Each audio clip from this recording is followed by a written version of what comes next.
gentlemen, a very warm welcome to you all to IISER Pune. I hope you have so far taken maybe half tour of the campus. How did you find it? Is it green enough?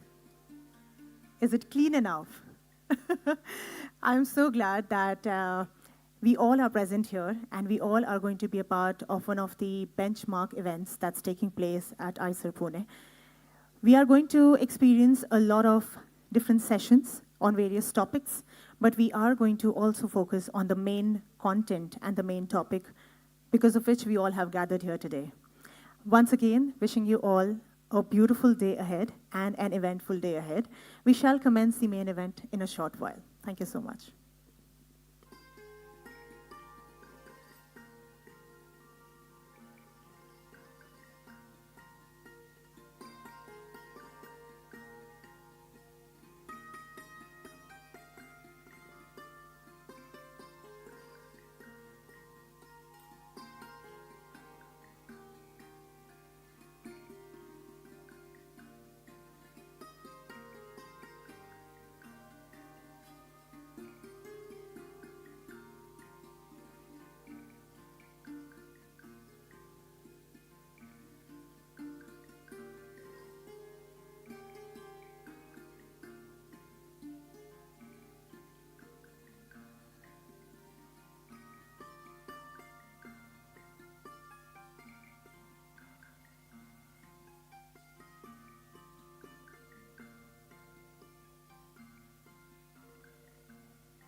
May I have your attention, please? We would just like to add on a bit on the previous announcements. Would request everyone present over here to kindly keep their mobile phones on silent mode so that there are no interruptions taken place during the event that's been taking place. Thank you so much for your cooperation. I repeat, I request everyone to kindly keep their mobile phones or any of their devices on silent mode so that there is no interruption while the event is taking place. Well, just on a little lighter note, this definitely sounds like we all are about to take off on a very safe journey, maybe 50,000 feet above the sea level. Thank you so much. Have an eventful day. Thank you.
Good morning, everyone. May I request everyone to kindly take their seats and please keep their mobile phones on silent mode in case they are back on normal mode so that there is no interruption while the main event is taking place. As we have our guest of honor, our chief guest present over here today, can we please put our hands together and welcome him? A very, very warm welcome to you, sir. So as we begin the main formal part of the event, a very good morning to our respected dignitaries, ladies and gentlemen. I am Kashita and welcoming you all on behalf of Elsevier, IISER Pune, and the Ministry of Education to the Seminar of Accessible Science, Fostering Collaboration. This event is a part of the 4th G20 Education Working Group meeting and the meeting of G20 Education Ministers scheduled from 19th to 22nd at Pune. As we have already welcomed our guest of honor, our chief guest over here today, may we begin the morning with maybe a little more round of applause to start on a very positive note. Thank you so much. The Group of 20, G20, is the premier forum for international economic cooperation. It plays an important role in shaping and strengthening global architecture and governance on all major international economic issues. India took over the G20 presidency in December last year. The deliberations of the various working groups are being done under the theme of Vasudhaiv Kutumbakam, One Earth, One Family, One Future. The Education Working Group is one of the important tracks under the G20. India has identified 4 themes for discussion under this track, which include foundational literacy and numeracy, tech-enabling learning, future of work, and collaboration in research and innovation. Today, we all have gathered here to discuss how to foster collaboration between G20 countries through accessible, multilingual regional resources and multilateral open facilities, as well as how to foster a multifaceted approach to enhance academic interactions to meet the UN Sustainable Development Goals through government policies, funding agency policies, institutional policies, professional societies, and publishers' support system. About Elsevier, who are collaborating for this particular event. As a global leader in information and analytics, Elsevier helps researchers and healthcare professionals advance science and improve health outcomes for the benefit of the society. And where we are present at the campus, as green and clean as we all spoke about earlier, Indian Institute of Science, Education and Research, Pune is a premier institute dedicated to research and teaching in the basic sciences. Today, we are honored to have amongst us the Honorable Minister of State for Education, Dr. Subhas Sarkar, as a chief guest for this event. Thank you so much for honoring this event with your presence over here today. We shall now welcome all the honorable guests and speakers on the dais. We request to welcome our esteemed guest, Honorable Minister of State, Shri Dr. Subhas Sarkar, Ministry of Education, to kindly join us on the dais. We request you, sir, to kindly come and join us on the stage. Can we please welcome him with a huge round of applause, ladies and gentlemen? आपका बहुत-बहुत स्वागत है. We would also like to invite on stage Shri K. Sanjay Murthy, Secretary, Department of Higher Education, Ministry of Education. Namaste. A very warm welcome to you. A very warm welcome to you, sir. We would also like to invite Dr. Nick Fowler, Chief Academic Officer, to kindly join us on stage. A very warm welcome to you.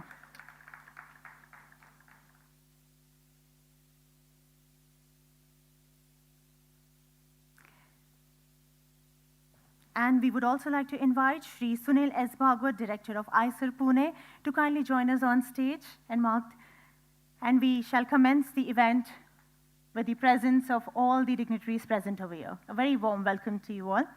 We shall now commence the felicitation ceremony by welcoming our dignitaries.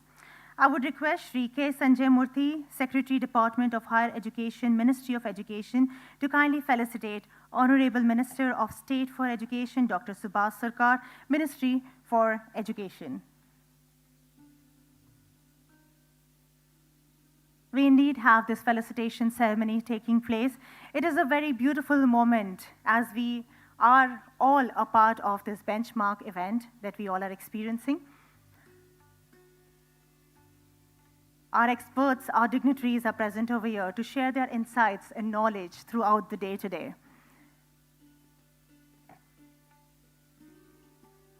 So we all are going to await to a very knowledgeable and a very, very impactful event that we all are present here.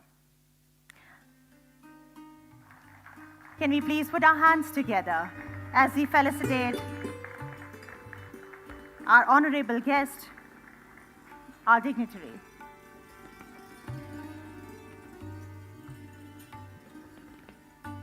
We would also like to present a flower bouquet to our guest. So we request you to kindly felicitate Honorable Minister of State for Education, Dr. Subhas Sarkar, Ministry of Education, with a bouquet of flowers. Thank you so much. I would now request Shri Sunil S. Bhagwat, sir, Director IISER Pune, to kindly felicitate Shri K. Sanjay Murthy, Secretary, Department of Higher Education, Ministry of Education, with a memento and flower bouquet. A very warm welcome to you, sir.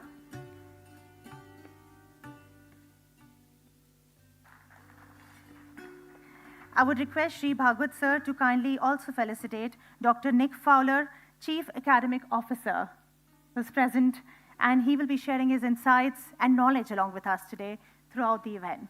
A very, very warm welcome to you, sir.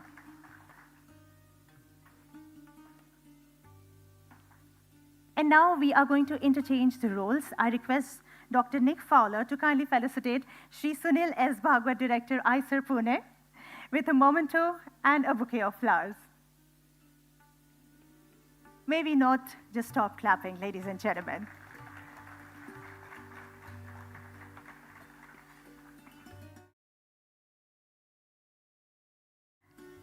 Thank you so much. We welcome all our dignitaries present on the dais once again. We request all the dignitaries present on the dais to kindly join us for the lamp lighting ceremony. So please.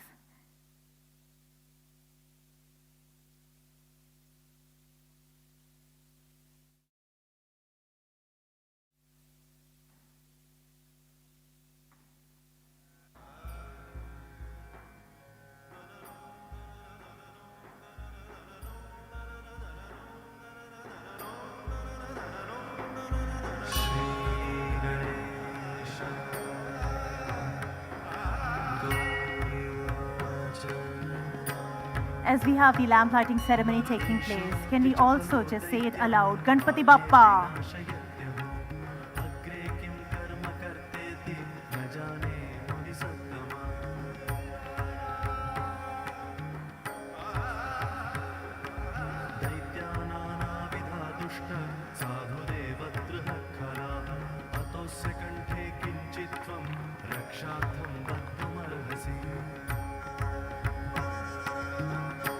Lighting the lamp is a great example to tell us all that the darkness is over from our life. It's now only that we proceed towards the bright future of our lives.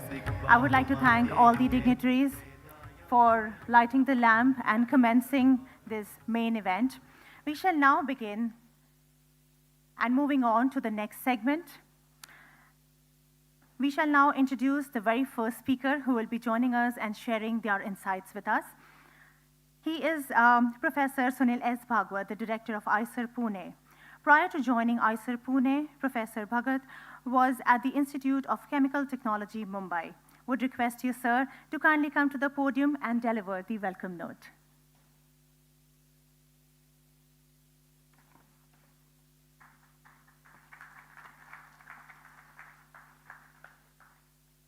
Honorable Minister Dr. Sarkar,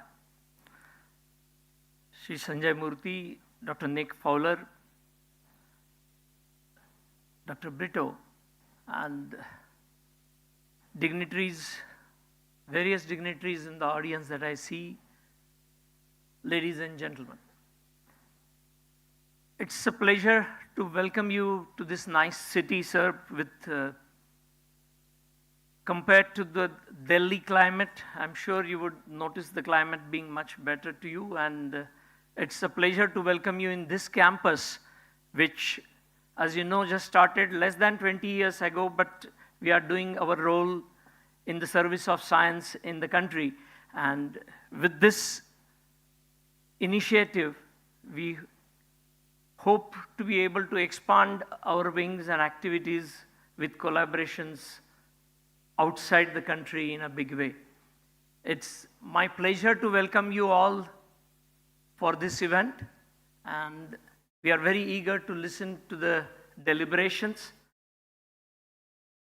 Once again, I wish the event great success. Thank you.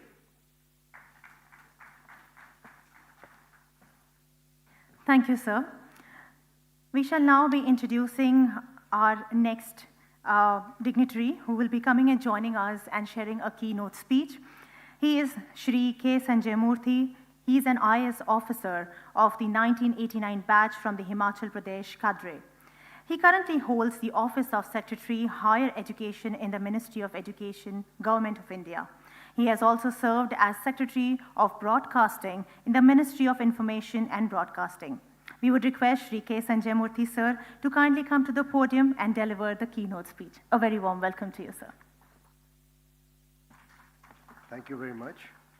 Honorable Minister for State, Dr. Subhas Sarkar ji, Sunil Bhagwat, Director, IISER Pune, Mr. Nick Fowler, Chair of the International Association of STM Publishers, and the keynote speaker for the Accessible Science Fostering Collaboration today, Mr. Carlos, who has also come from United Kingdom for today's session, distinguished delegates, ladies and gentlemen.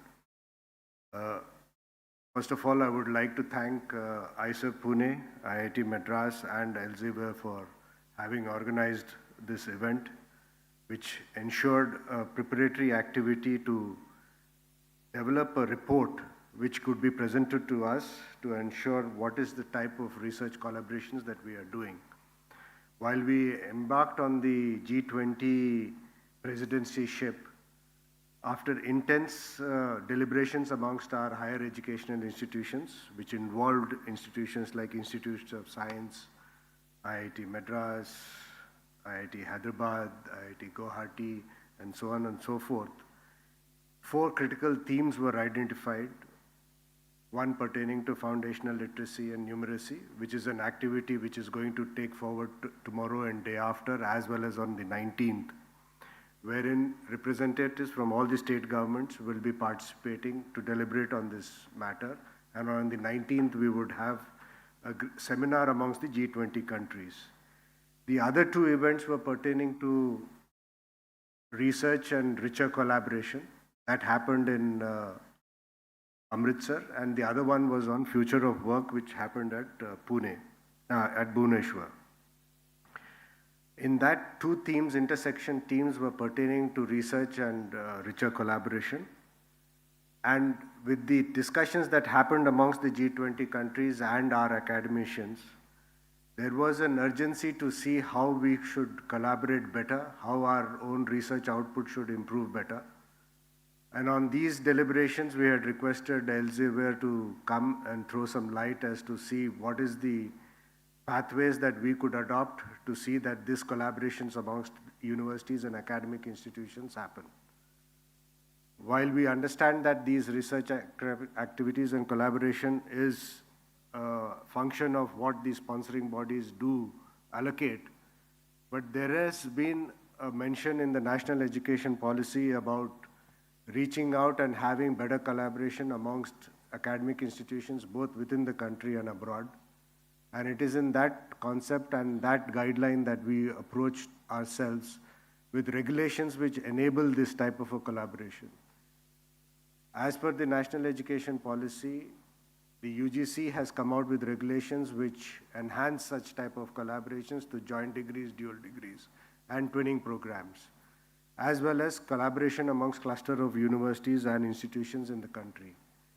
Now, I think the discussions and the report that would be presented here will throw up avenues and knowledge as to how this can be furthered and how these regulatory frameworks can be enhanced or tapped to see that we do come amongst the nations which can lead in the research output and at least provide solutions for the global challenges, especially the sustainable development goals that we have set about to achieve in the near future. So I am sure that the participants who are going to participate today, and with your presence, we will be able to come up with a roadmap to ensure how this is taken forward and not just left at base here. And I'm sure IISER Pune will take the lead to see that this activity and collaboration and deliberations will be taken forward in the right earnest to see that we do have some visible impact on the richness of collaborations that we propose to have going forward. So I thank once again the Honorable Minister for sparing his time to come here, and I'm sure with his presence we will have a greater impetus to see what we are embarked on is achieved. Thank you very much. Thank you, sir. We now shall have the opportunity to introduce the chief guest for today's event.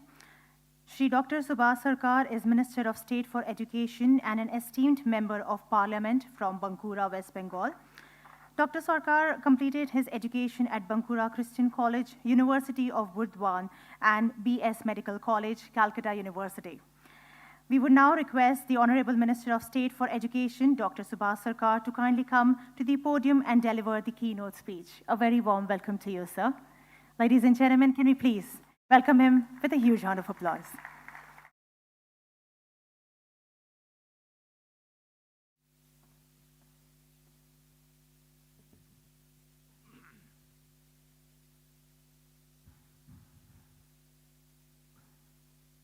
Good morning. Bon dia. Guten Morgen. Bonjour. Bonjour. Namaskar. My dear esteemed friends from the G20 countries, on behalf of the Government of India, I would like to extend a warm welcome to all of you. Dear brothers and sisters, on the dais, we have Professor Sunil S. Bhagwat,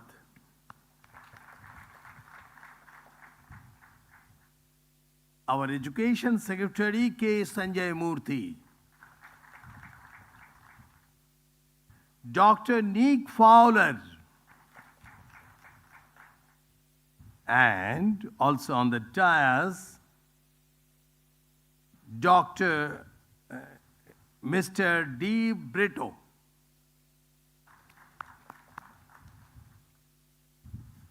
It's my privilege to be present among such a distinguished group of global experts and leaders from industry, academia, and government for today's seminar on accessible science fostering collaborations.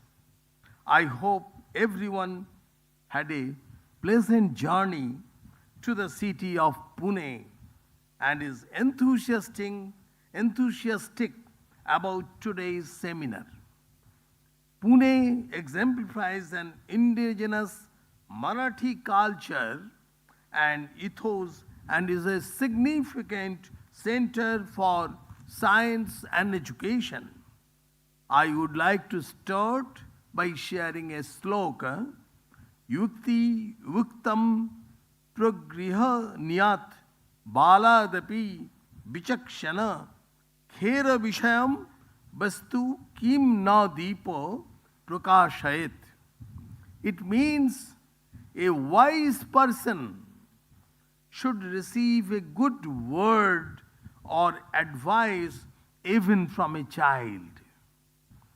Does the small lamp not illuminate a place where the sunlight cannot reach?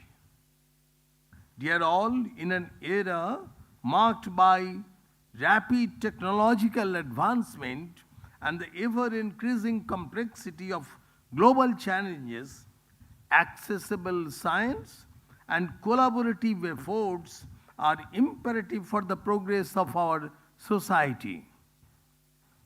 Yes, Vasudhaiva Kutumbakam is a philosophy that tries to foster an understanding that the whole of humanity is one family.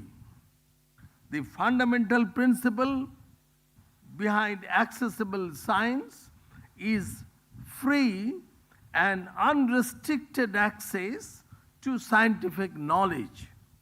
It emphasizes the sharing of academic findings, methodologies, and data by removing barriers to knowledge such as language, cost, and technological limitations, thereby democratizing knowledge.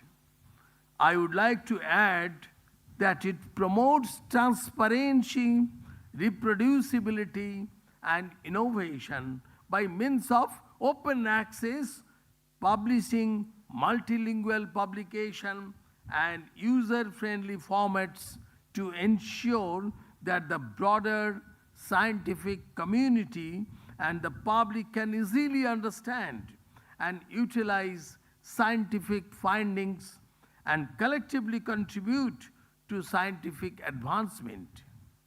Dear all, promoting accessible science requires collaboration among various stakeholders, including researchers, institutions, funding agencies, publishers, and policy makers also.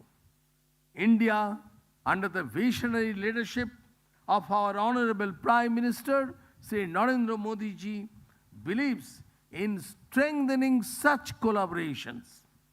In addition to it, our transformative National Education Policy 2020 articulates multidisciplinary education and close linkage between research institutions, academia, and industry to advance academic research nationally and internationally.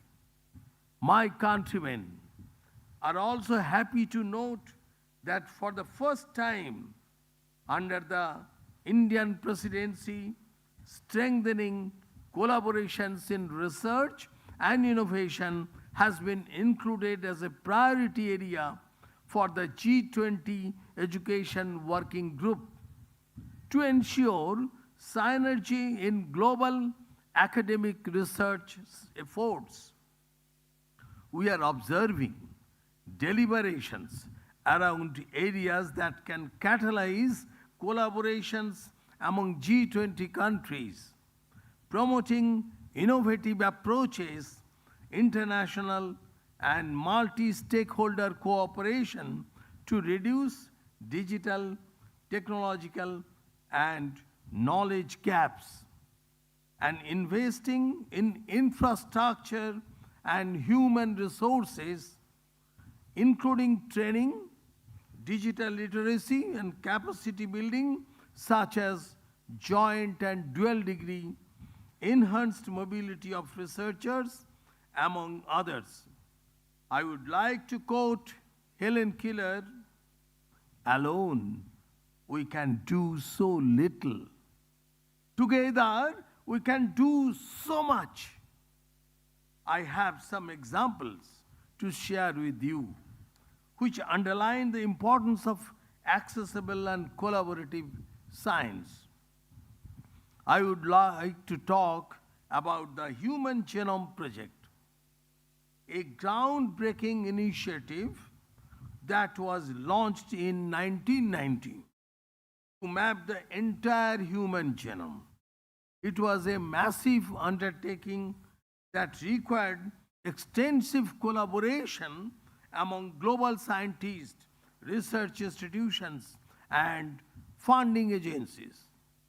By adopting an accessible science approach, the project ensured the data generated was freely available to the scientific community.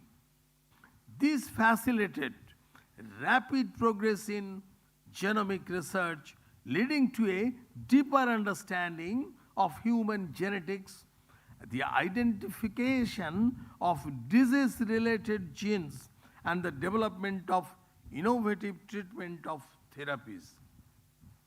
India is also attempting something similar with the Genome India project, which aims to create a database of Indian genomes representing our vast diversity. By studying our unique genetic variations, we aim to understand the nature of diseases affecting us and ultimately develop predictive diagnostic markers, personalized drugs, and therapies. India presents another compelling example where collaborative geospatial studies are helping the government to undertake sustainable national development initiatives. Bhuvan, an interactive Earth browser of the Indian Space Research Organization, has revolutionized the use of remote sensing tools in India by allowing users to freely download satellite imagery and data. This helps the policymakers take informed decisions in various sectors such as agriculture, industries, infrastructures, banking and finance, mining, water management, disaster management, and health, among others. The Government of India has initiated various accessible sciences initiatives, including eShodh Ganga, an open access repository of a PhD thesis submitted to Indian educational institutions, the National Digital Library providing free access to a variety of reference materials for subjects such as science and technology, humanities, medical sciences, legal studies, SWAM and SWAM NPTEL, online repositories of massive open online courses in various subjects. I would also like to quote that as an effective weapon in the fighting the pandemic, India prepared its vaccine and made it available to the people, not only limited to our own country, but to other nations as well. Also, the vaccine dosage reached the masses. This also signifies the theme of the Indian presidency, Vasudhaiva Kutumbakam, or one earth, one family, one future, which highlights the priorities for ensuring just and equitable growth for all in a sustainable, responsible, and inclusive manner. The underlying philosophy of this ancient nation evolved a worldview based on the motto Loko Shamasta Shukhina Bhavantu, which means let the entire world be happy. These examples serve as a testament to the transformative potential of accessible science and collaborations. Dear friends, in addition to advancing science, accessible and collaborative approaches have significant societal implications.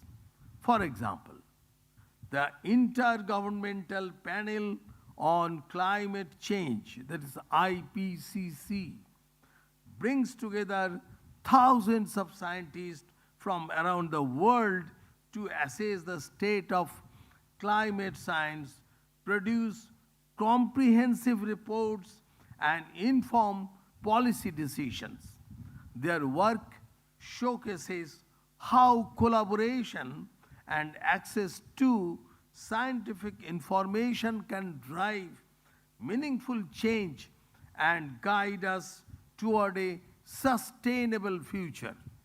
Furthermore, fostering accessibility and collaborations can help bridge the global knowledge gap.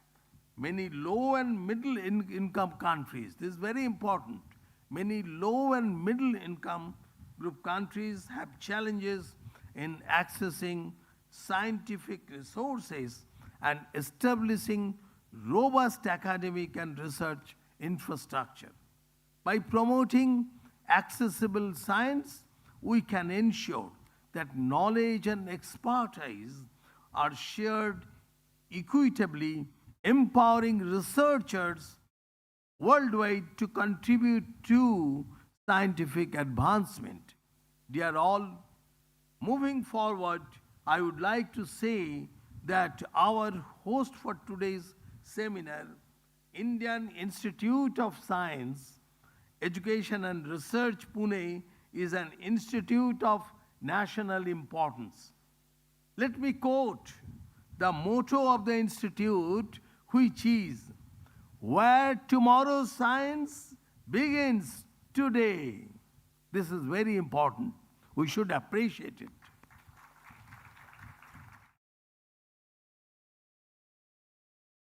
This institute is a leading example of a research and innovation ecosystem which derives its length from collaboration between industry and academia to advance scientific knowledge.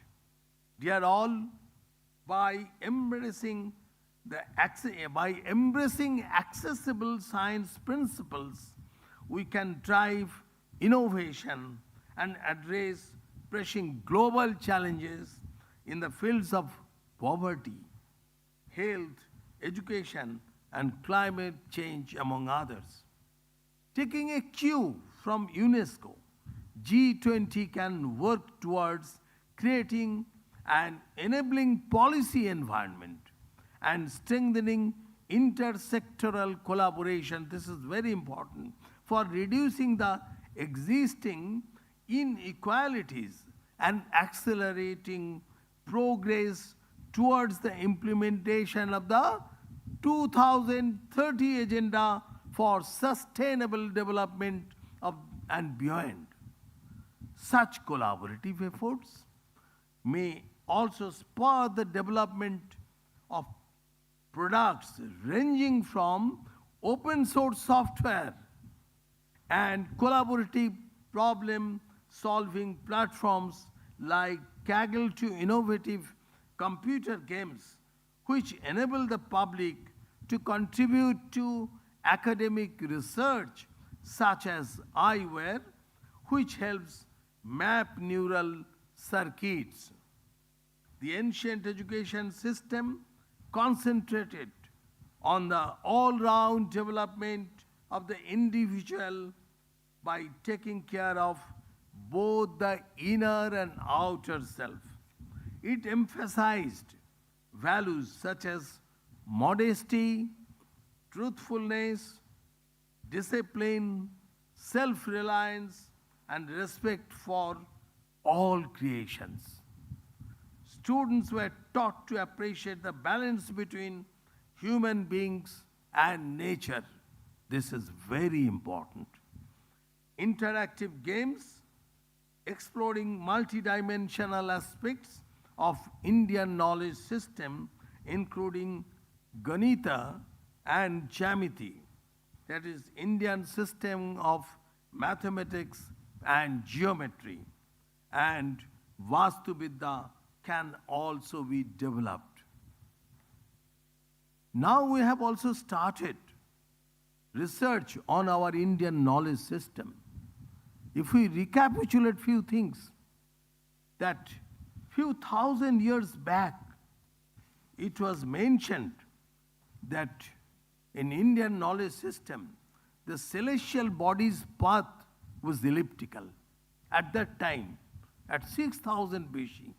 And the Trinavi Chakram Ajaram Arnabam in this kind of slok was mentioned at that era. But we have to find, definitely at that time also, there was some experiment, there was some observation, and the inference came, and that inference was written in the form of sloka. It is definite. Similarly, we can find the different mathematical things in the trigonometry, even in the construction of the pi. If we think about the sloka, which signifies the pi, and if we could not get pi, then we could not proceed mathematics, physics, chemistry in such a developed manner. My dear friends, India has a long historical tradition of research and knowledge creation in disciplines ranging from science and mathematics to art and literature, of phonetics and language to medicine and agriculture. Vidya is that, this is very important. Vidya is that which frees us from the feelings of duality, the idea that we are separate and that you and I are different. No, no. And to promote the philosophy of, that's the freeing of duality, they promote the philosophy of Vasudhaiva Kutumbakam. We all should try to learn about the Indian knowledge system. I would like to conclude my words by quoting the former President of India and the great scientist Dr. APJ Abdul Kalam ji. This is my belief that through difficulties and problems, God gives us the opportunity to grow. So when your hopes and dreams and goals are dashed, search among the wreckage, you may find a golden opportunity hidden in the ruins. My dear friends, I would also like to mention one of latest initiative of our government, which is a bright example how to make the fruits of science accessible to the world. That is the vaccine Maitri, the vaccine friendship. In COVID-19 vaccine, millions and millions of vaccine were shared around 140 countries of the world to fulfill the vision of one earth, one health. Dear all, I would also like to say that the field of science is full of immense and exciting possibilities. And considering that, we have also taken care of drone technology. We are also finding the opportunities in drone science in India. It has a specific role as a variety of functions for the benefit of our society, creating new knowledge, improving education, and increasing the quality of our lives. If we remember the word of Louis Pasteur, science knows no country because knowledge belongs to humanity and is the torch which illuminates the world. Should have it. As we move forward, let us commit ourselves to building a more inclusive, transparent, and efficient academic research ecosystem for the whole world. Thank you all. Bharat Mata ki jai.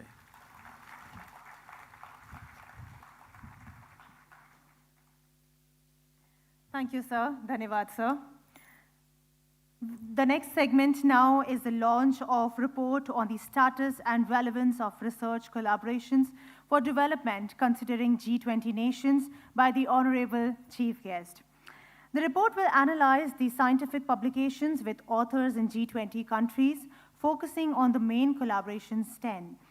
In 2021, researchers in G20 countries co-authored 75% of the total scientific publications in the world, according to the Scopus Bibliometrics database. In the last 30 years, some of the G20 countries saw enormous growth in their scientific capacity.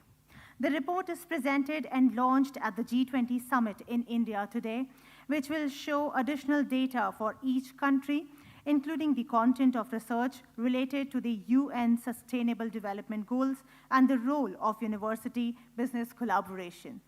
I would now request the Honorable Chief Guest, Honorable Minister of State, Shri Dr.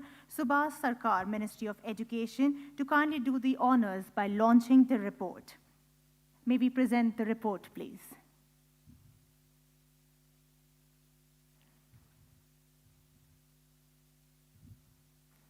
We all are present at the 4th Education G20 Working Group Meeting, a seminar on accessible science fostering collaboration at IISER Pune.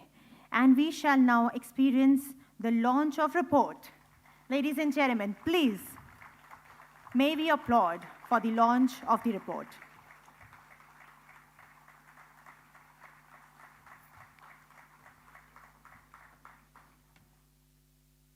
Thank you so much. As we proceed further, I would request our next dignitary to kindly share their insights. He will be presenting his insights on the Elsevier introductory address.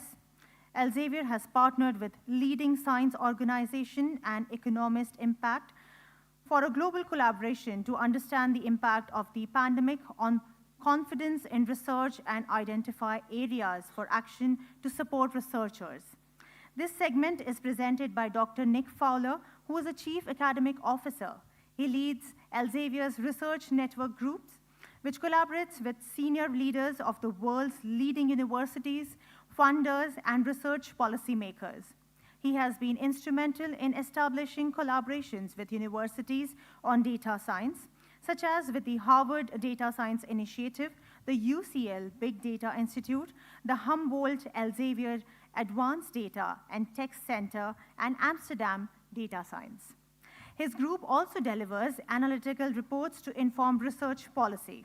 Would now request Dr. Nick Fowler, Chair of the International Association of STM Publishers and Chief Academic Officer, Elsevier, to kindly give an introductory speech on accessible science, fostering collaboration. A very warm welcome to you, sir.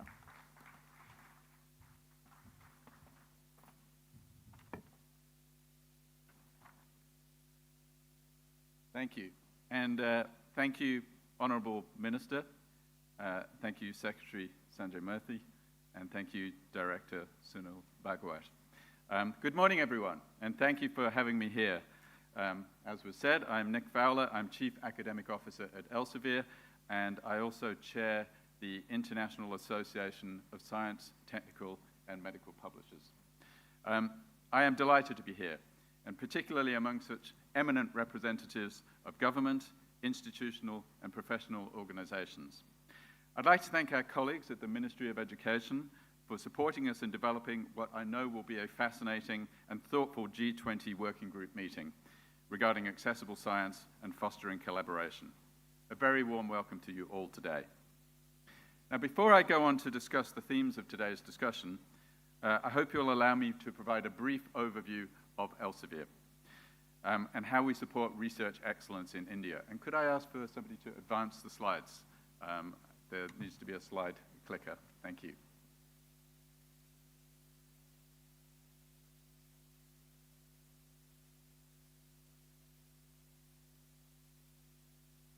Whoops.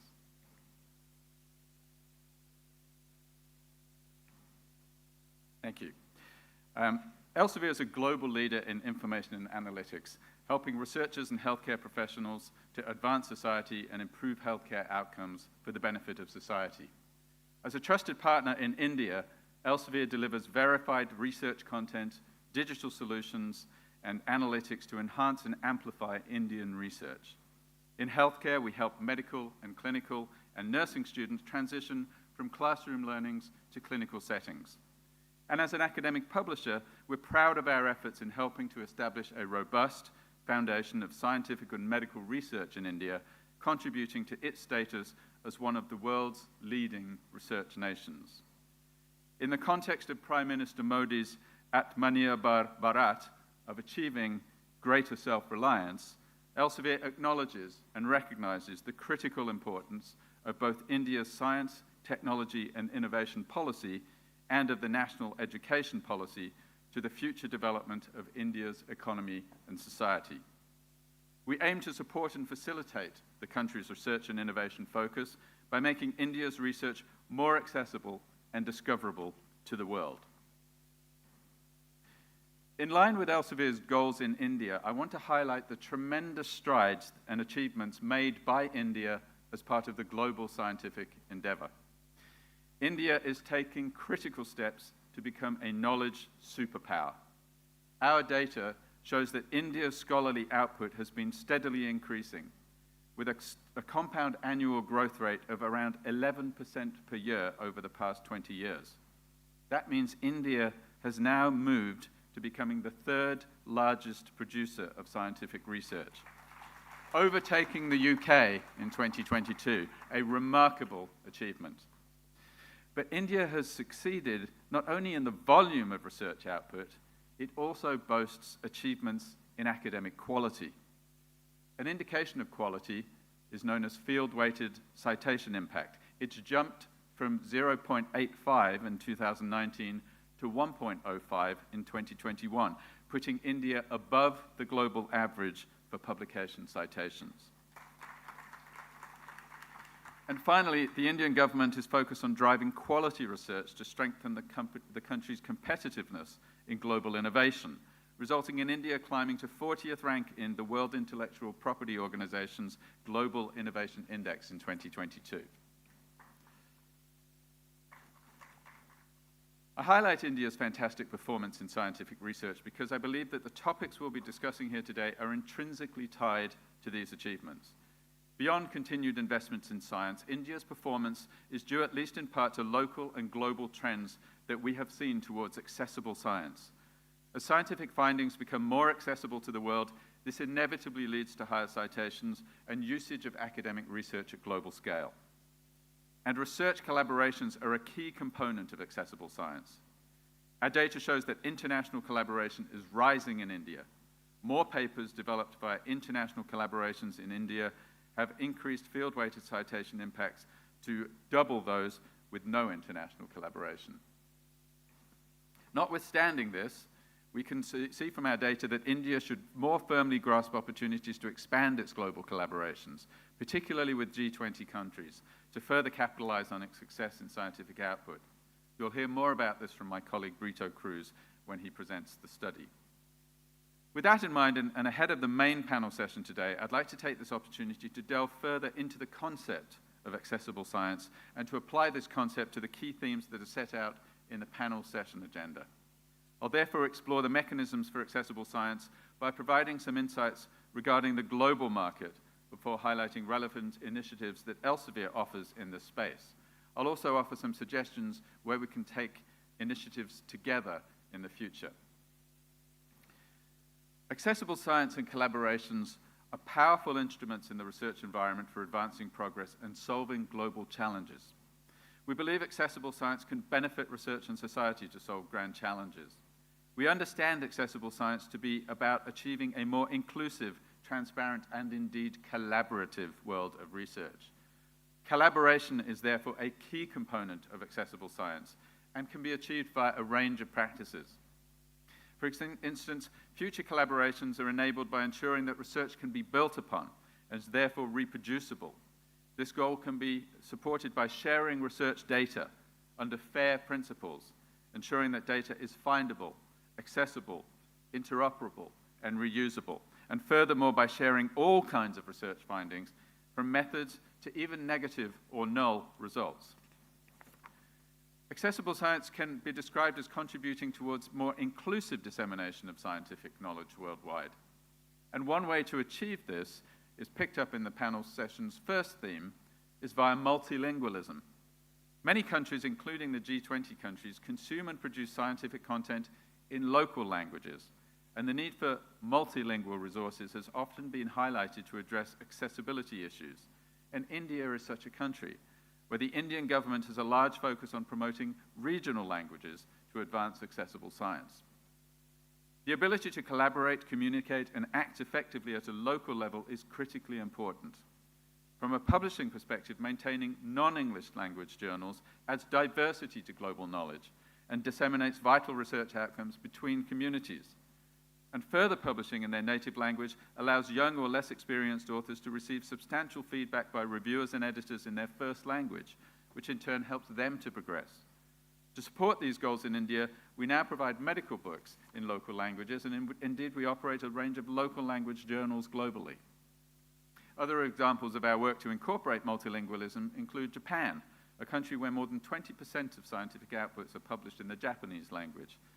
Elsevier is a key data provider to the Japanese Cabinet Office system, and we've integrated with Japan's local language publisher database to support evidence-based policy making. So how can we capitalize on the benefits of multilingualism? Collaboration among industry, government, institutions, and stakeholders in the broader research community will be crucial if we are to find avenues that support and even reward researchers to utilize local language materials in order to foster accessible science. To turn to other mechanisms for collaboration under accessible science, an opportunity for us to explore here today should be ways to better facilitate institutional collaboration among G20 member countries. There are multiple examples of these types of collaboration, from fostering stronger connections between academic institutions, both nationally and globally, to India's formation of research and science clusters, to reducing barriers to research mentoring, and research collaborations are better enabled via shared facilities or institutional initiatives that allow researchers from any region to participate in large and expensive experiments. Elsevier has again worked to support these endeavors. For example, our platforms help effectively identify peers from similar or complementary disciplines for potential collaborations, including partnerships for grant applications or mentorships. We've also facilitated policy and strategy discussions in India regarding collaboration using our data-driven assessment of research and impact. So how can we further support institutional collaborations? In conjunction with the government, we would welcome the development of further studies and reports, for instance, building on our soon-to-be-presented study today to furnish India with clear data on gaps in its scientific and institutional collaborations to understand how to resolve them and how to create new global alliances. Turning to the panel session's second theme, I hope the delegates here today can already start to see how accessible science and collaboration become preeminent when thinking through the ways of advancing Sustainable Development Goals, or SDGs. Key initiatives currently underway demonstrate the benefits of accessible and collaborative approaches, given that they focus on shared standards and vocabularies to ensure global alignment on meeting SDGs. For example, various universities have developed mapping schemes to understand how institutional activities align and contribute to Sustainable Development Goals. These mapping schemes and associated keywords are then shared globally to support standardization. Policy documents from across countries and regions are now being openly mapped to SDGs. And the United Nations has defined a shared taxonomy and vocabulary for the Sustainable Development Goals. These initiatives show that having a clear understanding of the research landscape supporting the SDGs is crucial if we are to recognize the gaps requiring additional funding and support. In support of this goal, Elsevier has established the SDG Research Mapping Initiative as a partnership between ourselves and several universities to bring together broad expertise and share best practice. Working with the partners to gain consensus on MAP publications, the initiative enables collaborations worldwide across institutions and our data scientists to share data, expertise, and best practices in sustainability research. So what can we all do together to advance the SDGs? Again, funders, institutions, and governments all have an important role to play in terms of understanding and mapping the research landscape to inform how the research community can best support the Sustainable Development Goal. Partnerships and collaborative projects in the vein that I have just described followed by clear communication and dissemination of the results, will support our shared goals on advancing the Sustainable Development Goals. I hope you see that the range of examples that I have given to help illustrate how support for collaborative and accessible science will advance key scientific outcomes focused on producing high-quality research and meeting global needs. I very much look forward to this opportunity for direct and pragmatic dialogue. I again thank our hosts for helping us to convene this important event. And so I will now hand over to my colleague, Professor Brito Cruz, to take you through the findings of our study. Thank you to you all.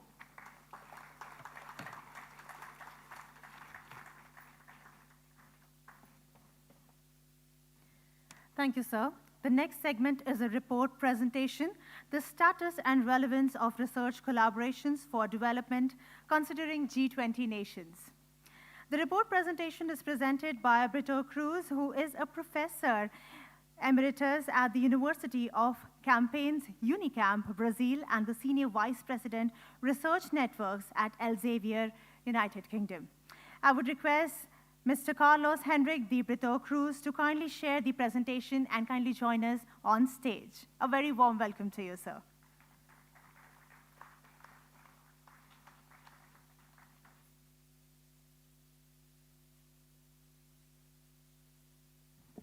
Thank you very much. It's a great opportunity to be here, and thanks for having me here. Mr. Minister, Mr. Secretary, Director, Nick, and students and professors. Before I start, I should mention that I feel very at home here in this academic environment. I've been a university professor in Brazil for 40 years, doing research in experimental physics, where I had a nice laboratory with many lasers that emitted ultra-fast pulses to study materials. And I was happy here to have the opportunity to spend a few minutes talking to the students outside who were presenting their posters about their research, and to learn about mitochondria and how to look inside the cells, and also about Jatropha curcas to produce oil to make biofuel that will be used in jet engines. So it's very nice to be in an environment where we can discuss technical matters with young students. So in my presentation today, I intend to highlight some of the facts that we observed studying about the scientific publications which have authors in the G20 countries. That's a subset of the world publications, but it's a large subset. It's like 75% of the total publications in the world. And the idea there is to use this information to learn about the landscape of science and technology and research in those countries, so that with that data, the countries can find better ways to collaborate, or ways to collaborate in a more expedite way. That's the whole topic here, is fostering collaborations through accessible science. So what I want to go over here is just a brief introduction about bibliographic databases, then the context of the G20 countries. It's important to recognize the context, the fact that G20, I mean, it's a set of countries that have many things in common and many things that are different among them. It's an heterogeneous set of countries, and they have different challenges, different objectives. So it's necessary to know that this is this way. Then I will show you some information about the quantity of publications, especially because there is in the world, there has been for the last 10 years, and I think for the next 10 we are going to continue to have that, a change in the landscape. 20 or 30 years ago, the landscape of scientific publications in the world was dominated by 2 or 3 countries, United States, Japan, and the UK. And now it's changing, and the most important countries are getting to be countries which are today in what is called the Global South. China, India, Indonesia is growing very much, Brazil is growing too. So it's a changing and a different landscape from what we were used to when I was a student, for example, 30 or 40 years ago. And then one question about the publications is, are they read and used? That's a good thing to ask about. A scientist asks themselves this question, right? When you write a paper, you want that paper to be read by someone, to be used by someone. There is so much talk about rankings and quantities today that sometimes the young students tend to think that they might be led to think that they are publishing a paper to have one more number in a table, but it's not like that. I mean, they are publishing a paper to enter into a conversation with the world of researchers. They are telling about their ideas, and then they will hear what other people say about their ideas. Those are the citations of the publication. And the worst thing for a scientist is to be ignored. You publish a paper and nobody cites your publication, right? You get always that feeling that, well, why is that this is happening? So that's the point I wanted to go over there. Then I will briefly go over international research collaboration, and then how the society obtains a benefit from the publications. Because, of course, the scientist usually is happy to publish their results because the scientist most of the time wants to think about the advancement of knowledge.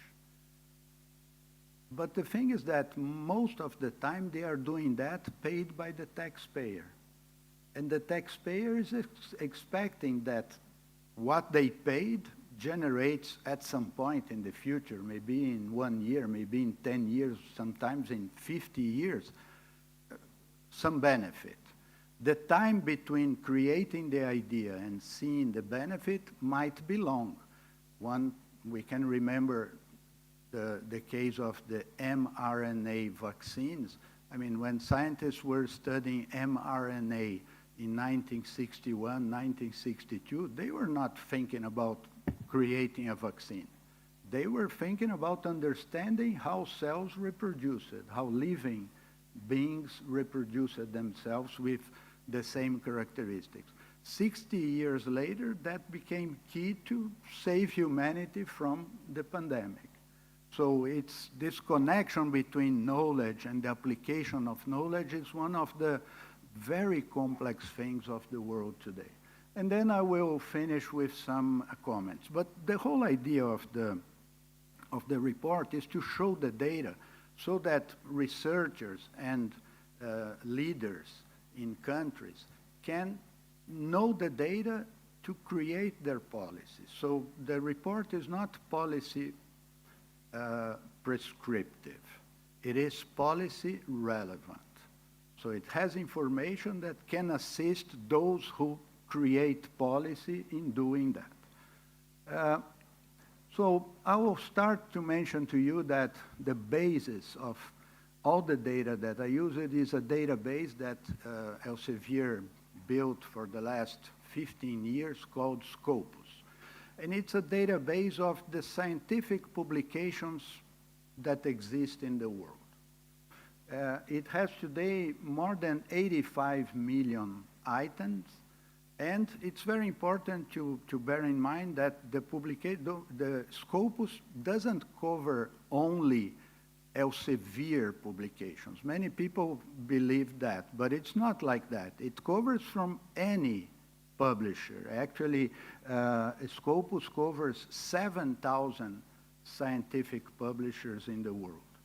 And so this is a huge database of human knowledge, because whatever humans created in the last century and published tends to appear there in Scopus. And I will mention to you one example about that, which by coincidence relates to the picture which just above me here, Professor Chandrasekata Venkata Raman, who was very important in my career as a scientist, because when I started doing research, my supervisor made his scientific life studying the Raman effect with lasers. So it's something that is with me since I was 20 years old.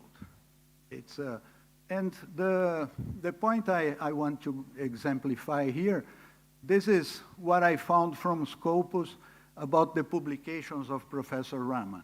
So you see, Scopus has publications from 1907. That's the first scientific publication by Professor Raman, in which he studied the Newton's rings in polarized light. A very abstract study of an experimental observation. He was a very, very important, very good experimenter. That was published in Nature. For example, Nature is not a journal, published by Elsevier. It's published by some other publisher. But it's there in Scopus. But the one thing that I have to mention there is that you have to be careful when you use Scopus, because that happens to me. I start looking for one publication, and then after 40 minutes, I discover I have been going over 20 other things that I found interesting that were not what I was looking for. But I learned stuff, right?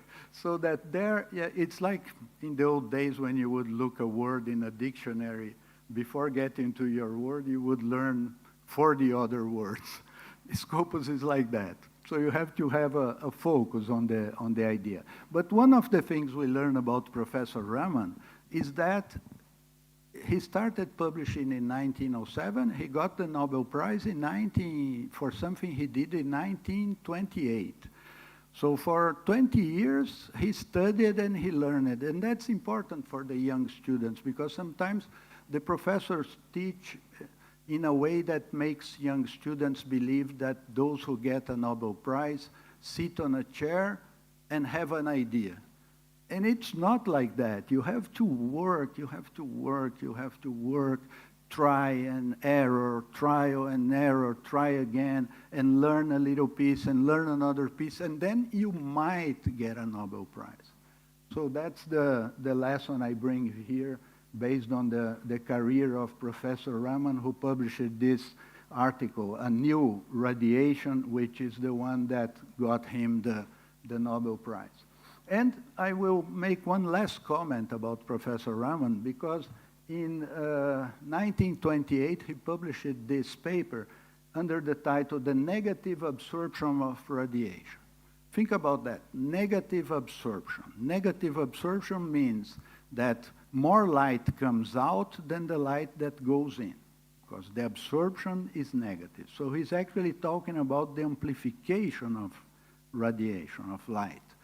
He was in 1928 talking about the laser, something that was only created in 1961.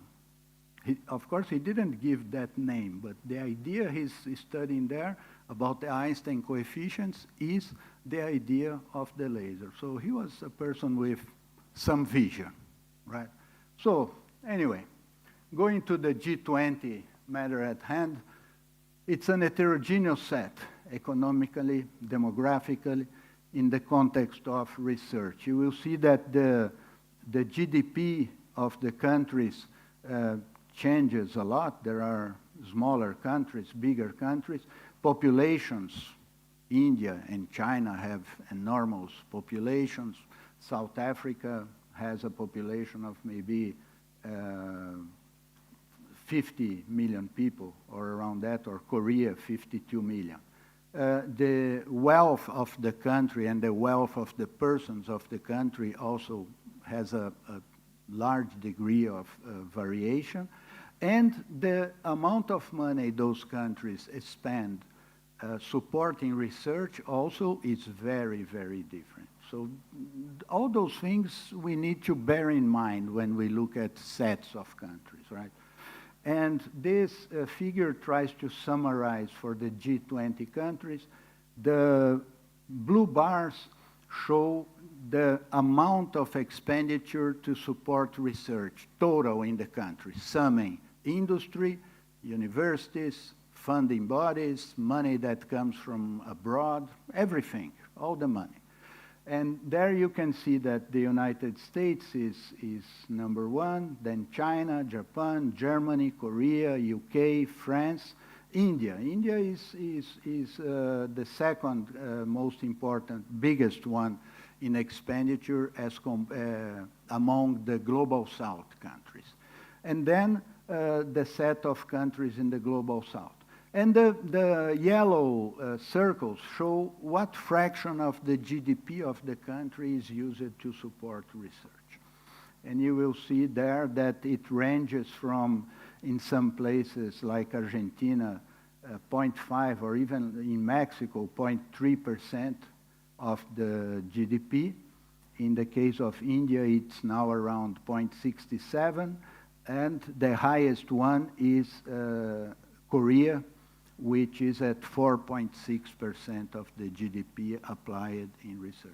This percentage, you have to bear in mind, is not the government expenditure, it's the total expenditure in the country. And in most countries in the north, between 60 and 80% of that is done by companies, not by their governments.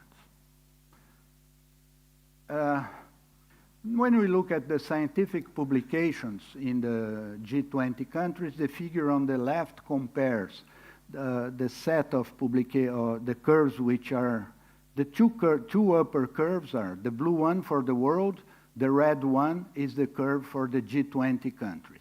And then each country is down in the lower curves, which is reproduced in a bigger scale here on the right. You will see that there is this thing that was very much talked about a few years ago when China overcame the United States in the quantity of scientific publications.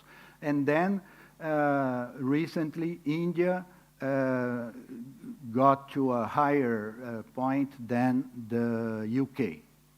So that's what I was talking about the changing landscape of research among the G20 and of course in the world. One thing that, for example, this study allows us to understand and actually to predict is that very, very soon India will be the second country in the world with more publications in the topic artificial intelligence. You will see there the gray line, the green line is for the United States, the red line is for India. So the slope of the curve for India tells us that in maybe 2 or 3 years, India is going to be above the United States in artificial intelligence publications. And again, you can go to Scopus and look for the first publication in India with authors in India that dealt with artificial intelligence, which is the one which is on the right there by Professor Agraval from Institute of Armament Technology here in Pune. He was studying about the negative character of information. Then we can look at the impact of the science, and one way to look at impact is to measure what I was mentioning in the beginning, the number of citations. And the number of citations is shown in the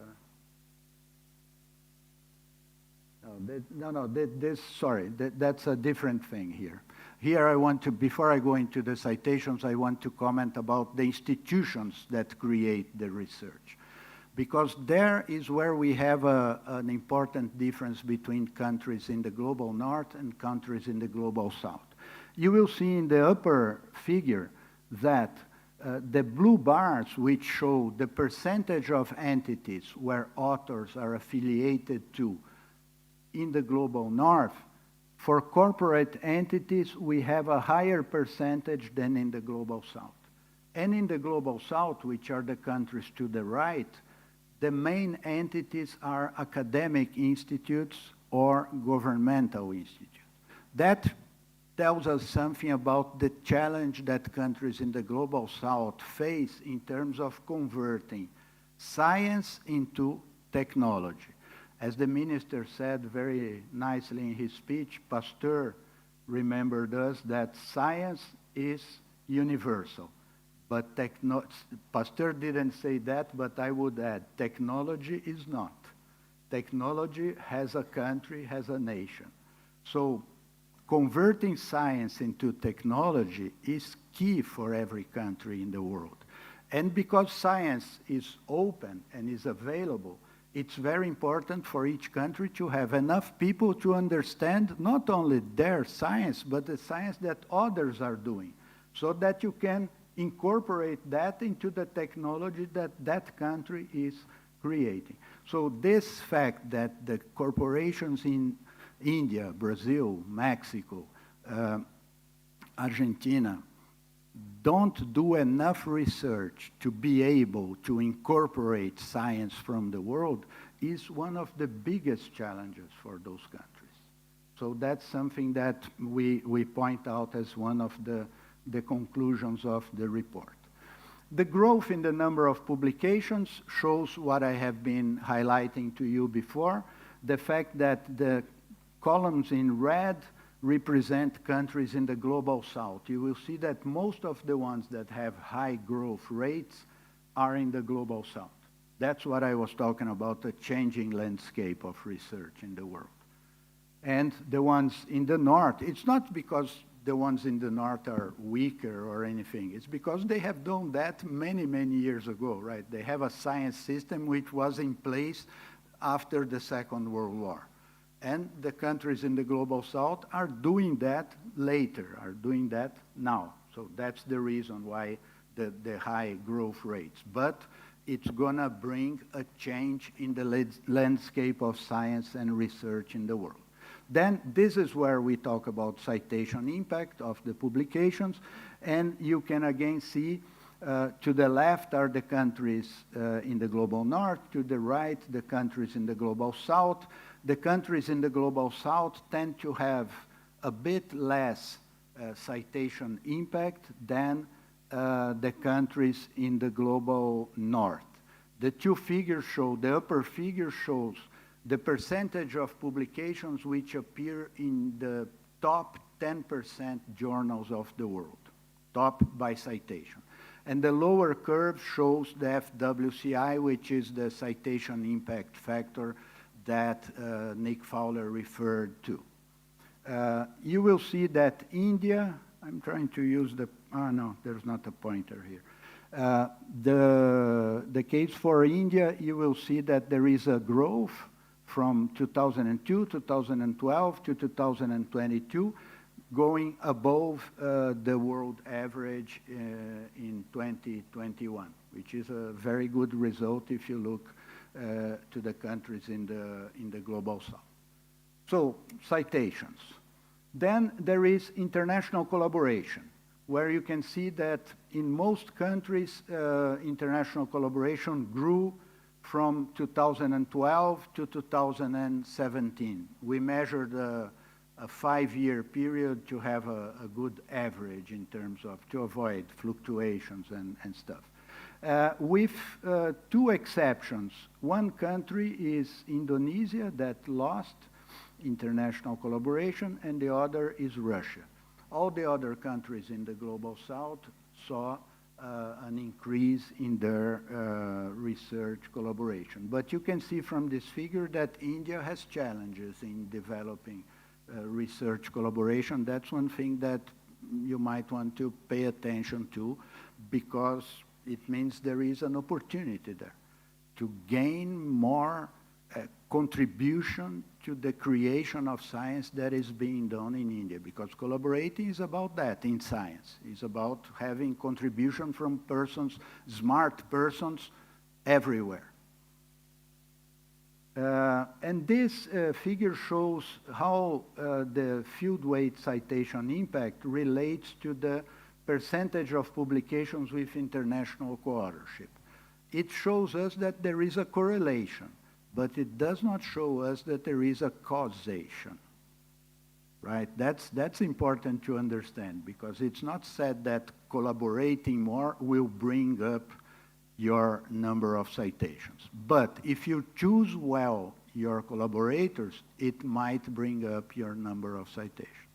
So the whole thing is, you want to collaborate because you want to do better science. And then if you do better science, let things happen and the others will recognize the better science that you are doing. And you will end up being more cited in the future. So that's where we have this correlation. Because, for example, there might very well be an effect that countries that will collaborate choose to collaborate with those who have a higher number of citations. So it's not that the collaboration is causing the higher citations. They are being chosen because they had higher citations. But this is something that has to be in place, and the data helps countries and governments to organize their strategy for collaboration. Now I want to go briefly over the Sustainable Development Goals. I'm not going to read everything here, because this is a description of the 17 Sustainable Development Goals, but there are relevant objectives for humankind there: end poverty, end hunger, healthy lives, inclusive education, sustainable management of water, clean and affordable energy, and many others. A very good thing about the Sustainable Development Goals is that the UN was either smart or lucky in creating them, which is the fact that they created a classification for objectives which everyone in the world can understand in terms of national objectives. And for the academic community, it creates a set of targets over which universities and researchers can find ways to associate their research with, because achieving the Sustainable Development Goals depends in many, many cases on having more knowledge and more technology about what you need to do in order to achieve the goal. What we did at Elsevier since 2015 was a long work to find a way to do that thing that most PhD students and master students would love to have, which is something that can read all the papers without them having to stay awake at night reading the papers. The computer reads the papers.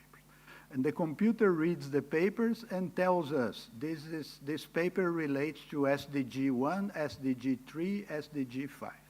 It's an automatic reading that was put to read the 85 million publications which are in the Scopus database, so that we now have each publication classified according to the Sustainable Development Goals. And for example, we can build a radar plot like this one, the figure on the left for India, showing for the years 2011 and then 2020. How is India faring in each one of the Sustainable Development Goals as compared to the world average, which is the dashed black line in the center? So you will see that India fares very well in creating knowledge relating to reducing hunger.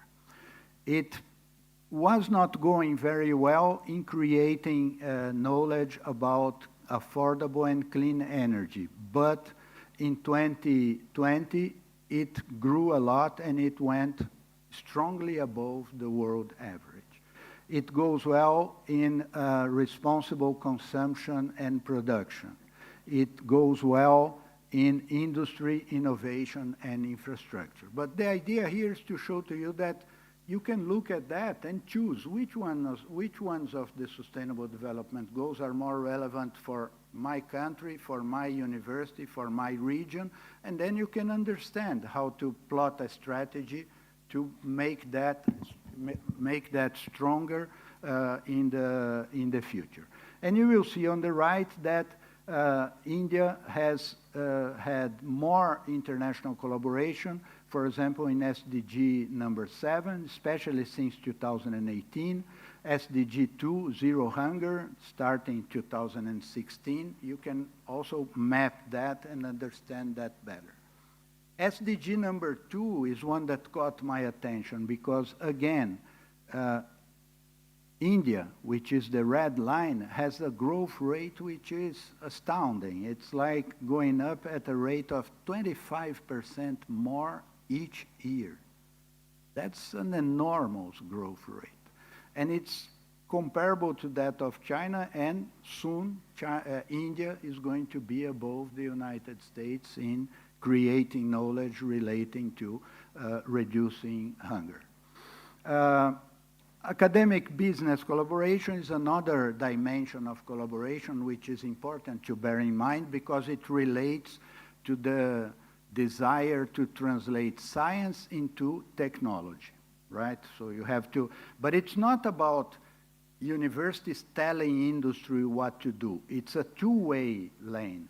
It's sometimes universities help industry, sometimes universities have access to ideas that they want to study because they are interested scientifically. So it's actually a collaboration. It's not one telling the other what to do. And in the Global South, the percentage of publications which have co-authors in both sectors, industry and universities, is only 1.8%, while in the Global North, it's up to 5.2%. So that's a challenge where countries in the Global South could learn from what they have done in Global North that makes this stronger and makes them use more the knowledge and the students at the university to help industry to advance their technology. And another indicator, that's the last one I want to show, is about the publications which are cited in patents. That gives you two interesting measures. One measure is a patent somewhere needed to cite a publication from a scientist. It needs for many reasons, either because it has to refer to that knowledge, either because it used that knowledge, or because the patent office told them that there is prior art in that done by Professor XYZ, and they have to recognize that. But it's a measure of the connection between science and technology. And again, countries in the Global South are weaker in that. And there is a second dimension of this, which is very relevant.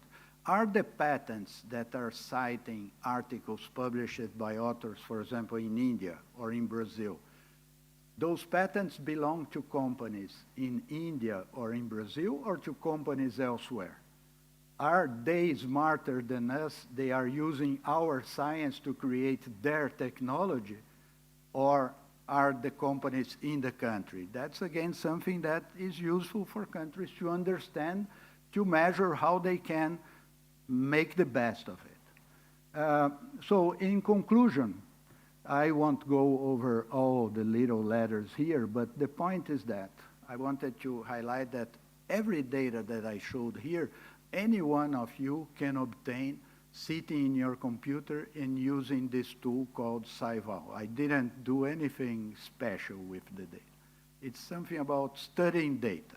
And like we study papers, you can study data and get to your own conclusions. Some of the G20 countries are seeing enormous growth in their scientific capability. India is one of them. China is another one of them. Countries in the Global South, there is this big challenge of creating an environment in which companies can get more involved in research. that is important not only for the economy of those countries, it's important also, in my view and in my experience in Brazil, for the universities in the country, because the more the universities and industry have connections, the more valuable universities are for the country. So universities are valuable because they train students, because they create new knowledge. They can be more valuable if, besides doing that, they help industry to advance their technology. And that is very much an important point in the strategy of almost every country in the world today. So it's important to measure that, to understand how that is going about. Sustainable development goals, many countries have seen good results. India is one of them, which has a strong showing in affordable and clean energy, in no hunger, in sustainable cities, and as I was saying, academic corporate research collaboration, which is something worth looking for the reasons I was saying about creating wealth for the taxpayer and helping the taxpayer consider higher education as a very high value endeavor in the country. Thank you very much.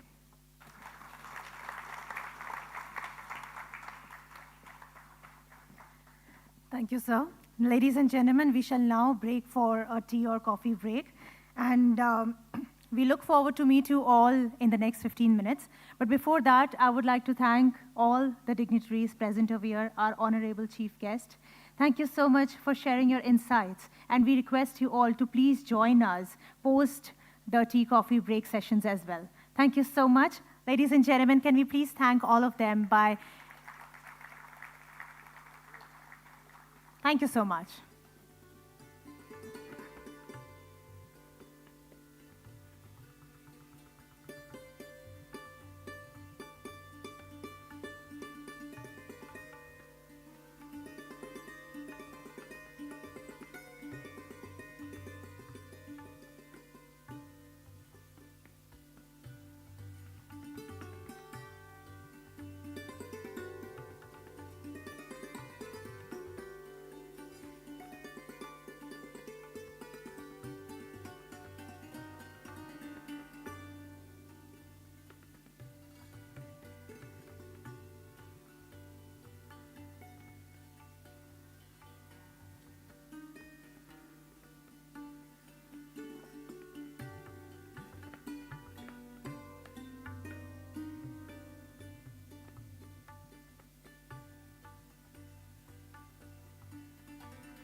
Chick. Chick.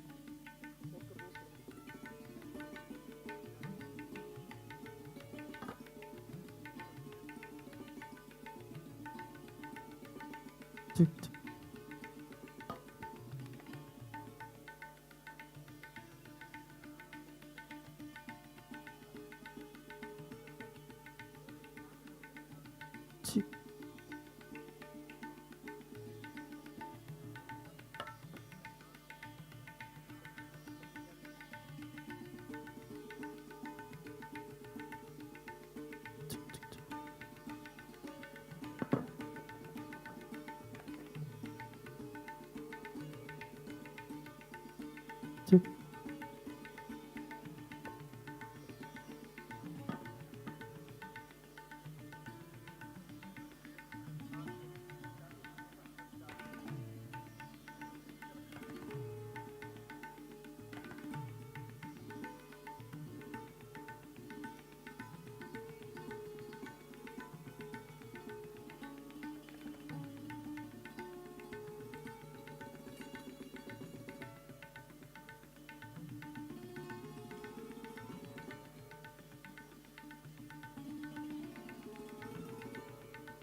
Good afternoon, everyone, and welcome back. We shall now commence the next segment. The next segment is a session on accessible science, enhanced academic and research collaboration among education institutions in G20 countries, and align academic research with United Nations Sustainable Development Goals, UN SDG. We have a thematic discussion about how to foster collaboration between G20 through accessible multilingual regional resources and multilateral open facilities, how to foster a multifaceted approach to enhance academic interactions and collaborations to meet the UN Sustainable Development Goals, SDGs, through government policies, funding agency policies, institutional policies, professional societies, and publishers' support system. The opening remarks and presentations would be conducted by the session chair and co-chair. I would like to invite the session chair on stage. Ladies and gentlemen, please put your hands together as we welcome back Professor Shri Sunil S. Bhagwat, Director of IISER Pune, to kindly share his insights on the theme for today's seminar. A very warm welcome to you, sir. I would also like to introduce the session co-chair, Dr. Aisha Chaudhary, who is a researcher and innovator by training. She presently works as a consultant advisor with selected organizations focusing on innovation to impact, such as the World Bank, Stanford University, and also teaches MedTech innovation at IIT Jodhpur. Would like to invite the session co-chair, Dr. Aisha Chaudhary, amongst your applause, to kindly share her insights on a framework for enabling accessible science. A very warm welcome to you, Dr. Aisha. We are pleased to have you joining in for this particular session. A very warm welcome to you, ma'am.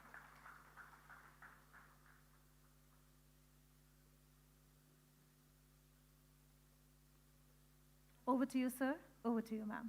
Thank you.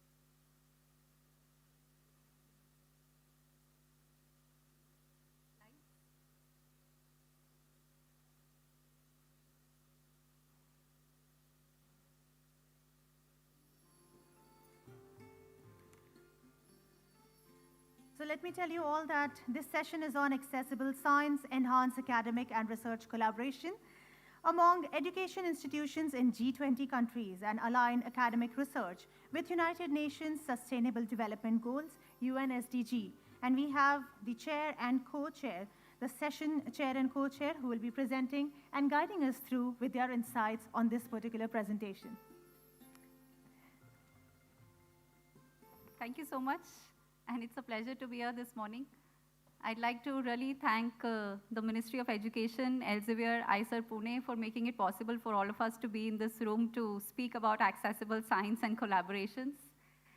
Seeing the energy in the room since morning, I'm very tempted to share a little secret about myself that I really struggle on a daily basis to do some yoga and some physical activity to get my daily dose of adrenaline and get my high energy and those feel-good hormones. But I think seeing the energetic people here, I'm confident that I don't have to do that yoga for today, and I'm actually going to get all my adrenaline rush from all the interesting discussions that are going to happen in the room. So I'm really looking forward to some high-energy conversations throughout the day. Based on all the conversations in the morning, what we've really put together is a very simplistic framework to understand what really is accessible science. And as we discussed in the morning, there are these 4 pillars that we include on what really defines accessibility in science. First component, of course, is about data exchange. Second, about multilingualism, where it's not just about making science accessible, but also connecting science to the masses, to local people, to local population, all across so that they correlate with what is really science, because science otherwise really is perceived as a very, very complex subject and people like to run away from science. And I think we spoke a lot about collaboration in the morning, that how collaboration is a very key component of accessibility in science. So along with, of course, making science relevant for the society through SDGs. So I think the good news is that there is a lot of good work happening already within the government, within organizations across all these 4 pillars of accessible science.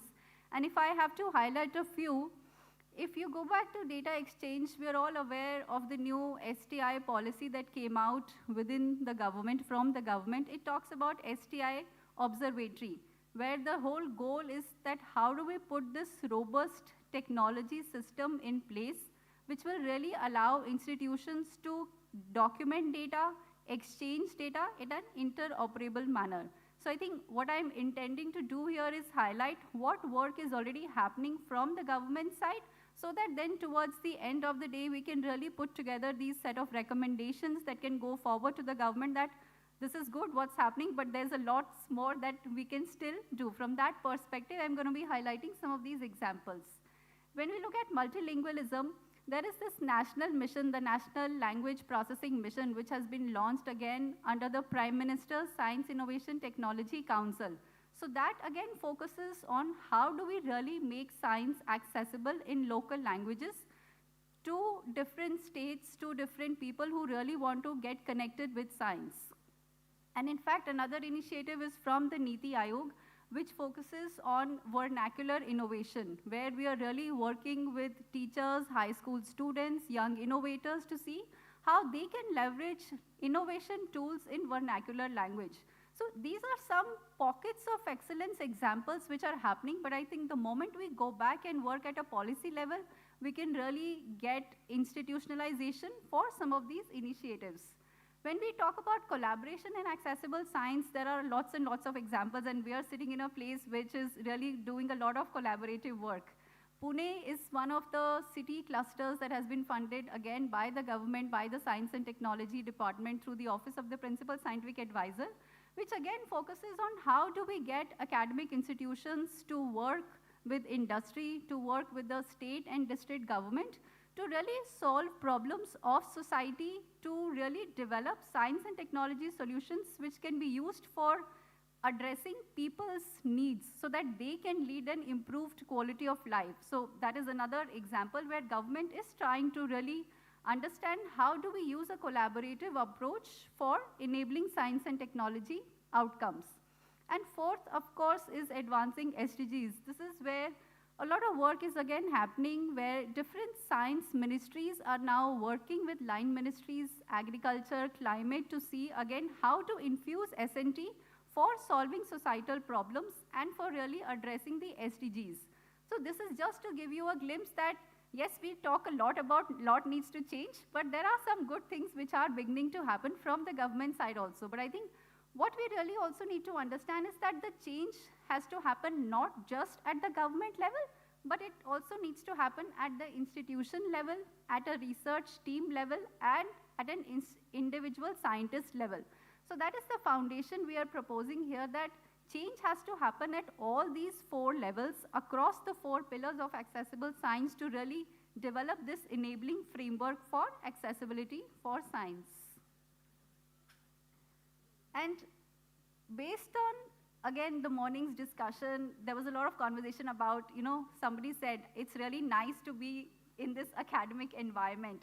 So I think what I do want to highlight is that motivation is always overrated, that are our scientists motivated enough to generate high quality research? But what really also matters is environment. Environment really often matters more, I would say. And I'll be more than happy if there are people in the room who would disagree with this statement and say that no, motivation is more important. Because I think if you look at a lot of the latest research that is coming out from neuroscience, from psychology, from behavior science, it really indicates that behavior is a function of the person in their environment. So which means if we really want our scientists to collaborate, we have to provide that collaborative environment to these individuals. We can't expect scientists and institutions to really climb those walls of resistance and yet continue to collaborate. And I think that is where, again, institutions and government has to play a very, very important role, because environment in this context is what is the government doing to promote innovation, collaboration, what are the institutions doing to promote collaboration. And therefore, these are some tough questions which as a group we should try to answer, we should try to attempt, so that by the end of the day we can have some recommendations that how we can really work, like I said, at the individual scientist level, at a team level, at an institution level, at a government level to be able to promote accessibility in science. So I think some fundamental questions are that we have a lot of the grant programs functioning in India. Do they really promote consortia approach? Well, some of them do, but not all of them. So I think that's again a fundamental question to ask ourselves, that how can we design more grant programs which will ensure that there is public-private participation and there is collaboration, not just multi-institutional, but multi-country and multi-stakeholder as well. Then second, of course, is to understand that do we have enough technology tools to be able to manage data, to be able to measure the impact of science again at different levels.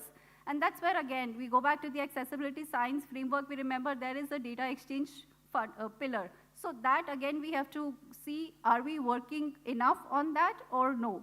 Similarly, the moment we talk to institutions that why are we not collaborating, everybody will come up and say that, oh, I really don't know, how do I share my intellectual property with other institutions?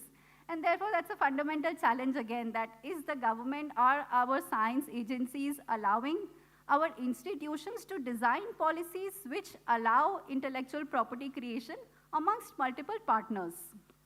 Fourth, of course, is that do we promote teamwork? Does teamwork and competition coexist in our institutions or no? Because we often see people fighting with each other for grants, for visibility, for a lot of recognition. But how do we again create an environment where competition and teamwork can coexist? So that's another tough question we all need to ask ourselves, our colleagues, our institutions, and the government. And finally, the big question is that are we creating an environment which will generate high quality S&T leaders? It's all about leadership at the end of the day. We may have very high quality good scientists, but the question is, are those scientists effective leaders also? Do we recognize leadership as an individual skill that needs to be embraced in all these high quality scientists as well? And finally, I think on a closing note, what I really want to highlight is, like I said, that there are a lot of these bottom-up initiatives that have been taken in the country in pockets of excellence. But I think now what we really need is a top-down approach which will ensure that there are enough policy reforms which are percolated down to a state level, to a district level, to all different kinds of education institutions, which will also help us to create that collaborative, competitive environment of research and innovation. And at the end of the day, it all comes about how do we really conduct science, how do we communicate our science, and how do we measure our science at all different levels. So I think these are some fundamental changes that we are proposing as part of our top-down policy approach. And I think the final thought that I want to bring out here is that it took about almost 8 to 9 years for startups to really rapidly grow, exponentially grow in India, the startup ecosystem, to the extent that today, if you're a co-founder, you're actually considered very fashionable, very cool, and it's really become very aspirational to become a co-founder of a startup company. Startup India was launched in about 2015, so we are, about 8 to 9 years into the implementation. But this was not the case when I started up my company, which was back in 2011. That's when people asked me that, oh, it seems like you did not get a very high quality postdoc and that is why you're doing a startup. So I think what I really want to highlight here that it's a lot also about perception.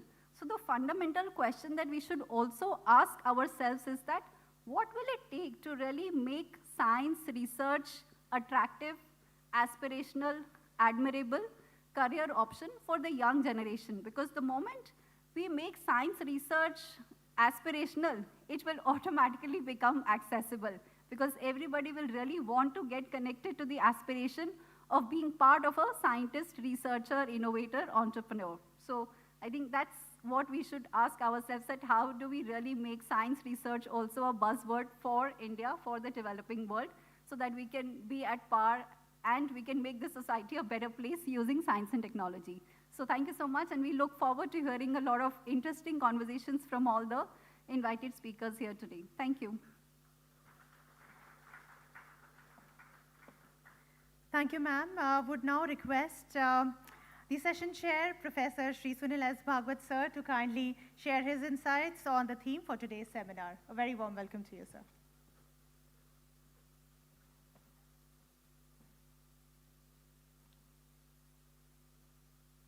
Thank you.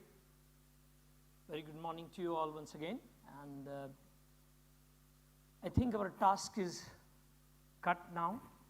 What we need to do is clear.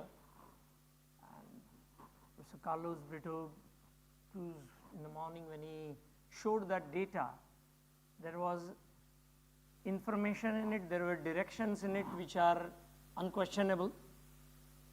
As a country, India is doing science and it's a very good thing, but what it is lacking in that science also came out through that. And I'm glad that we have industry partners here with us. And so also some of the top academic institutions in this area are represented. And when we look at what is it that is lacking, and Dr. Agasha mentioned teamwork versus competition. Now this is one aspect, I think, which is going to be toughest to crack, that if I see even good research institutions, most often the scientist who is guiding or supervising the research students will be a single person. Very rarely there would be collaboration even within an institution. Now we have to take that ahead to talk about inter-institutional and international.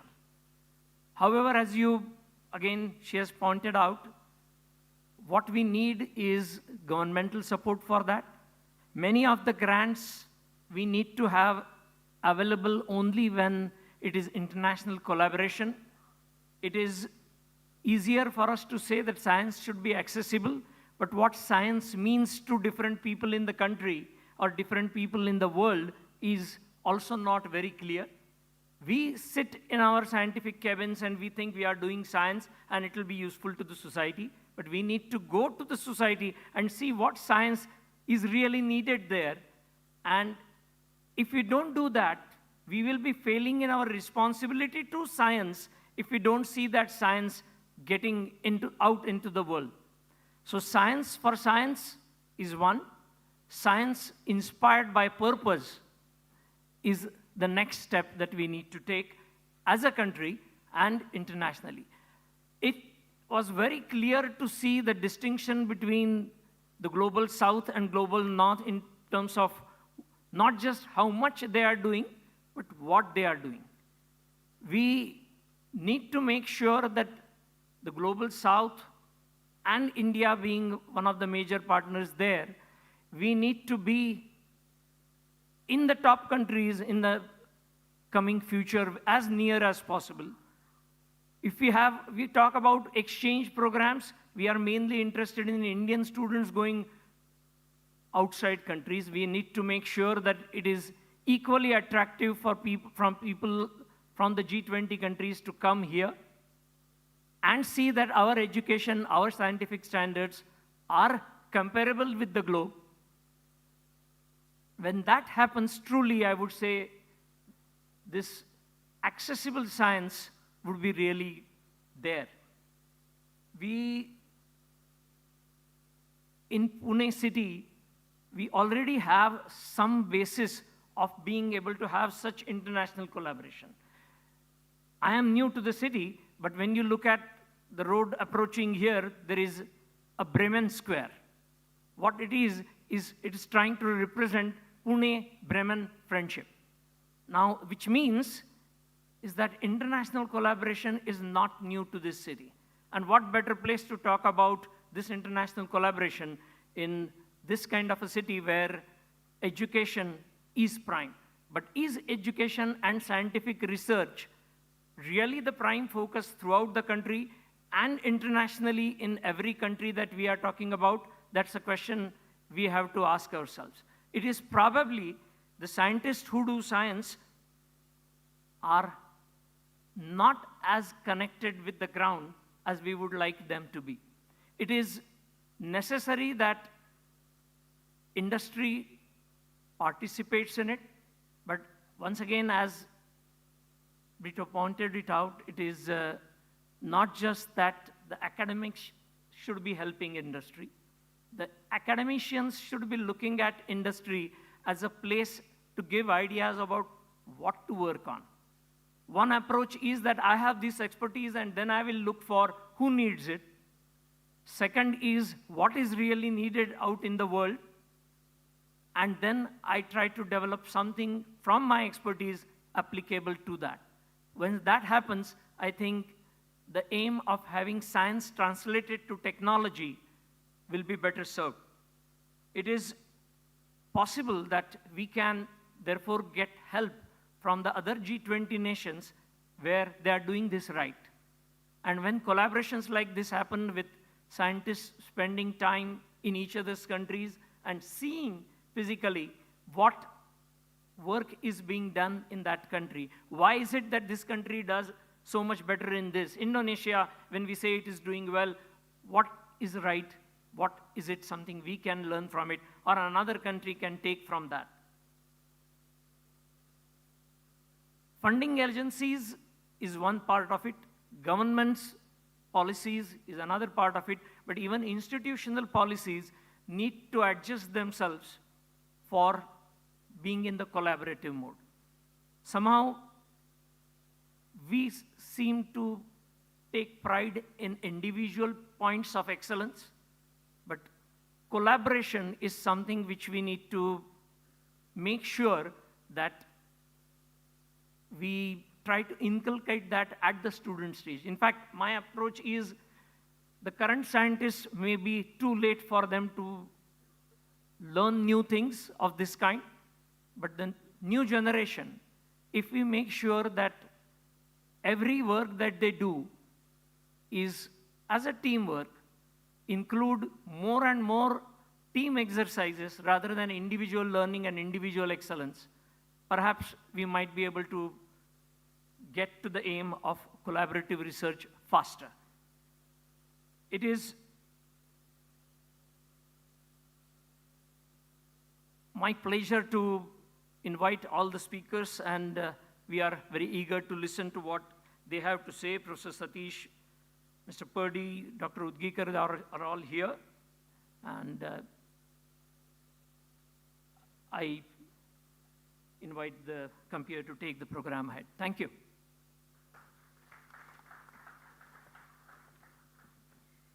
Thank you, sir. Next, we have a presentation by Professor S.K. Satish, Indian Institute of Science, Chief Editor of Current Science, Indian Academy of Sciences, on science, learning, inclusivity, cooperation, and knowledge. He has been serving as a chair of Devesha Center for Climate Change since 2016 and professor of Center for Atmospheric and Oceanic Sciences since 2012. He was a senior fellow at NASA Goddard Space Flight Center, USA, for a year on sabbatical. Would request Professor S.K. Satish to kindly join us on stage and conduct the presentation. Can we please welcome him with a huge round of applause, ladies and gentlemen. Very warm welcome to you.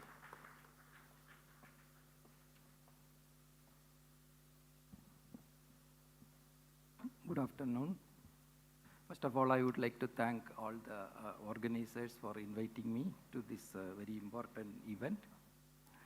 I'm basically a climate scientist, and I would like to, I was one of the lead authors of Intergovernmental Panel on Climate Change 5th Assessment Report. So very briefly, in next 10 minutes or so, I would provide some of my views and some recommendations. Can I have my presentation, please? Thank you. So I will be talking about science, learning, inclusivity, cooperation, and knowledge. This is the overall topic of this seminar. So very briefly, to give an introduction, science is going to have to play a major role in addressing many global challenges we face today. But the nature of these challenges is such that they cannot be solved by just one institution or one country alone. The institutions and nations have to cooperate with each other to create mechanisms to achieve our common goals. Fortunately, we already have examples of such cooperation in the past that can serve as template for our future endeavors. And besides replicating such successful experiments of cooperation, much more needs to be done. We therefore have to identify several areas in which knowledge and know-how can be shared with each other while ensuring greater access to the fruits of science and technology to all of humanity and making the practice of science more inclusive. So we are living in an interconnected world. Last year, during World Health Day, the World Health Organization stated that the health of the people depends on the health of the environment we live in. So this is the best example to show that we are living in an interconnected world. In addition to this, globalization and advances in science and technology in the last century have changed the face of our world beyond recognition. The recent pandemic, alarmingly rapid changes in the climate, and looming global energy crisis have made it very clear that we live in an interconnected world. This means that the best way we can face this crisis is if we work together with open eyes and involving every stakeholder involved. So these are some of the existential challenges confronting humanity, just to mention a few. Climate crisis, sustainable energy, food and water security, public health, education, economic inequality, biodiversity loss, and many more.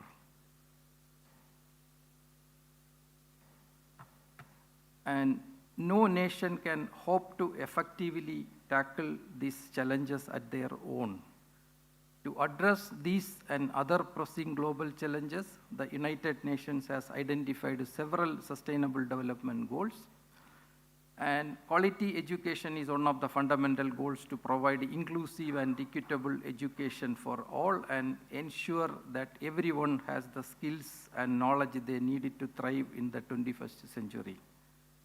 The success of every goal, from bringing gender equality to responsible consumption and production to affordable and clean energy, requires building thoughtful, rational citizens across the globe.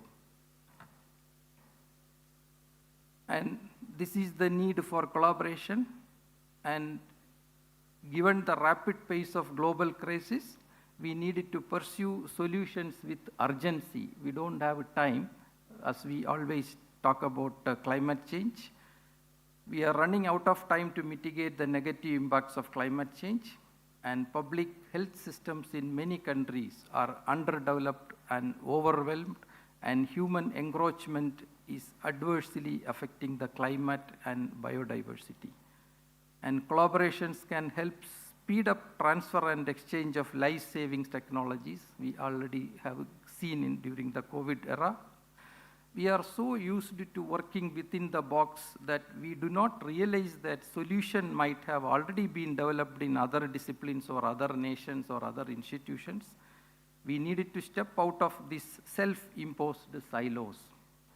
The problem each country faces are different and large, and we are merely chipping away at the edges. The scale with which we are progressing towards solutions is not proportionate to the size of the threats.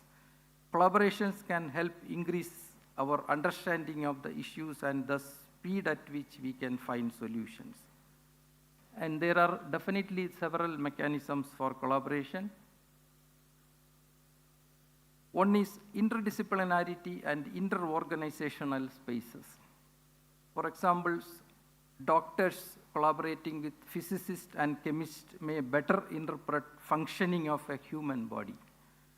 Scientists and engineers collaborating with economics can perhaps manage a project much better.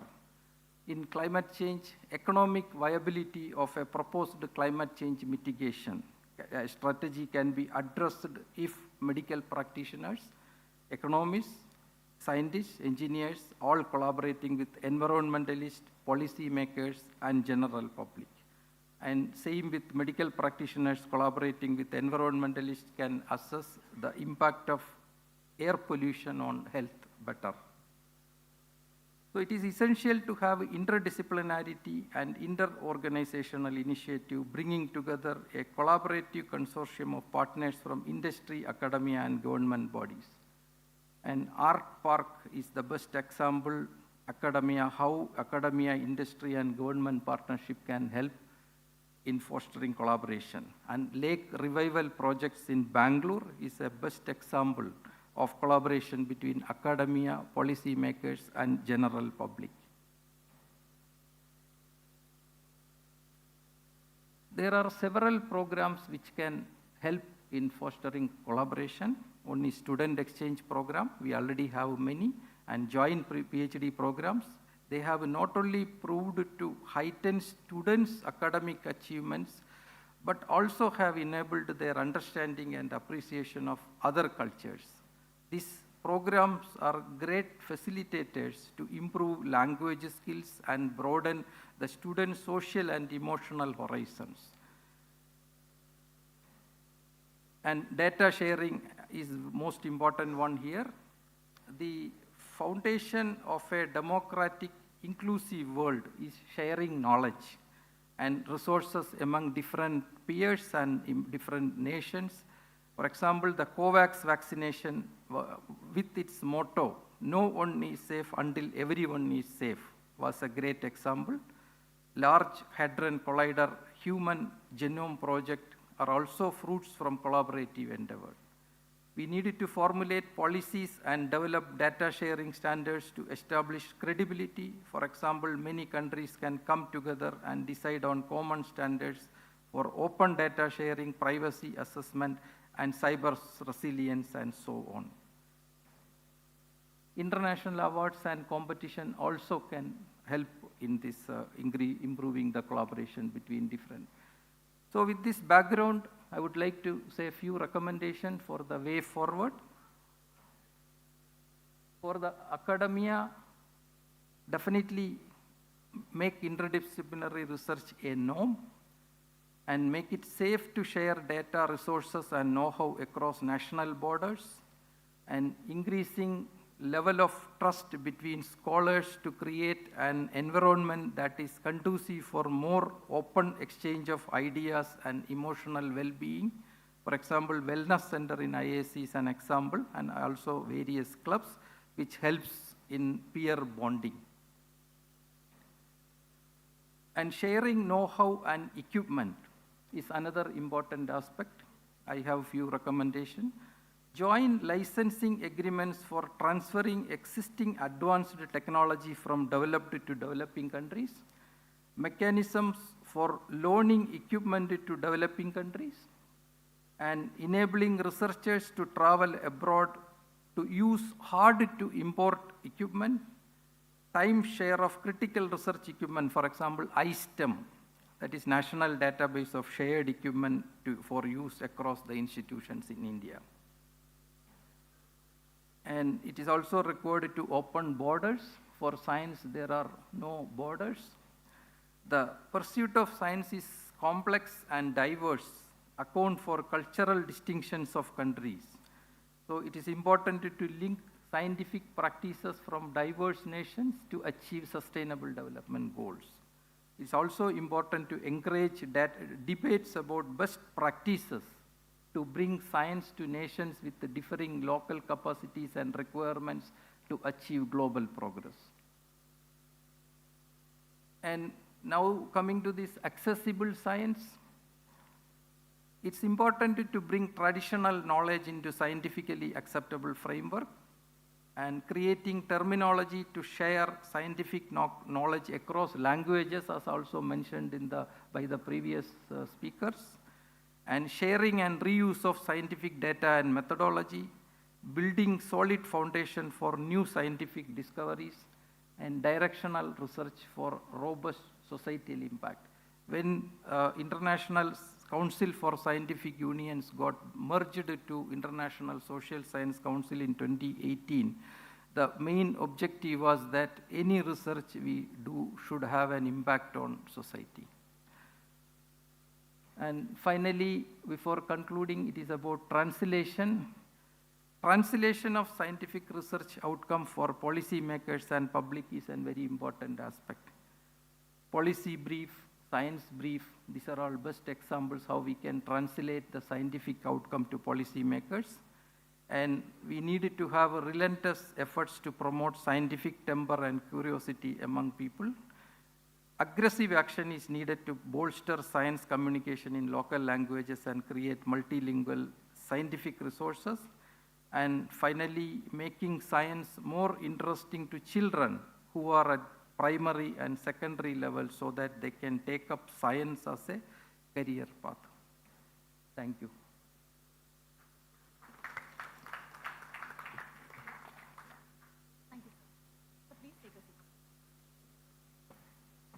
Thank you so much, sir. Here's a short request that we would like to make.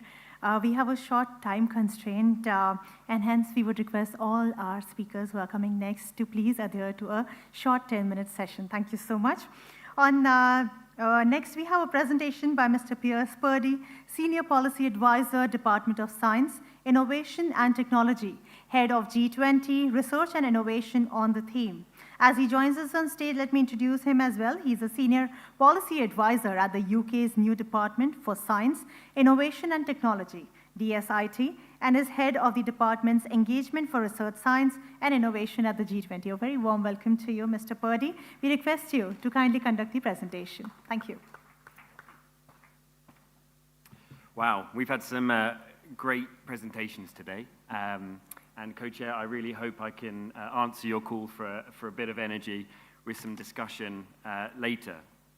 It's a pleasure to be back with the G20 education track.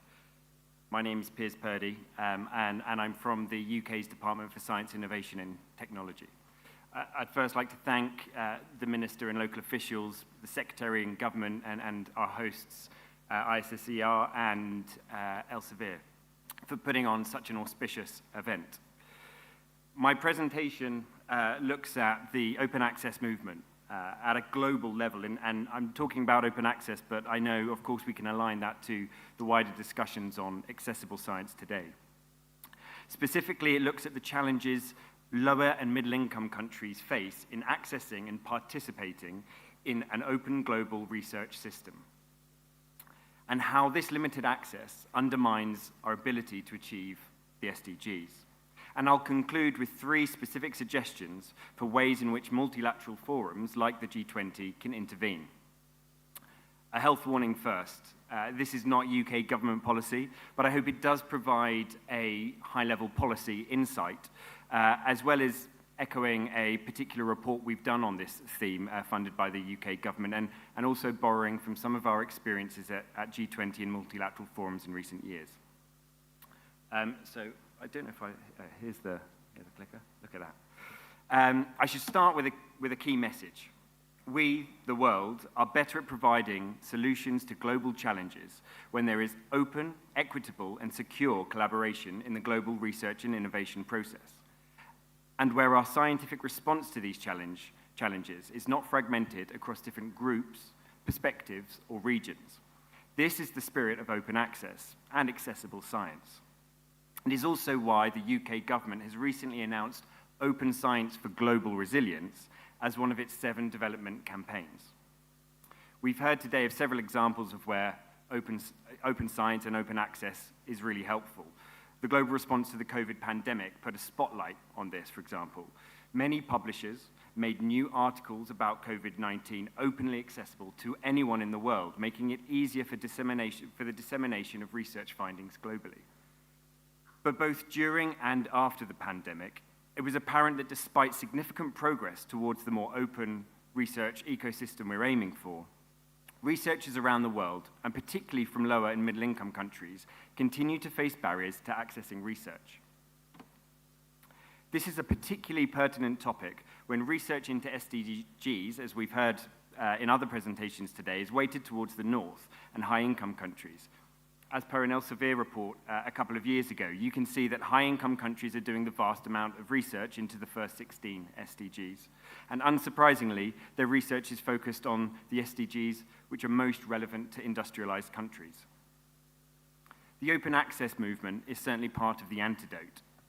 recent years have seen countries around the world take significant steps forward in developing and implementing open access strategies and policies domestically. They recognize that openness is intrinsic to research integrity and that the ability to openly verify and build on research is essential. They also recognize that these processes are enhanced at a global level. A truly open global research ecosystem provides higher levels of participation for researchers around the world and a greater availability of research, ideas, and data to enhance that research integrity. And thus, a more global research ecosystem will mean we're better equipped for tackling the global challenges ahead, whether it's a pandemic, antimicrobial resistance, or climate change.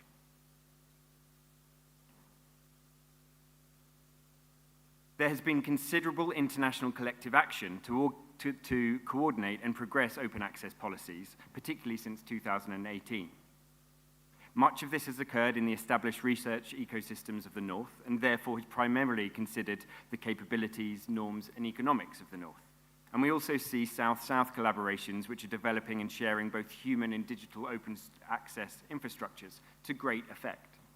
But is the antidote working? Well, while there is a convergence of ambition between the North and South, there is often a divergence in areas that still really affect the researchers themselves, and therefore the levels of access and participation of researchers in LMICs is not high enough. It is the case that open access policies give researchers in LMICs greater access to research in the global North. For example, the UK has required global open access to publicly funded research articles since 2015, and we've recently moved further. In 2020, two of our major funding agencies introduced policies that mandate immediate open access. This is, of course, a good thing. However, LMIC researchers still face that dual barrier. Access to many journals remains limited by unaffordable subscription costs, and publishing in northern open access journals is often inaccessible due to disproportionately expensive article processing charges. Furthermore, the issue of open access, global equity, is not only about access to northern-oriented research publishing ecosystems, it is about full participation. So there is a need and the demand for LMICs to develop, continue developing, leading, and managing open access journals and other publishing platforms, and for these to meet the needs of national and regional research communities. And lastly, on this slide, it is impossible to talk about equitable open access without talking about the wider question, how research is evaluated and valued, and particularly weighted towards northern norms. Wrapped around access and participation, the big challenge for researchers from LMICs is how to navigate the interplay between the local and the global as they pursue visibility, recognition, and credibility. There is, of course, plenty of work going on to address each of these areas, more than we could fit into an entire seminar. But I'm here to highlight three areas where we, those participating and engaging in multilateral forums like G20, can affect change in the coming years. Through multilaterals, through the joint statements that they provide, we can ensure that there is political advocacy for open access and accessible science at the very highest level. First, some very basic advocacy, echoing what some colleagues have said today. We need to advocate for ongoing joint commitment to investing in international scientific collaboration towards SDGs, particularly in a world where borders are higher than ever. Second, advocacy for a common understanding of open science and its benefits to rally continued global collective action. And third, the recognition of equity through diversity, that governments, national and regional science agencies, and publishers should invest in the human and technological infrastructures and follow their own paths so that citizens can benefit from both global and local science. Multilaterals can also play a role in shifting perceptions, and we've heard a bit about the need to shift perceptions of open access publishing. Leaders and decision makers in the research systems of the North and in LMICs and across the world can be targeted so that open access platforms are more widely accepted and respected and invested in. but also in research communities around the world to give confidence to researchers who are building a career, navigating tricky issues like IP, and who need reassurance and wider guidance on how to operate in an open access environment. The G20 and other multilaterals are focal points for the world's research communities, and the toolkits, guidance, reports, and communications that they produce can and will contribute to the needed shift in perceptions. And finally, to mitigate the risk of global divergence, we can use multilaterals to establish more inclusive forums for policy and technical exchange. These are where the difficult decisions and conversations seeking solutions to interoperability, business models, and evaluation metrics take place. The world is not short of forums for discussing open access publishing, and many of these can be expanded so that there is greater involvement of LMICs. It is important that stakeholders around the world have a strong role in formulating global open access and open science policies and agendas, and that they drive forward policy and lead decision-making in their own regions. Otherwise, the best and brightest across the world will continue to face barriers to participation in publishing systems that are geared towards the global north. The G20 and other multilateral organizations can play an important role in addressing this. Thank you.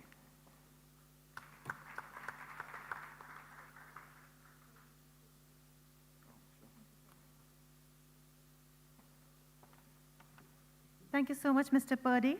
The next segment is a presentation by Shri Mudit Narayan, Director, Foundation for Advancing Science and Technology, on accessible science and fostering collaboration. He was with the Government of India till recently at Atal Innovation Mission, Niti Aayog, and the Office of the Principal Scientific Advisor. Would request Mr. Mudit Narayan to kindly join us on stage and conduct the presentation. A very, very warm welcome to you, sir.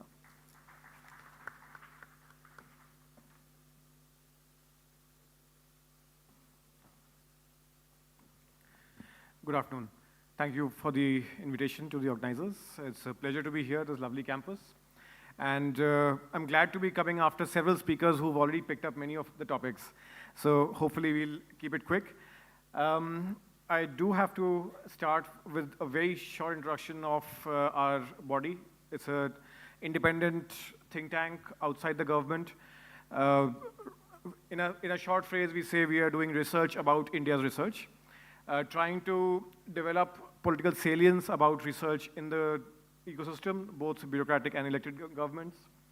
Maybe deliver some programmatic interventions to support government efforts and science institutions in the country. Create some public goods and platforms for the promotion of science. This includes a very large event we do every year and has been held in Pune at IISER about 3 years ago. And we do a lot of advocacy around research. The one-line statement or the one-line vision that we have is India should be a top 3 superpower in science, not just in publications, but in impact by 2030. And we're doing all we can on our own to do that. So research about India's research. So that's about the body that I head. Many dimensions of accessibility. My previous peers talked about the publication part of it. I'll take the liberty of focusing on the other 2 parts, the accessibility during the activity of research, the actual work in the labs, the research part, and the consumption and reproduction of that, which also has been picked upon a little bit in the day today. A lot of the findings I'll be discussing are from a recent publication that we put out earlier this year on the ease of doing science. This was a pilot study, the first such study we've done, limited only to the top 10 ranked institutes in the country. But a lot of the findings you'll see will probably resonate with your experience. And maybe I'll take the liberty of saying that if things are so uninspiring in the top 10, maybe they are worse off elsewhere. I do have a few copies of that report. Please come by. I'm sitting right here. In this report, we had 5 broad parameters, and 2 of them were around ease of collaboration and ease of commercialization. So we asked more than 150 scientists in the top 10 institutes, which are primarily 6 IITs, VIT, ISC, and so on. And the parameters measured the scientist's experience. A lot of what Dr. Brito spoke about this morning and what Pierce is about papers. It's about the output of science, and that's very important to measure. We wanted to measure the scientist's experience, the scientist's daily lived experience, multiple aspects, And the two aspects of collaboration and commercialization are very intrinsically linked to the idea of accessibility, whether it's accessibility to students, whether it's accessibility to scholars, by scholars I mean research scholars, or to the industry. And so, core of the findings, we found that, and just to remind you, this is the top 10 institutes we're talking about. We found that most scientists find it very hard to access resources for international travel. There was a slide earlier in Dr. Pradhan's presentation about how important is collaboration, and I understand not all collaboration means good quality research, but it's a very important part of the scientific endeavor. It's a very important part of training for young scientists. We found that inviting foreign collaborators is rated poor. It is well below the average. And being able to collaborate with industry is rated amongst the lowest by scientists. For an emerging economy, for a developing country, the fruits of science should meet the needs of the society. And if that is not working, something needs to change. And in the next few slides, we'll discuss, not even discuss, I'll raise a few questions, hopefully, which will lead to some conversation. Very happy to note that the draft Science, Technology, Innovation Policy, which was discussed with the broader community just before COVID and during the COVID pandemic, talks a lot about the idea of accessible science. It also lays out principles, and we hope and also intend to support the government's efforts in making this a part of the scientific endeavor in all universities, labs. And we believe that the phrase accessibility often is limited to either the papers or the research outputs, but it goes beyond a lot of, it goes beyond into data, it goes beyond into activities, it goes beyond, as Dr. Satish said, including making sure that young students are also involved in the scientific ability enterprise. But there are a lot of barriers around communication. I don't want to say in this audience that sometimes the language that our papers are in tends to be jargony. Please pardon me for saying that, but I think many of you will agree with that.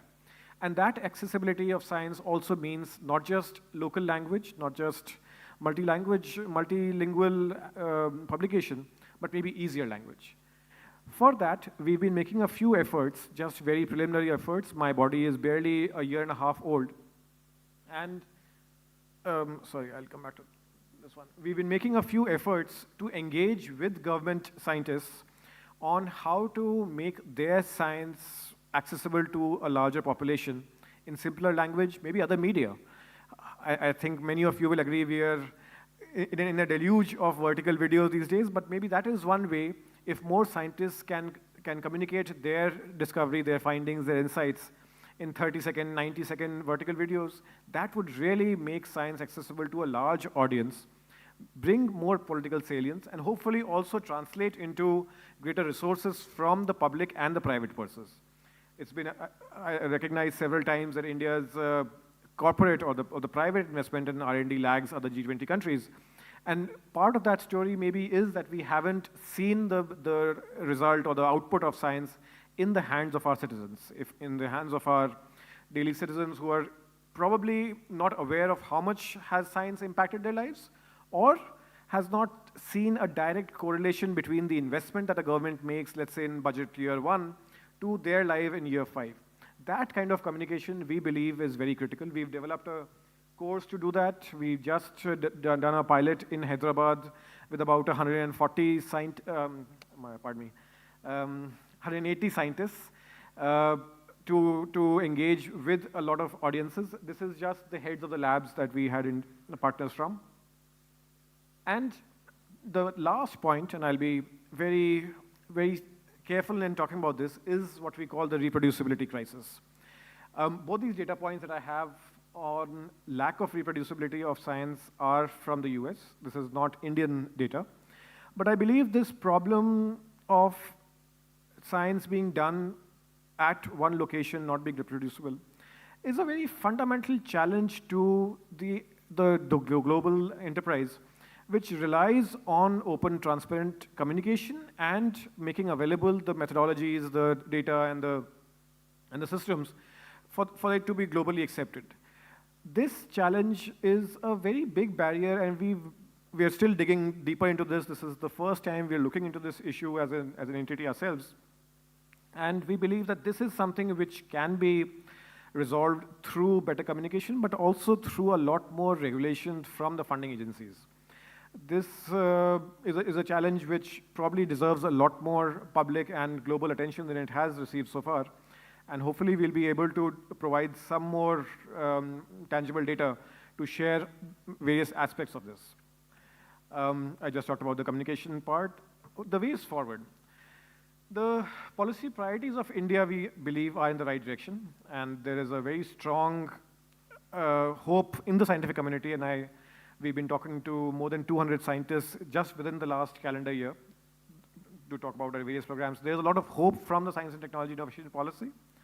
We believe that the National Data Sharing and Accessibility Policy, which came out in 21, was a very good effort, but unfortunately, or well, not unfortunately, but maybe it was oriented only towards the government schemes and the benefits delivery.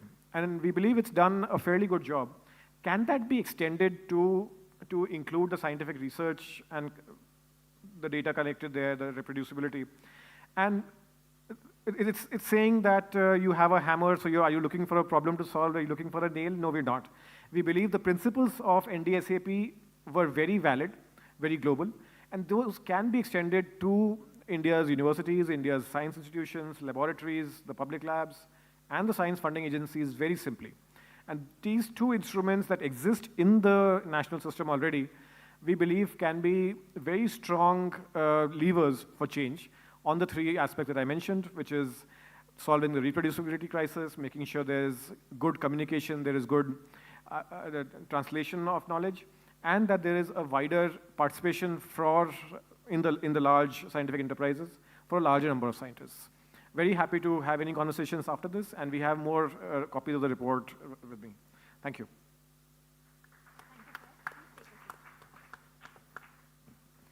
Thank you, sir. The next presentation is by Dr. Ravindra Udgikar. He is the Vice President, Corporate Strategy and Marketing at Praj Industries Limited. He also holds a doctorate degree in management, addition to his bachelor degree in electronics and telecommunication engineering, and has over 27 years of industry experience under his belt. Ladies and gentlemen, please welcome Dr. Ravindra Udgikar to kindly make his presentation.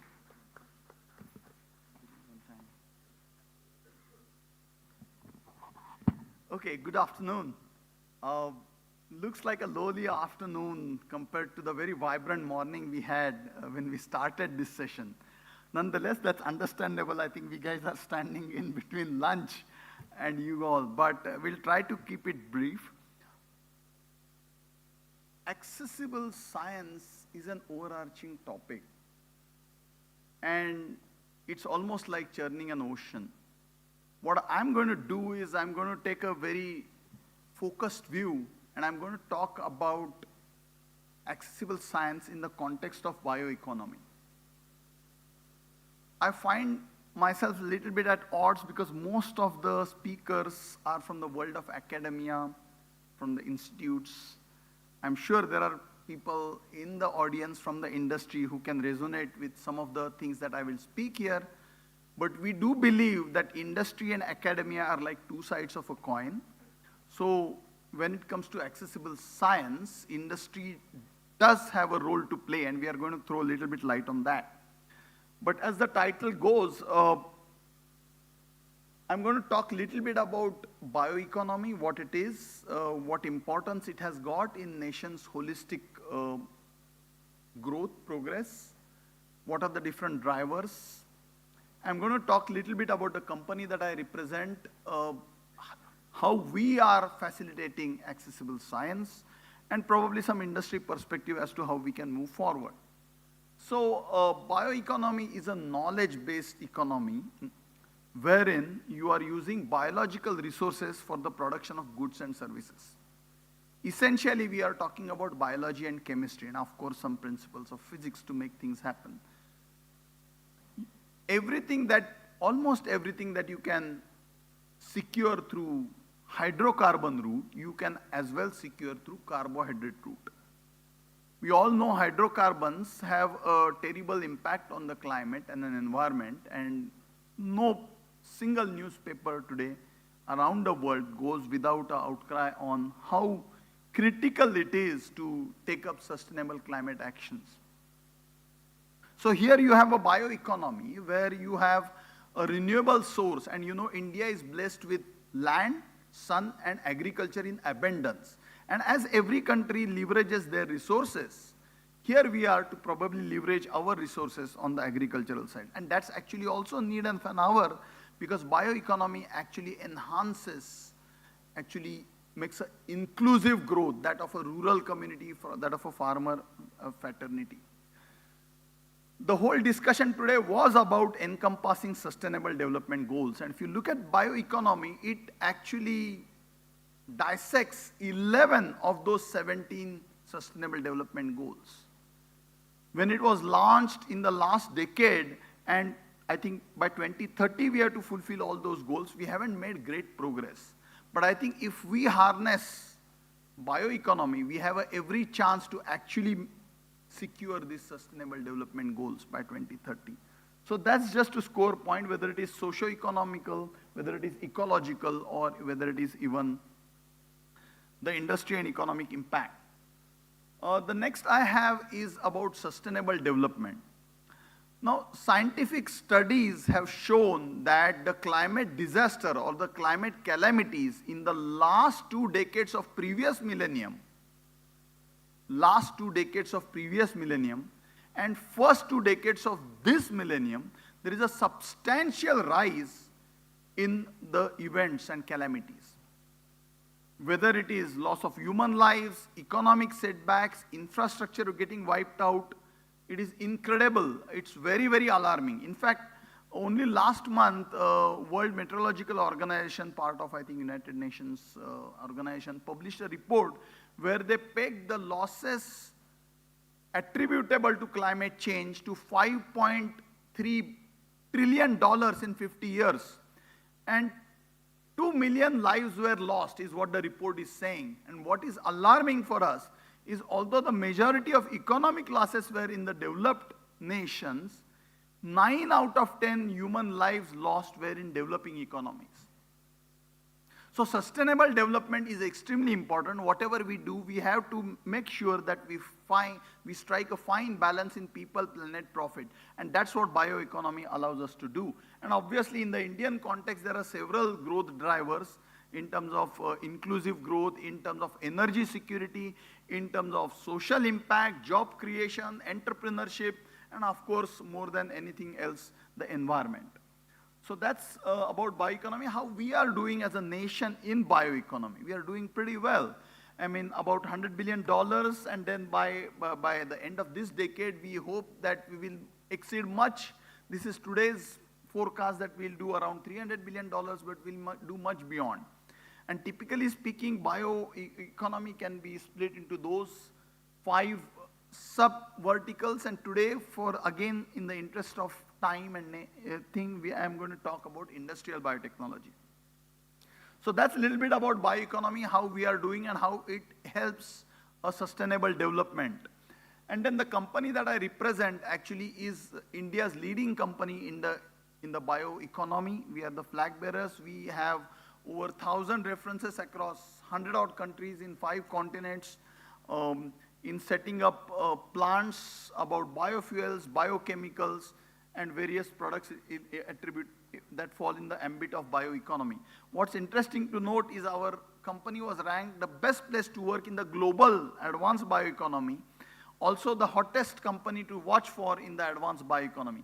The numbers speak for themselves, but Dr. Chowdhury, our founder chairman, was recipient of George Washington Carver Award and William C. Hon'ble Award. Both awards, he was the first Indian recipient, and they traveled outside USA or Europe sporadically. In fact, there is only isolated incidents. So that's the strength that our company possesses. We believe in accelerating energy transition through bioeconomy. Our approach to bioeconomy is on 2 platforms, biomobility and bioprism. Biomobility is a platform of low carbon, renewable transportation biofuels, which actually are produced using biological feedstock, whether it is sugary feedstock, starchy feedstock, or lignocellulosic feedstock, and they actually are very, very critical to decarbonization of the transportation sector, whether it is surface, air, or marine. All these are hard to abate sectors. So the more usage of biofuels, the more we are able to save on greenhouse gas emissions, foreign exchange, reducing our dependence on the imported oil and so on, not to mention the inclusive growth of farming fraternity. And the biochemical platform is also a very powerful platform. Everything that is coming, all the polymers can actually also come from bioroot. And I have Professor Yadav who has championed the causes of chemistry and biology, and he's an authority on this topic, and he would agree that harnessing bioeconomy is one surefire way to actually curb greenhouse gas emissions, so that we have this chance of indeed curbing the global temperature rise within 1.5 degrees as per the Paris Accord. Moving forward, how are we doing it? We believe that industry and academia are two sides of the coin, and this is a partial list of renowned Indian institutions with which we are associating, we are collaborating, and we are trying to see how the research and innovations and technology advancement done at an institutional level are taken to the next level in the industry and then proliferated all the way to the benefits of humankind. We are sitting in the IISER here today, and IISER runs a nation's most coveted science competition called Mimamsa, which is actually purely based on science, fundamentals of science. And we have partnered with IISER to actually tap those young graduation students in the science domain and encourage them to imbibe them to develop liking about core sciences. And this Mimamsa competition has been very popular. We also work with IISER on getting to the grassroots to appreciate the concept of molecular biology and actually catch the young science students, even the graduating students, post-graduating students, doctorate students in the remotest part of India, bring them over here, expose them to different technologies, infrastructure, laboratories. That way we are able to actually do our 2 cents in contributing to the scientists. All the Nobel laureates, some of the Nobel laureates were asked that how did you make this far? And many of them have said that we developed liking about core sciences as we were studying in our school. So the idea is to catch young minds and actually see how science can progress. Same way we can talk about ICT, we can have these polymers coming from traditional petrochemical route, but you can also have them come from bio route. Once those polymers are developed in our research and laboratory labs, we can work with ICT to see how those polymers, biopolymers, can have applications across the industry sector, whether it is packaging industry, tire industry, infrastructure industry, cosmetic industry, food industry, and so on and so forth. So I think there is some powerful, and we can go on through the list, but even one thing I would like to mention, that India's journey to net zero or fulfilling the nationally determined contributions is going to be incomplete unless we harness the villages, because majority of India's population lives in villages. So as a part of our social responsibility, we are working to make a net zero village at Mandede. And we are working with Gokhale Institute to see some of the life cycle analysis and some of the concepts that make this journey very feasible. So several initiatives to see how the science can be made accessible at village level, how the villages and those population can benefit from the advancement of sciences, how at an academic level more and more students are coming into the fold. So that's a little bit about how the Prajway is done. But this is a slide where I want to say that, in this journey of new product development and commercialization, there are scientists and there are researchers and there are R&D technologists who actually do all the hard work in terms of screening the ideas, understanding the market requirements, seeing what is technically feasible, and then there are engineers who realize. So scientists invent, engineers realize. And it's very important that industry and academia, industry and institutions work together to actually take the benefits of all the research papers intellectual property, innovations, and convert those innovations or concepts into real life projects that can benefit masses at large. So there is a big role for scientists and engineers to work together in this domain. But all this journey is far from easy. There are obviously lots of headwinds and lots of tailwinds that one can see here, and I've mentioned just few. But in addition to that, all this journey of new product development has to pass through the valley of death. At every point of stage gate new product development model, we are assessing the sunk costs of product development in terms of R&D experiments versus the forecasted profits and revenue coming from that new product. And at every stage gate, we are checking whether it still makes sense to make that product.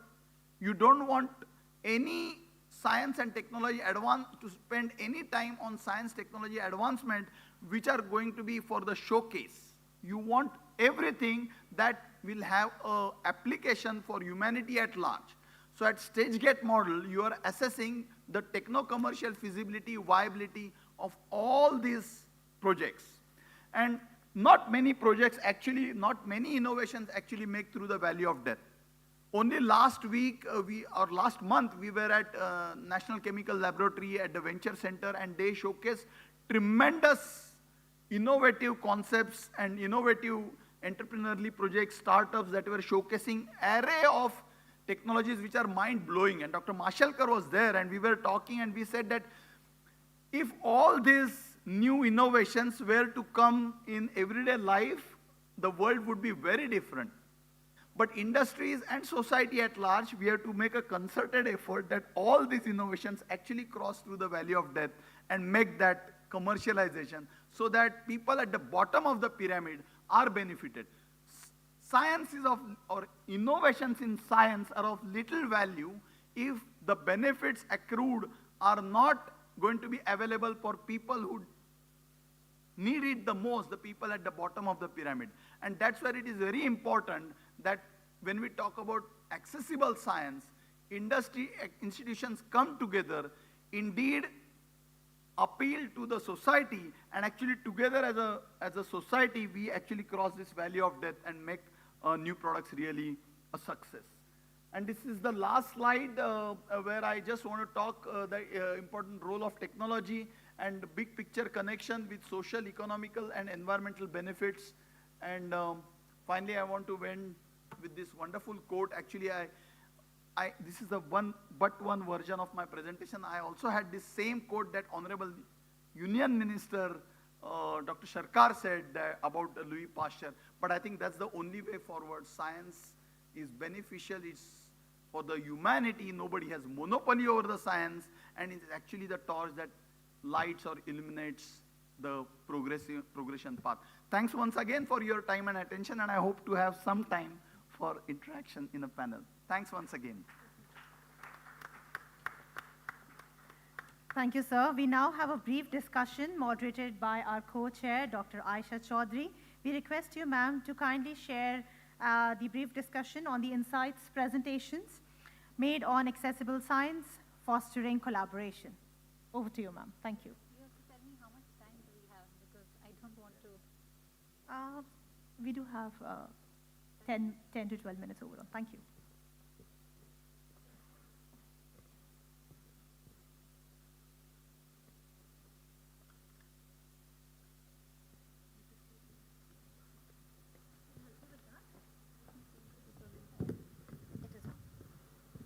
Okay, great. Thank you so much. Like we said that we are already in your way between lunch, so we would like to keep it very short. Maybe I'll try and first ask if there are any questions from the audience, and then I can go back to our panelists, because they've already done a lot of talking, and I'm sure that may have sort of instigated some questions, some thoughts in the minds of people. So do we want anyone to just give us any few reactions, any comments, any thoughts? No? So then, sure. Yes, sir. Please, go ahead.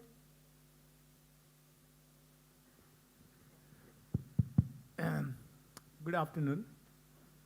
My name is Professor Yadav, G.D. Yadav. I am the former Vice Chancellor of Institute of Chemical Technology, Mumbai. One of the issues which was discussed was about open access. Now, open access, for the developing world, whether it is USA, UK, and others, they are funding and they want their scientists to publish data, open access. That is not possible in a country like India. Paying $5,000 for an article, I can hire a research students and do the research. So somebody has to look at it. Look at the per capita income. India, $2,000, America, $35,000, $40,000.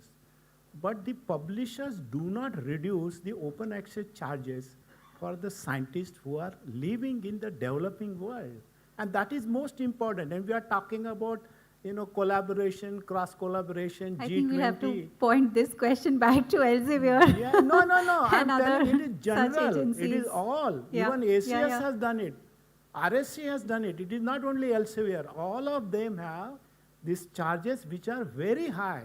So something has to be done. Maybe that they reduce the charges by 10 times or maybe 15 times. Then only the scientists from developing countries can participate on equal level, because we are talking about equity. Remember, in sustainable development, there is an equity term. Yes, that's a very good point, and I would request if anybody wants to take that, because what I can offer is that the government from India's side is already trying to work with different publishers to see what can be done to really create a policy which will make at least reduce those charges if it does not make it freely accessible for all. So there are efforts going on. There are a lot of conversations going on. These things do take time because a lot of the different stakeholders have to be brought on board. But yeah, please go ahead if you have any specific pointers to add.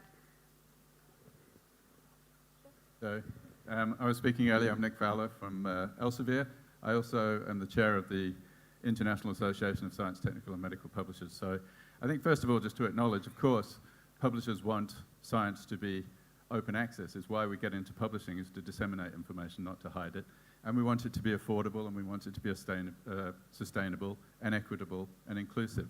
I do think it's important to acknowledge that in a world where things were only available by subscription, many publishers with the United Nations created something called the Research for Life programs, so fully waived subscription fees to countries that couldn't pay. And for countries which had higher GDPs but were still relatively, had few financial resources, the fees were reduced to 50%. Now that increasingly articles are published gold open access, where they do have $3,000 on average fees, again, through Research for Life, the poorest countries are waived entirely, so they pay nothing. Reduced countries pay 50%. So Elsevier, for example, did waive 50% of the articles that it received from the Global South last year and provided discounts to another 25%. So I think the idea that there is no accommodation at the moment it does need to be addressed, or that fact needs to be introduced. At the same time, there's no question that that's quite a crude mechanism, and that there's much more room for GDP-based pricing to accommodate the varying ability to pay. And what I would also say is that in the developed countries, typically what's happened is large national subscription funds are being repurposed so that researchers can not only subscribe to the world's content, but also promote their own content. So it's actually very, very rare that researchers in those countries pay the fees. They're paid for on behalf of the government, and they're certainly not, the researchers themselves aren't seeing those fees. So in India, there is also, I think, room for such a model as well, where we can take, researchers want to be able to access the world's content and broadcast their content free to the world. So I think I would sort of end by with endorsing Pierce's call for collaborative discussions about this. There's no question that there's a genuine problem to be addressed. What I would say is it's not quite as bleak as I think as the picture has been portrayed. I think there's a very strong appetite on the part of the publishing industry to address this, and I would say my plea is that publishers be involved in those discussions which you're calling for. So when we talk about government, funding bodies, universities, publishers need to be at the table too, so that they can share the kind of data we have and the perspectives we have, and we can all collectively work on solutions. Thank you. Sure. Thank you so much. I think we just have to learn to do the business of impactful science in a manner that it's not very expensive for the LMICs and other countries. And I think we are headed there. Soon we'll probably be at a stage where it's a fine, sweet balance between impact and business, both in science. Over to you. There is one question. Yeah, but very quickly, Sorry, I think you want just to one point answer the previous to add point. to that. And thanks, Nick, for coming back there and adding Is it not loud? No, usually my voice is too loud, so it's nice to have the opposite ones. Thanks, Nick. That's a really helpful perspective that we need in this kind of discussion. I just wanted to add an additional point that it's not only around access to journals in the global north, whether it's those with subscription or open access, but it's also that point around equity. The countries, regions around the world need to be developing through conversations with national agencies, publishers, local research communities, developing local solutions, open access journals and platforms that support them. And there's a huge amount of work that's going in on in that area, but it's not only about access, it's about finding routes for fuller participation. So that's the only point I wanted to add. Sure. Go ahead. If I can add just one perspective and maybe take the liberty of doing a quick opinion, the audience poll. How many of you here have used UPI in the last 7 days? Right? How many of you have used a Visa or MasterCard-based payment system in the last 7 days? It's a fraction, right? That is, that's the model of the answer. We need to fundamentally reimagine and re-engineer the pipes of knowledge. Visa and MasterCard were basically controlling the pipes of payment. If I was paying somebody, very often my payment was going through a gateway in the US. UPI fundamentally re-engineered, reimagined, and democratized the pipelines. The standards can be reimagined. The system of journals is a legacy from when there were paper journals, subscriptions coming every month or every quarter to our homes. We do have the opportunity as the anchor for digital public infrastructure in the world. India is the leader there. We do have the opportunity of fundamentally reimagining this entire journal paper metric. We can do that. I think we have the time. This is the time. Enough people are asking these questions. Thank you, sir, for starting off this conversation. And I believe India is now well suited to reimagine, reindustrialize. And if I can just end with saying, FAST is starting to do some of that. So please come and talk to us after this. Thank you. Thank you. Do we have any more? Yes, please. Yeah. That will be the last one. So my question is for Dr. Ravindra. My question is regarding you had mentioned about the collaboration with regards to biopolymers. So basically, we understand the problem of the impact of certain polymers on our environment, especially when they come to plastics. So in that case, how do you collaborate while taking care of the environment and bioeconomy in that aspect? So. The very fact that these polymers are coming through biological route. So in the bioeconomy, we said it's a knowledge-based economy that uses biological feedstock and biochemical engineering, biothermal engineering with some principles of physics, of course, for the process industry. And therefore, the product coming out of bioeconomy is always low carbon in nature. So, for instance, there is a plastic, and then there is, through bioeconomy, there could be biodegradable plastic or decompostable plastic. You know, so the whole concept of circular economy holds very good in bioeconomy because plants absorb carbon dioxide and goods, products made from plants, when consumed, emit carbon dioxide. So when we are talking of a circular economy, many industries call it, if you're restaurant food industry, they call it farm to fork. If you're in automobile industry, they call it farm to wheel or farm to tank. But in bioeconomy, you are actually calling it cradle to cradle. So whatever comes from the bio route actually goes back in the soil. And that's the best part of having a circular economy, which itself means that we do not add carbon to what already exists in the atmosphere. So your question about causing damage to environment, when it comes to bioeconomy, everything is either carbon neutral or it's low carbon. And that's why its benefits are far-fetched. And more than anything else, it's renewable. And a country like India, which is an agrarian economy, we have abundance of feedstock, biological feedstock. You know, our farmers burn the agricultural waste or residue. So there is every opportunity to do this waste to wealth conversion by way of fuels, chemicals, and they have a potential to replace traditional fuels and chemicals. Yeah, in fact, I would like to mention that this agricultural waste which people reduce, there could be some strategies to use. Maybe someday they are converted to furniture or anything that is useful or productive. Absolutely. So. And one last thing to the question at ICT, and again Professor Yadav is here, we have this lab which actually makes these applications right from bench to flask to POs, proof of concept, to actually pilot to demonstration before actually they are rolled out for a commercial scale application. So whatever coming through bioeconomy undergoes this stage gate process to make sure that products are more environment friendly, more sustainable, and support the sustainable development. Yeah, thank you. Thank you so much. I think we'll also have to go back and tell our Ministry of Environment, Forest, Climate Change to also maybe try and see how we can make research also more sustainable, different experimentations. Do we have time for more about questions? energy. Isn't all energy on Earth free? Like, you can harness tidal waves, you can harness wind power, you can harness solar. So, if you have a subconscious spiritual realm to this, I feel that all energy can be harnessed for free from the atmosphere, from the sources of this planet, and it can be re-energized.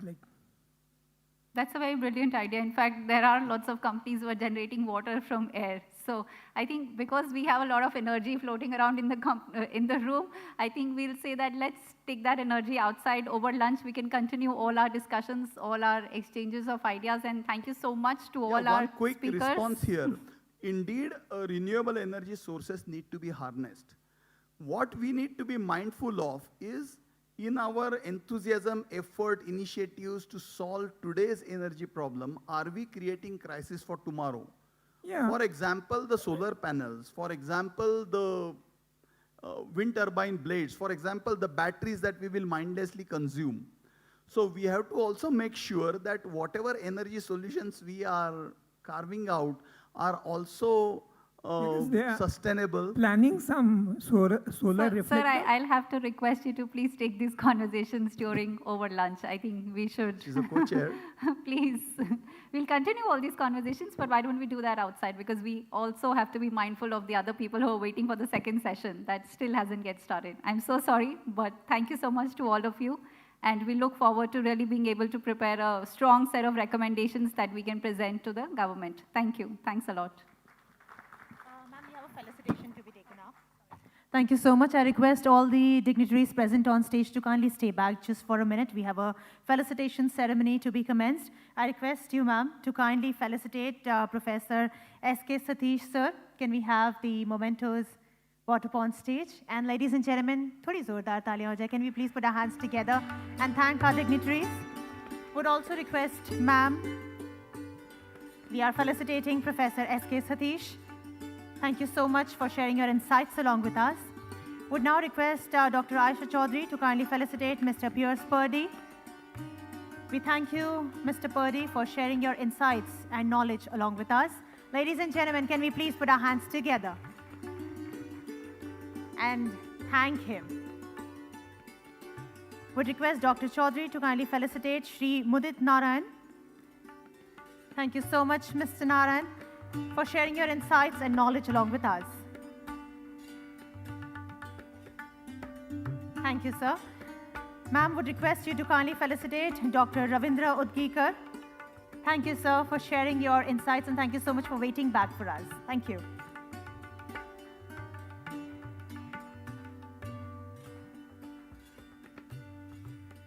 I would request all the dignitaries to kindly come together for a group photo op, and post this we will be breaking for lunch. So the lunch has been arranged on the first and second floor. We have people who will be guiding you through it. So please enjoy the lunch, and we look at coming back at around 2:45 p.m. Will that be okay? Thank you so much.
in a short bit.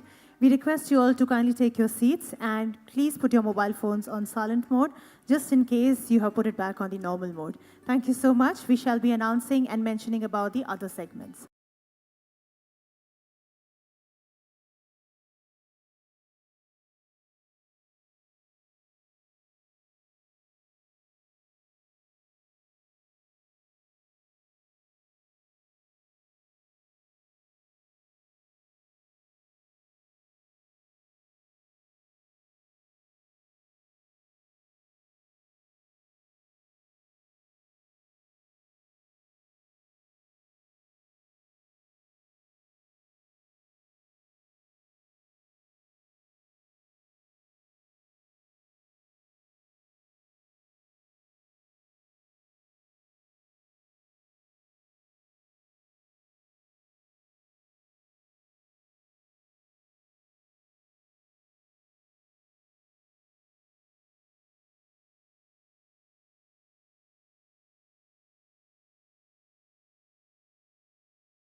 A precursor event to the 4th G20 Education Working Group meeting. Welcome back, everyone.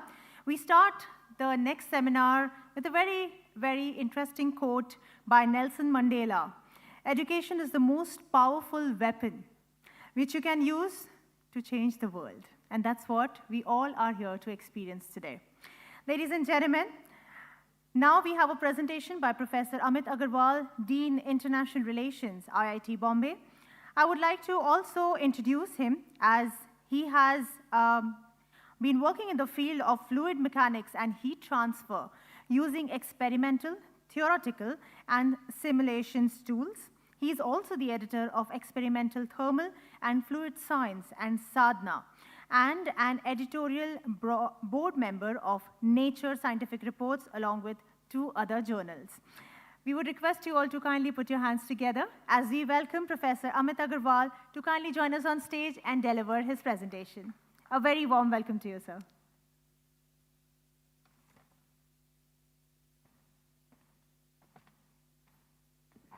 So, good afternoon, everyone. It's really a pleasure for me to be here.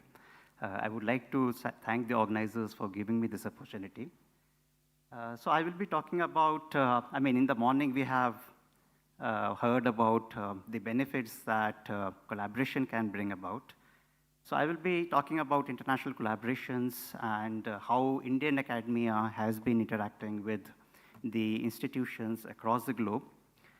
So I come from IIT Bombay, so I will be talking, my examples will be taken from the institute, IIT Bombay, but sort of that will give you a sense of how Indian institutes in general are thinking and collaborating. And I also work in the International Relations Office, where we are responsible for first finding an international partner, sort of figuring out what should be our terms of engagement, so how should be the MOUs be designed.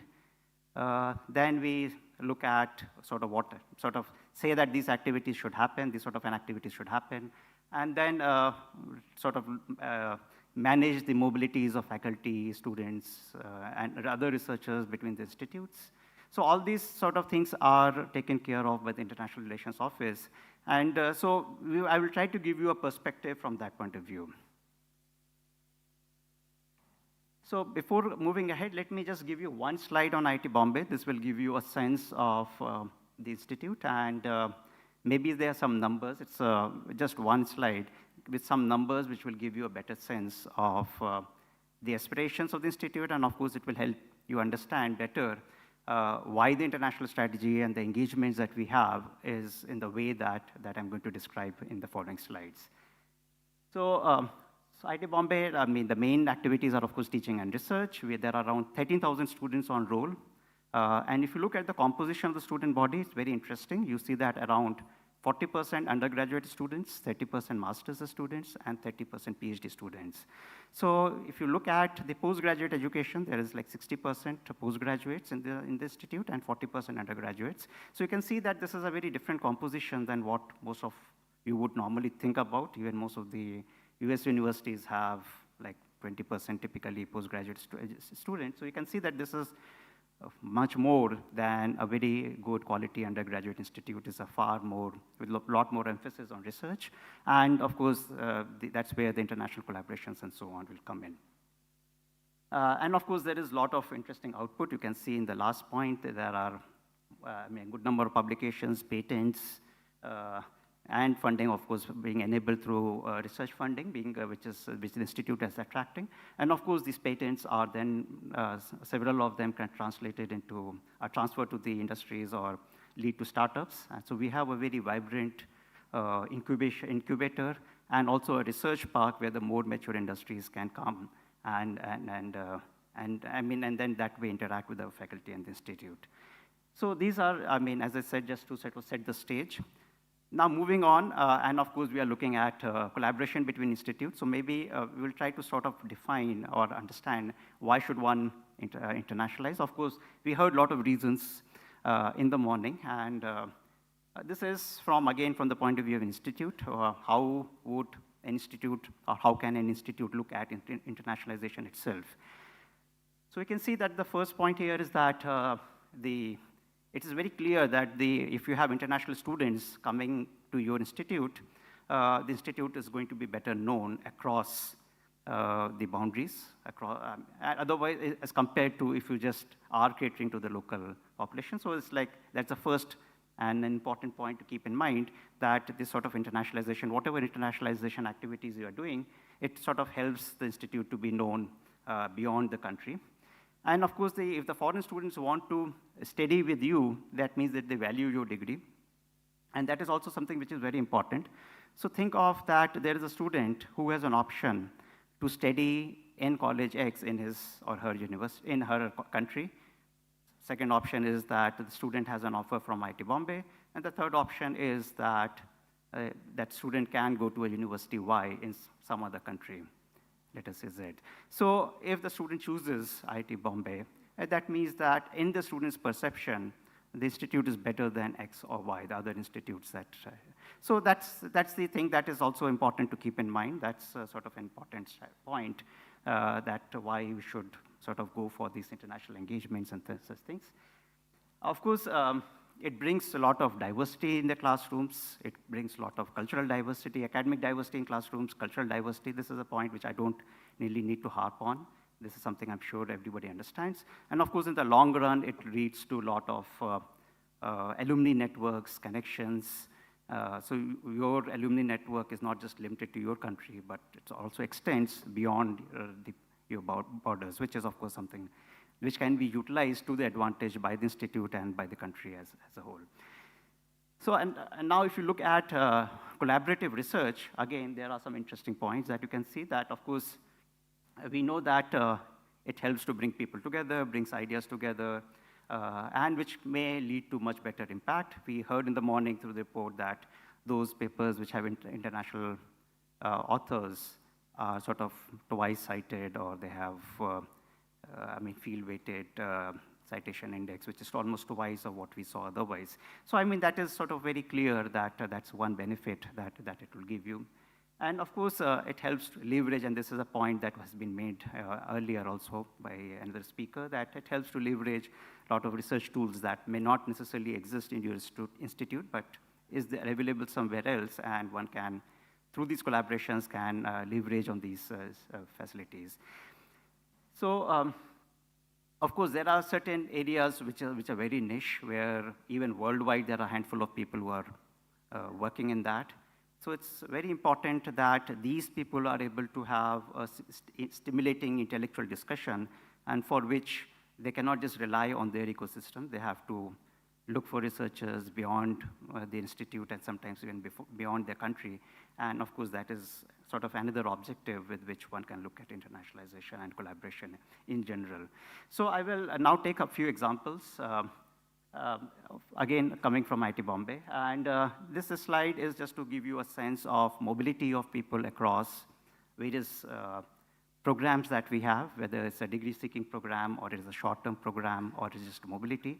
And we can see that because we are focusing, or in this session, we're talking about G20 countries. So I've looked at countries where the institute sort of, where these movements, student movements are happening within the G20 countries. So you can see that there is a lot of exchanges that are happening. Of course, there is a scope for a lot more. There are a lot of other countries that should have been here but are not really represented.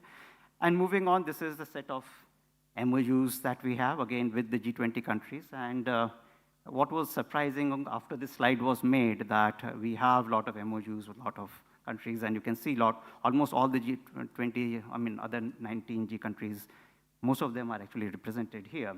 So that's actually a good thing. And of course, the other way to connect with the universities is through the university networks. So this is just another avenue where, a lot of interactions and a lot of meaningful things can happen.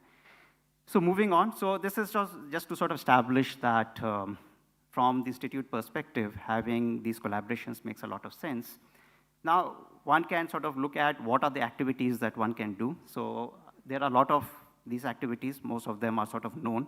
So I will not get into that. I will just look at 2 points which are in blue here, which are somewhat overlooked, or sometimes we don't think about it. So that's why I would like to highlight them. So of course, one can sort of, student mobilities, faculty workshop, guest lectures, or joint classroom teaching. So these are sort of known and sort of obvious. But another point which is there on staff exchange. So if you look at an institute, there are 3 major set of people who are working for you. One is, of course, the students, the other one is faculty, and the third one is administrative staff. So these are the people who are working in maybe the library, they're working in your R&D section, the academic section, and so on. They don't get to have an international exposure. They don't sort of get to see how other universities, other offices are being managed. So this is, so having these sort of an exchange staff, exchanging this staff is something which can bring a lot of value to the institutes and sort of make them understand what are the best practices that are happening elsewhere. So that is one point that maybe it's good to sort of emphasize. That's why I put it in blue. And the other thing one can look at is co-incubation. So of course we know that, and we have heard this, that there is a lot of startups, a lot of entrepreneurship activities that are happening within the institute, within the country.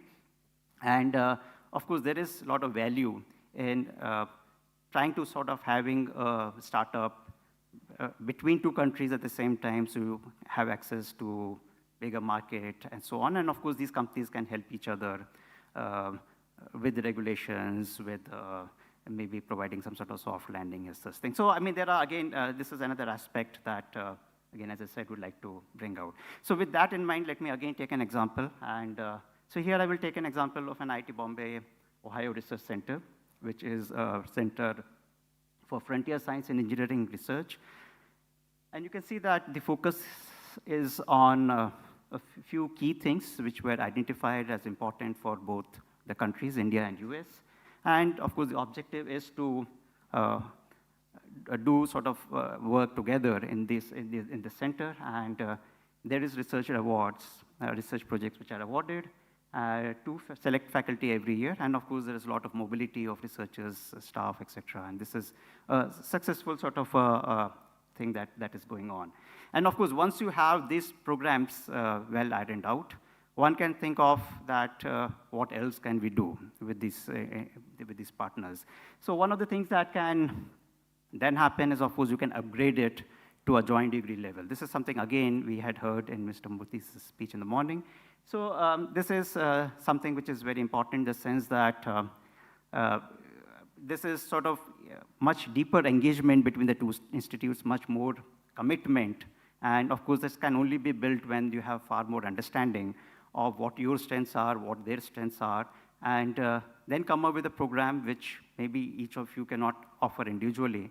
So that's where there is a lot of value that is being brought in.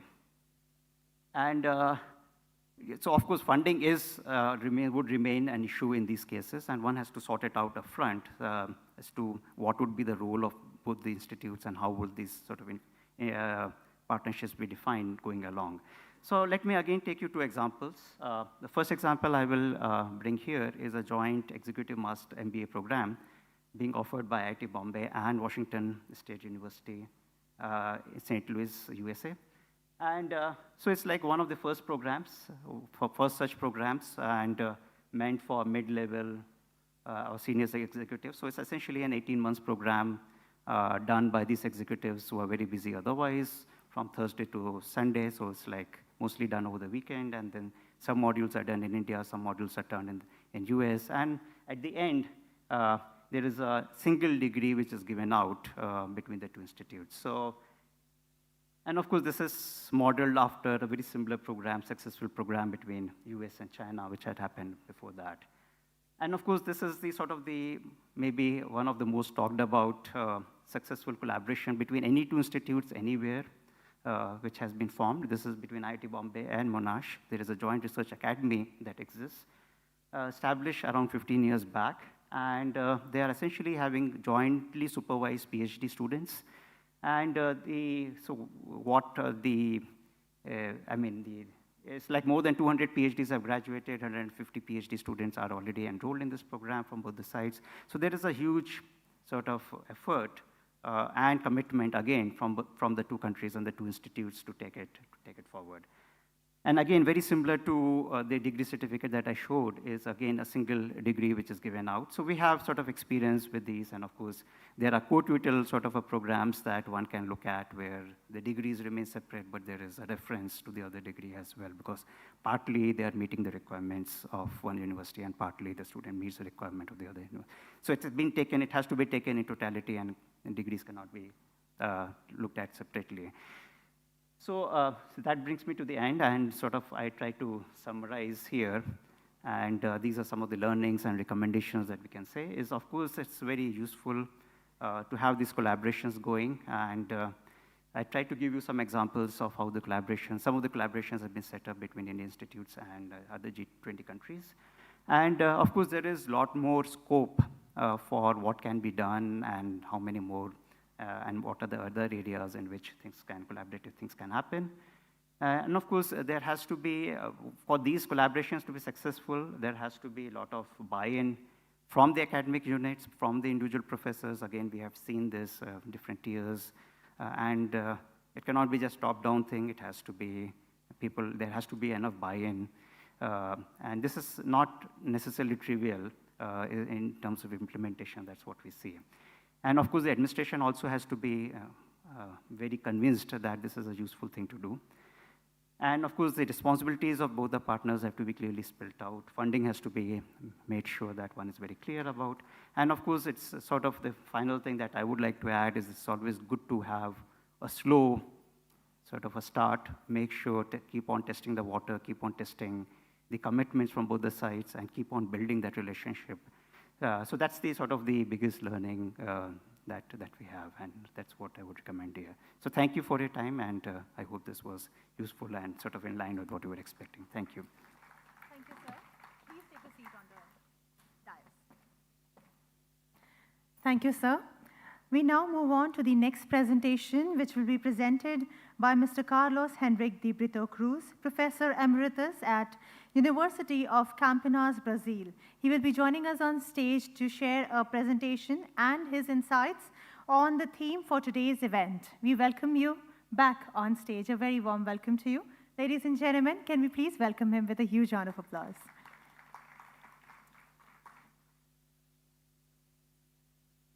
Very warm welcome to you. Thank you for giving me a second chance to speak in this very interesting discussion. And what I made some notes here. What I thought of doing is I would like to enter into a dialogue with the colleagues who spoke before. So I didn't bring a presentation from home, because I wanted to comment on certain possibilities that I saw in many of the ideas that were presented here. So I'll start with, and those are ideas that maybe the G20 would consider interesting to pursue. One relates to international collaboration.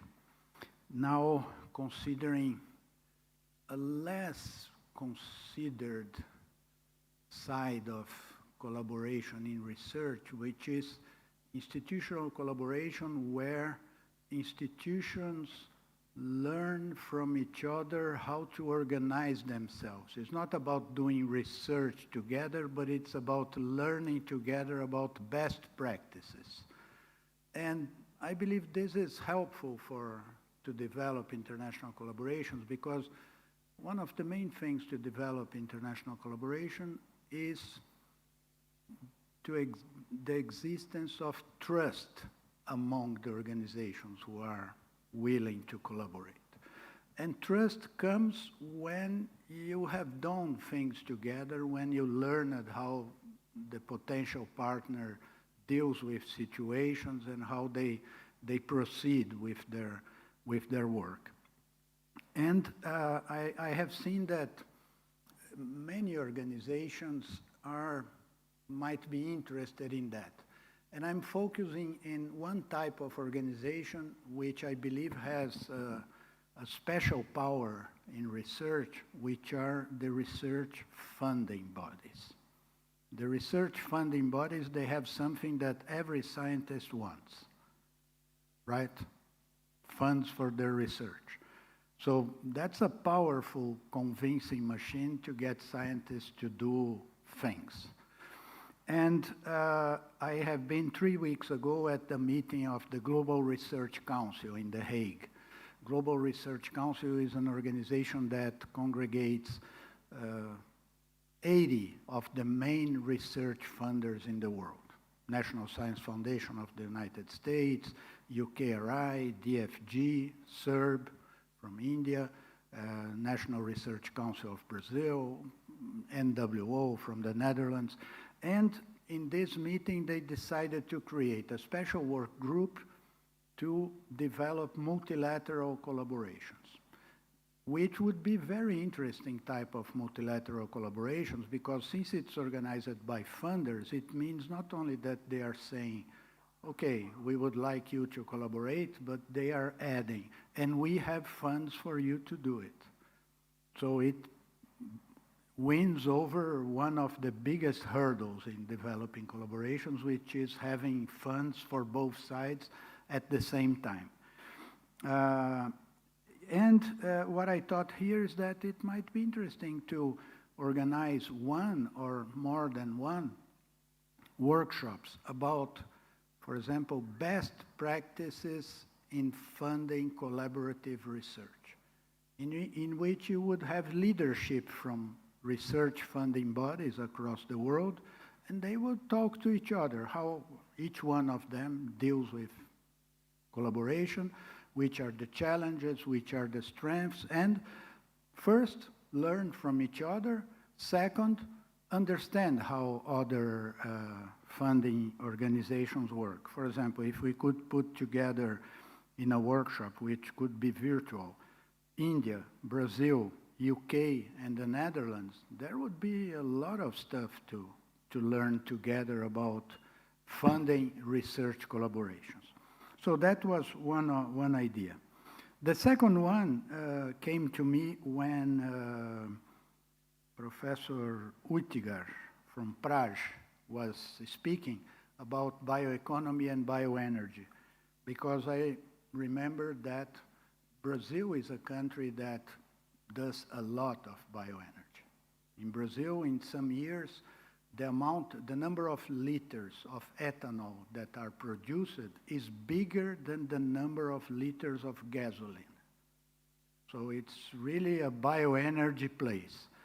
And I thought that might ensure opportunity for research collaborations, including the academic sector and the private sector and companies from some countries. For example, if we would think about India, Brazil, Argentina, China, Colombia, South Africa, they all are countries where bioenergy is not a forbidden word. In Europe, it's kind of not well seen because Europe is a small place. So but if you talk about this in countries that have large area, India has the largest arable land in the world. The United States is second, Russia or China are third and fourth, and Brazil is fifth. So you have to do this conversation among countries that can contemplate agriculture to a large scale. So that would be, and then not only agriculture, but the industry of it. Praj makes very sophisticated ethanol plants and sells them all over the world. They can be improved by research, by conversation, and so on. So that would be my second point. My third point is about teams. IISER highlighted this challenge, and it's really a good point in my view because, you know, science has a culture in which usually all the praise goes to the leader of the team, and the rest of the team is like they did not exist. But the result would never happen if you wouldn't have the team, the graduate students, the postdocs, the early career professors, and the big professor who gets the funding and has the name and everything. Now, here I wanted to mention, well, first that the guys in sports learned how to do it and how to make money out of it, right?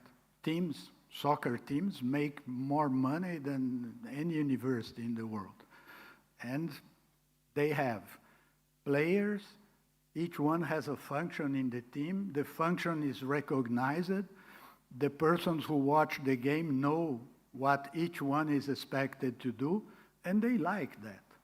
So I think that in science, there is this initiative that scientific publishers initiated a few years ago, which is called credit. It's something that creates a taxonomy of functions in a scientific paper that the authors can use to, when they submit the publication, designate each one of the co-authors what was their function in the publication, and make that visible to everyone, and make that visible to their institutions, so that the institutions can value all roles, and not only the role of the big shot who was the last author or first author or corresponding author. So finding a way to make the roles in science visible, the role of the contributors, is something that would help us to facilitate the work in research. And my last point is that there was Mudit talking to us about the center, FAST, the center that is Foundation for Advancement of Science and Technology, I believe, FAST. And my suggestion here, probably they thought of it already, but we could even help with that, is finding ways to connect this very interesting work to other centers in the world that do similar work. For example, I know that in this topic of research about research, trying to learn what the scientific community thinks and so on, there is first a center at Elsevier, which is the International Center for the Scientific Research, which is based in Oxford, that does nice work, has access to data to study how science organizes itself, understand roles in publications, all those things. And I have colleagues in Brazil who have just organized a center of this type, like FAST, which is being funded by the São Paulo Research Foundation in an 11-year contract to study the science of science in Brazil, looking at science of science from a point of view of the South. So those would be two possible connections that would, in three, FAST, ICSR, the center in Brazil, help each other advance better in their research. So those are ideas that I submit here and leave for consideration. Thank you very much.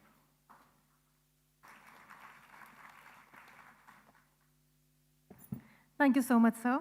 We now have our next segment, which is a presentation by Mr. Kasper Meyer, Head of Science and Technology, German Embassy in India.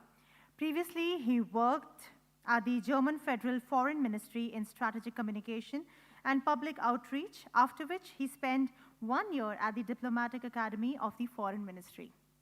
He has majored in sociology, Russian, European studies, and international relations at the university tier, the University Aix-Marshall and the College of Europe in boards, and has worked at the German Federal Foreign Ministry in Strategic Communication and Public Outreach and at the Diplomatic Academy of the Foreign Ministry before joining the embassy. Ladies and gentlemen, would request you all to kindly put your hands together and welcome Mr. Kasper Meyer to kindly join us on the podium for a presentation. Very warm welcome to you.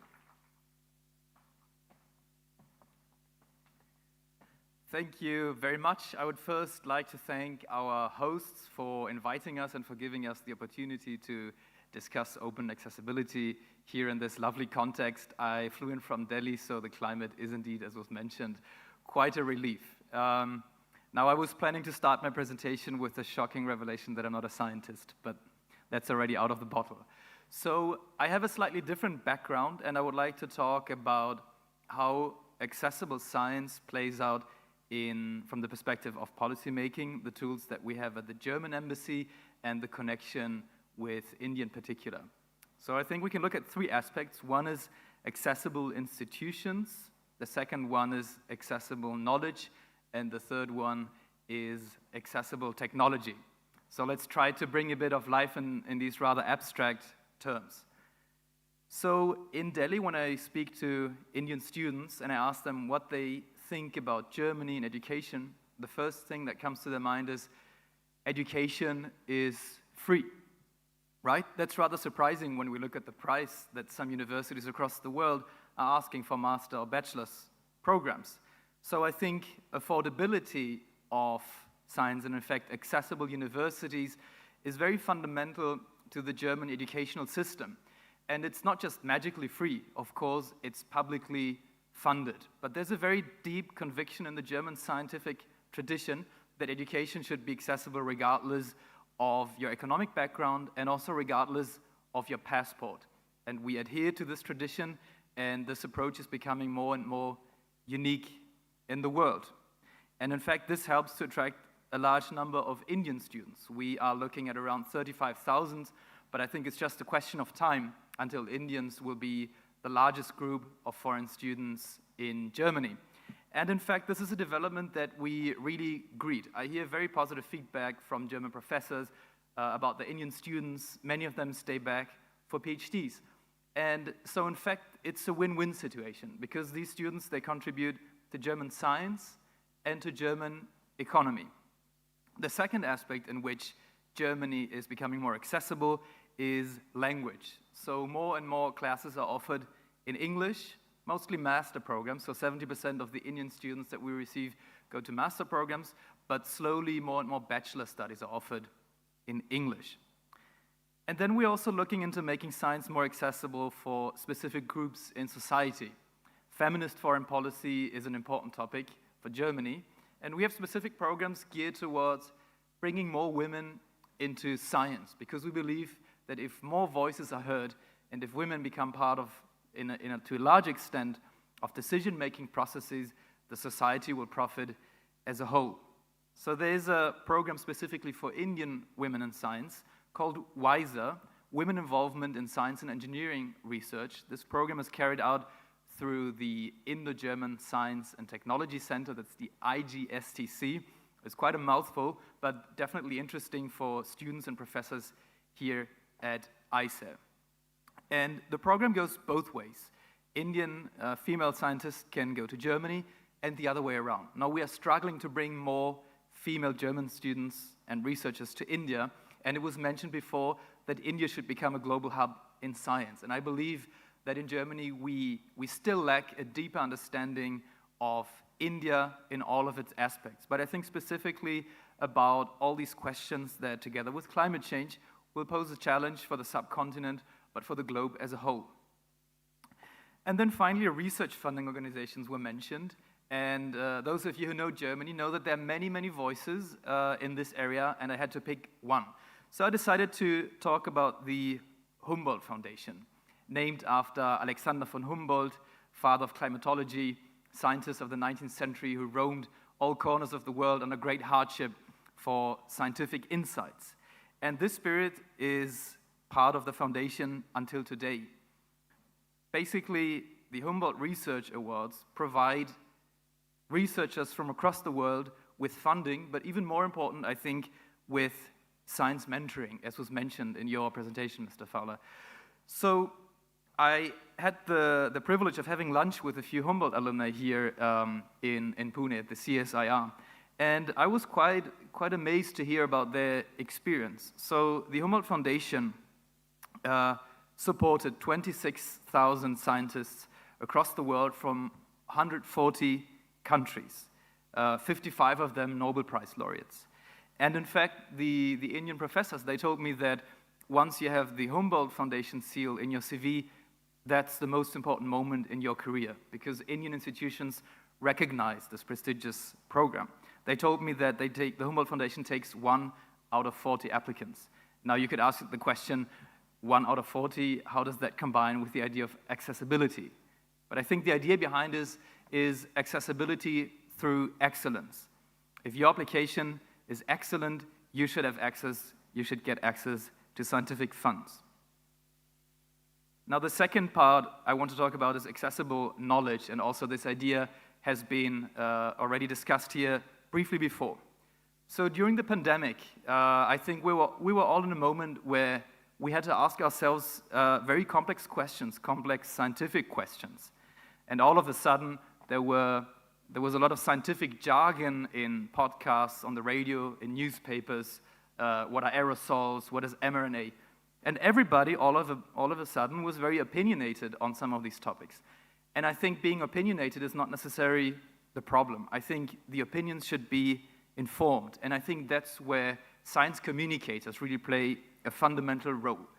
Because science is complex, and jargon has a good reason to be in the world, and the communication among scientists works well.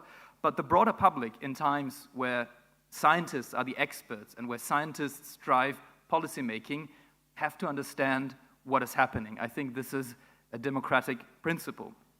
So in order to make informed decisions, I believe that the young generation and non-scientists, they have to have easy access to jargon-free explanation, and I think even science storytelling.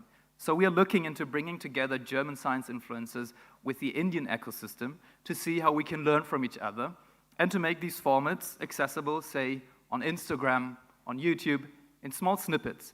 And the young generation in Germany, I'm always impressed, is, I think, almost politically premature. You can have a discussion with a 12-year-old about climate change, vegetarianism, and I wonder what I was interested in when I was 12. Certainly none of these topics. It was a different world. And the fact is, these kids get their information on YouTube by these excellent science communicators. And the consequence is that their decisions and also their political lobbying is based on scientifically informed opinions. So the science influencers, they explain the scientific part of things, but they also explain the societal, political, and economical consequences of topics such as transitioning to a hydrogen economy, which I believe is probably the most complex scientific economic challenge that we are facing and that we have to manage. And now the end of the pandemic is not necessarily a moment where we can now basically sit down, because the bigger challenge is climate change. And if we want to approach climate change in an efficient way as an entire society, the scientists will have to explain how things work and why solutions are difficult. And I was in fact quite surprised that computer games came up during the presentation of the Honorable Minister of Education.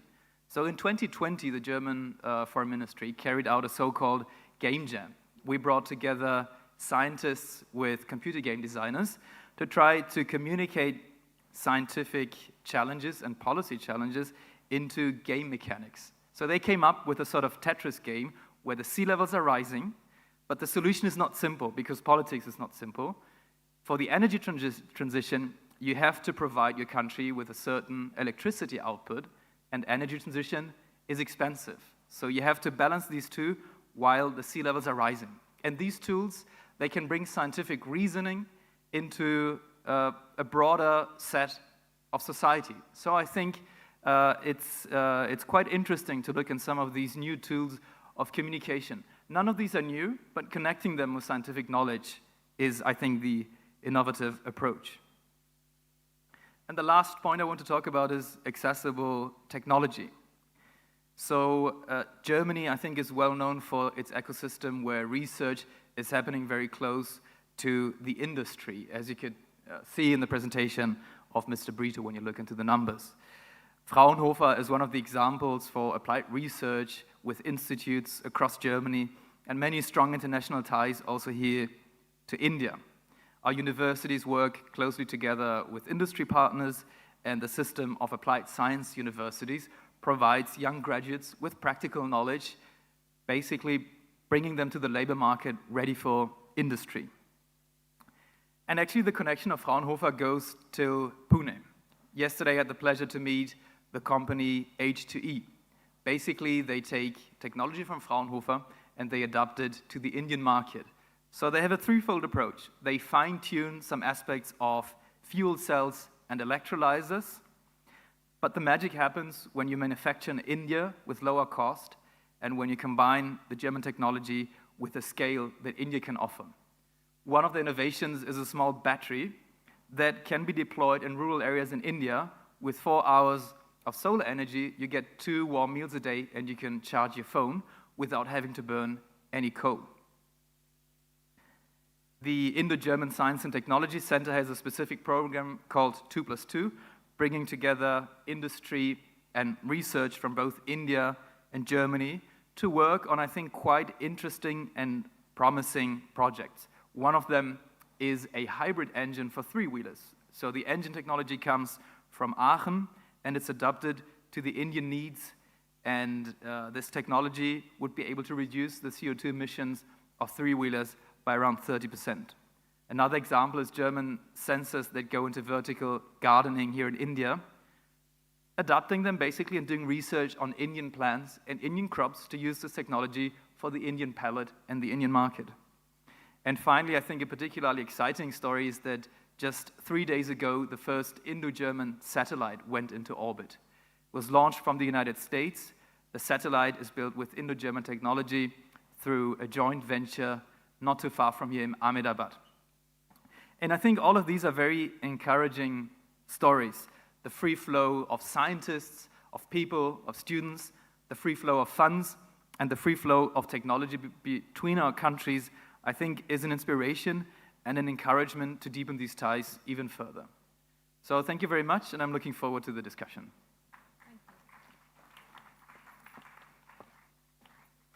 Thank you, sir. The next segment is a panel discussion, and this panel discussion will be moderated by Dr. Nagraj Balasubramanian, Associate Professor, IISER Pune.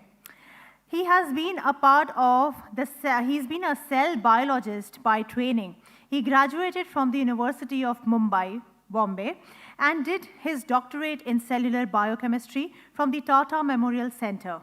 He moved to IISER Pune to start his lab in 2010 and has been the recipient of the Wellcome Trust, DBT Alliance, Senior Research Fellowship, and J.N. Tata Endowment Award. Ladies and gentlemen, please put your hands together as we welcome Dr. Nagraj Balasubramanian to kindly join us on stage and be the moderator of our panel discussion. A very, very warm welcome to you. Very warm welcome to you, sir. We request you to kindly take a seat. And we would also like to invite our chair and co-chair, Professor Sunil S. Bhagwat. A very warm welcome to you, sir.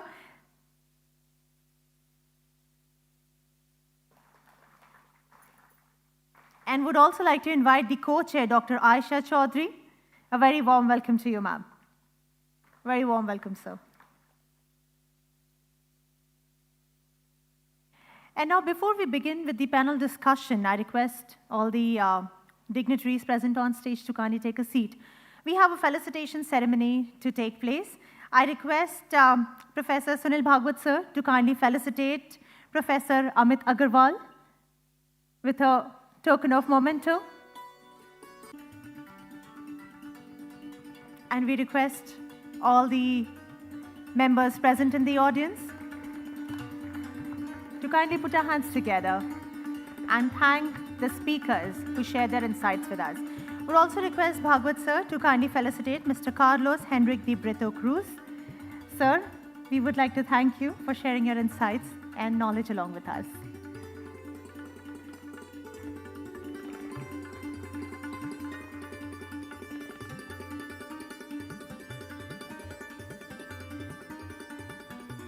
Thank you. Would request Bhagwat sir to kindly felicitate Mr. Kasper Mayer.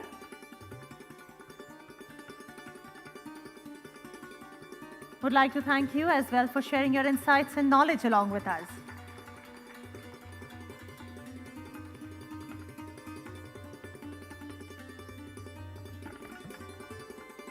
Thank you so much. Would request Bhagwat sir to kindly felicitate Dr. Nagraj Balasubramanian, who will be the moderator of our panel discussion.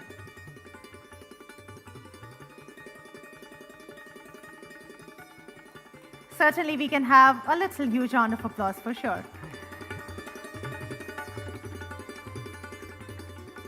Thank you. Would request Bhagwat sir to kindly felicitate Dr. Aisha Chaudhary, our co-chair.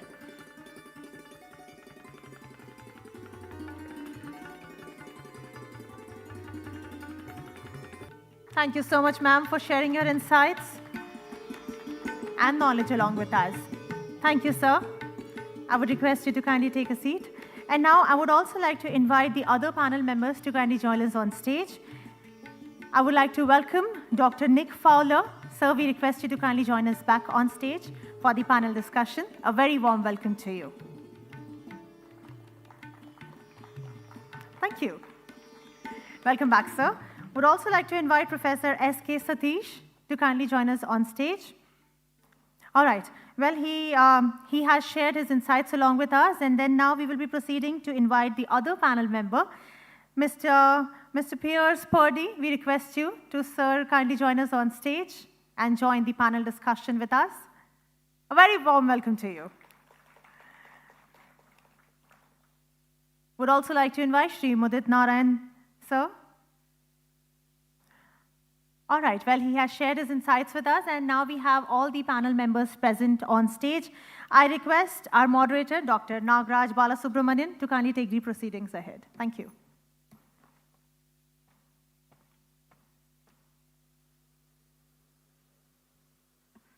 Hi, thank you. You can hear me.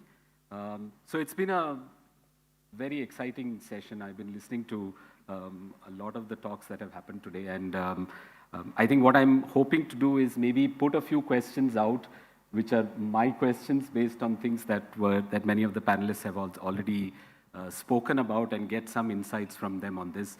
And there are many interesting points that came up throughout these sessions, and I've just put down a few that I thought were interesting, and I'll kind of put it out there and get your input on this. One of the interesting things that came up right at the beginning, I realized, is the growth in scientific capacity, right? And this is at the level of both infrastructure and at the level of manpower. And the thought was, whether the panelists had an opinion on how best to approach this for G20 countries, India and others, and what they see as important aspects that will allow us to make this kind of growth as needed, right? So anybody wanting to take this? Professor Aisha, you want to go first? Sure, thank you. I would say that capacity has to be developed at all levels. When I look at the science enterprise, it's not just about the science agencies or the scientists. I think there are a lot of levels, intermediary levels as well, which we often tend to miss out. So I think the fundamental point that I want to highlight is that if we have to talk about building capacity, it has to be at the individual scientist level. It has to be at a leadership level, which essentially means how do we enable different scientists to work with each other under a research lab group. Then it has to be at an institutional level, and then at the science agency level. And then when we also talk about capacity, it also means that each one has a different role to play in the larger picture. So as an institution, my impact should be measured on XYZ parameters. But at the same time, as an individual scientist, my outcomes and success should be measured on different parameters. And again, then how do I develop those different capacities to meet those different expectations when I'm working as an individual or as an institution head? So I think these are some of the complexities that we must think about, and therefore one size fits all should not be a generic approach that we should be following. We should work at different levels. We should define what is capacity for science agency, what is capacity for academic scientific institution, and then we should design these programs at an international level, at a national level. There are, in fact, a good example to talk about capacity building from the government side is the Capacity Building Commission, which was launched 2 years ago under the Prime Minister's Human Resource Cell. And they have been doing capacity building all across ministries, not just science and technology. Science and technology is only one ministry, which is part of the larger umbrella. So I think the government is also realizing the importance of capacity building at the bureaucratic level, at the civil servant level, at the ground level. So similarly, for science also, we should reimagine capacity building at the agency level, at the individual level as well. And then we have to design specific programs. Those are some early thoughts. Thank you. Okay. Anybody else? Mr. Casper, would you want to comment or yours? Sure.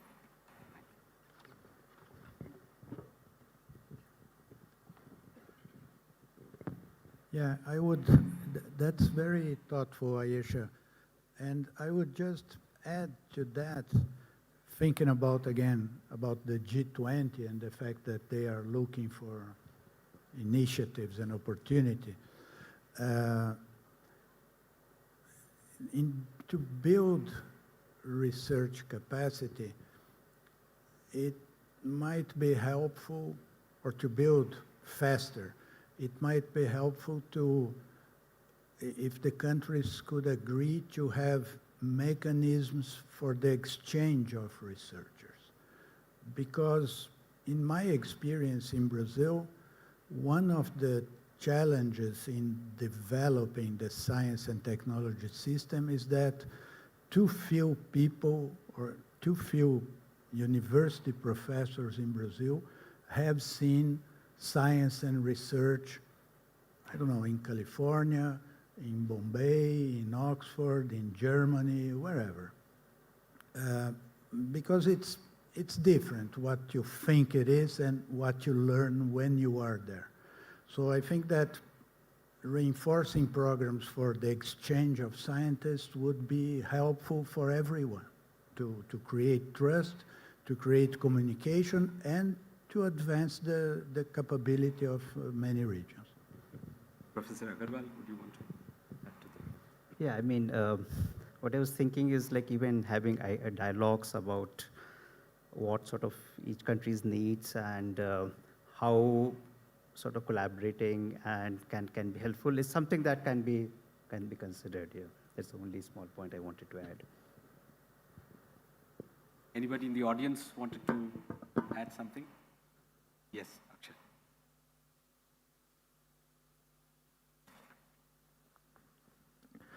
You know, Mr. Mayor made a very interesting observation about this foundation, Fraunhofer Foundation, where you take research from academia and then the industry butts in, and afterwards it is taken to the industrial level. Government of India tried it in about 11 years ago. The Ministry of Education now, it's a previous avatar was MHRD. They sent a delegation to Germany to study it. And again, about 5 years ago, it was tried, but nothing happened. But what Germany has and which can be replicated in G20 is your DFG, DAD, and this Hon'ble Foundation. These three programs have helped Germany tremendously. And you have got scientists from across the world. Why not try similar model in G20? And also, strength begets strength. So will these top institutions in a top country collaborate with a weak institute in a weak country? This is my question. It's an interesting question. Who would want So, of course, I cannot speak for those organizations, but I think it's a very valuable observation. I think, let's say, the source code of those organizations is accessible. You can mold them, right? You can mold your own organizations on the way they work. A precondition, I think, in fact, was, of course, the scientific strength of Germany that was specifically built up in the 19th century. And the American educational system was built on the German one. Then they overtook us, of course. I think one of in the bigger framework of policymaking, one thing that is interesting in the history of the Humboldt Foundation is that after the hyperinflation in the 1920s, they ran out of capital. And it was, in fact, the Ministry of Foreign Affairs that blew life back into the organization, being very well aware of the value for our science diplomacy and our connections to the world. And I think this is something that goes even unnoticed for big parts of the German society, because we're not quite aware that in research, Germany is up there and can compete with the UK and the US, which in terms of higher education are far ahead of us.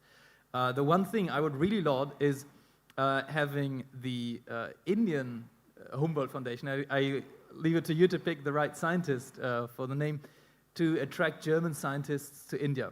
Because I think when heat waves will be getting worse, and when the monsoon patterns change and the crops in India become less and less predictable, and the ice shield in the Himalayas starts melting, then this will be a massive challenge for Indians, but also for the world. And I think we need also German experts that can understand how the social fabric in India works, how livelihoods are made, the culture, the history, because only then we can devise good technological solutions. So I think it's a very good idea, and I'll be looking forward to working with the Indian Humboldt Foundation. Thank you. Thank you.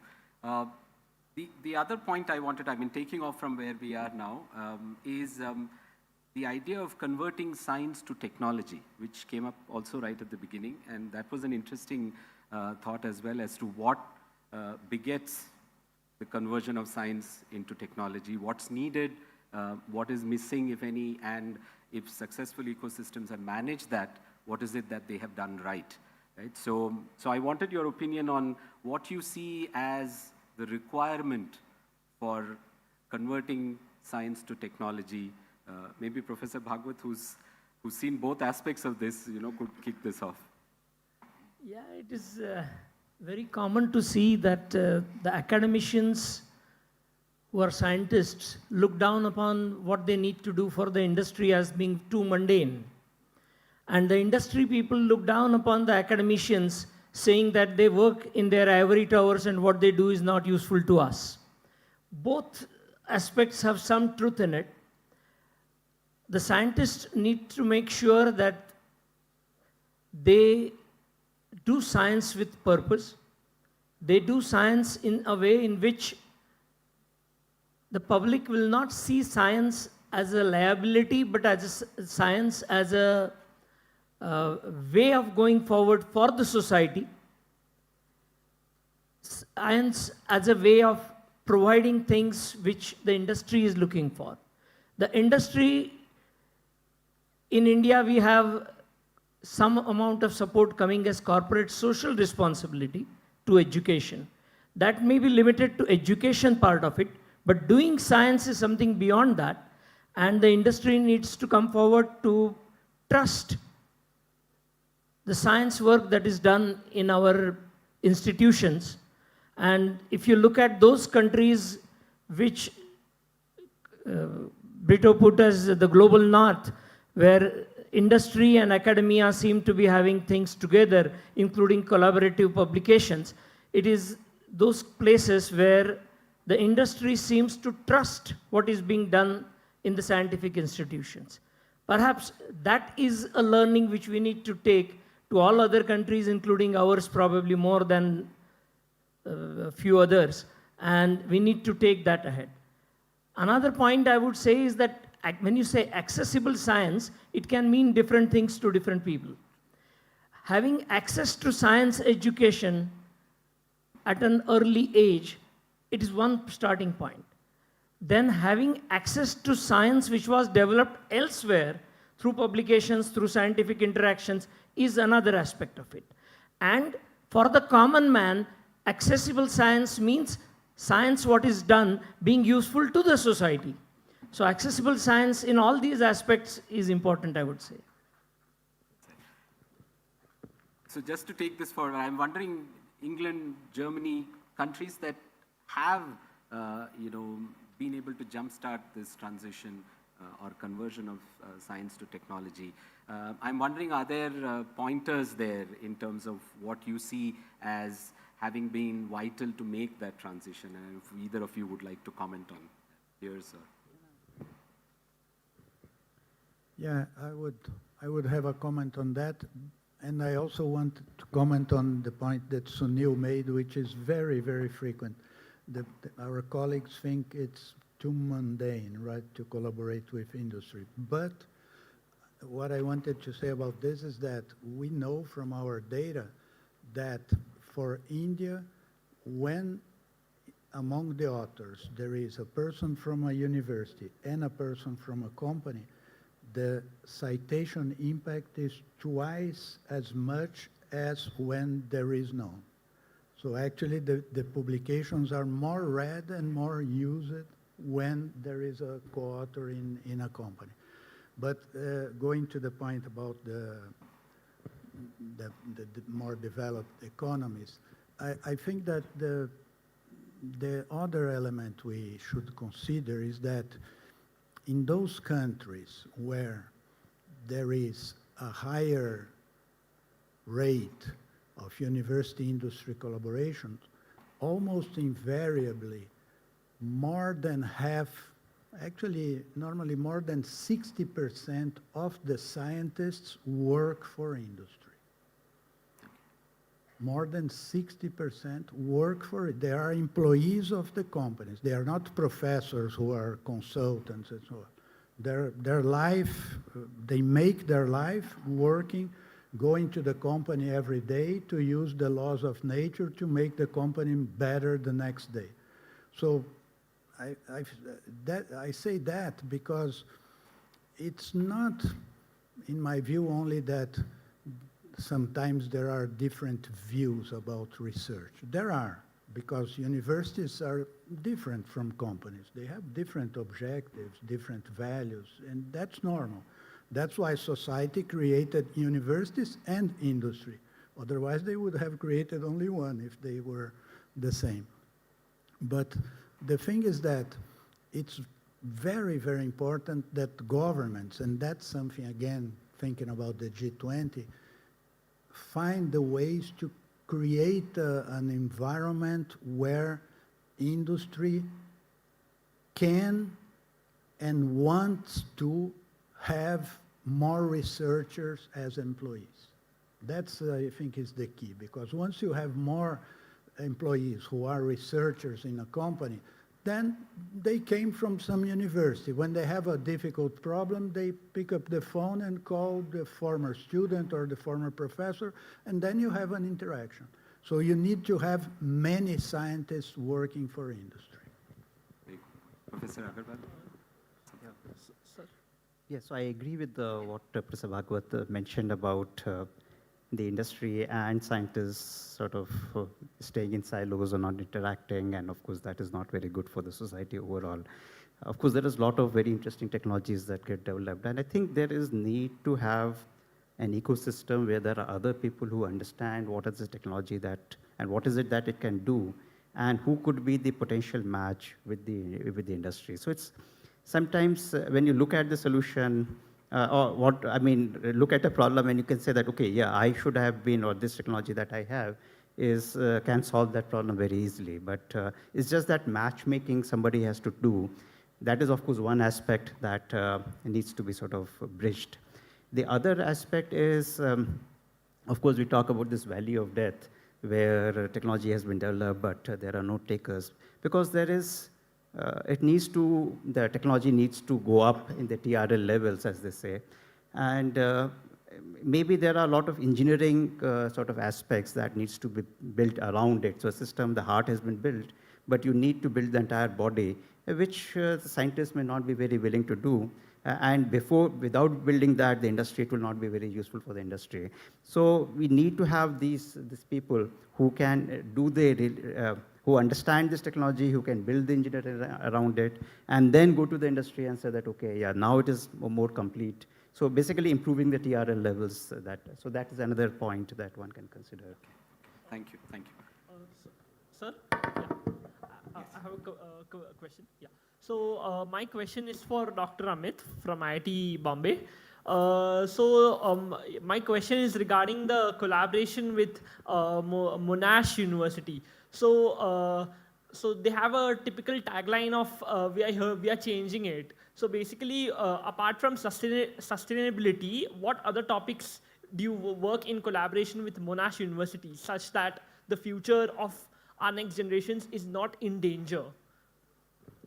Yeah, so with this academy was created, it was not really limited to particular areas or something. I mean, we do have certain areas which are the thrust areas. So that means that if a project is floated in that area, it will have a higher chance of getting selected in there, because it's not that, I mean, there is a limited capacity that they can take. So a project which is aligned in these areas, some 4 or 5 areas which have been identified, then it becomes easier. But otherwise, it is open across the entire institute and all these engineering disciplines and so on. And of course, that is important because you need to have a lot more researchers and a lot more people connected through these academies.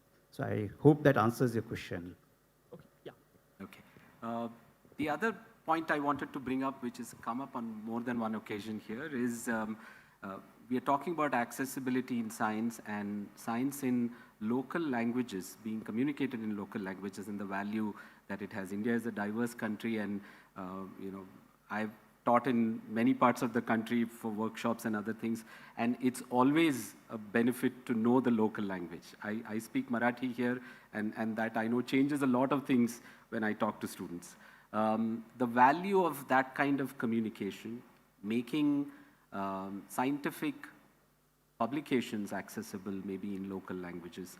I am curious to hear what the panelists think is the value to that, and how do we approach it, because it's also a challenging problem to be able to, I mean, scientific literature in English being made available to an entire country is challenging. To be able to do this in regional languages will have its own issues. So how do you perceive this? Is it important, and how do you see it being approached?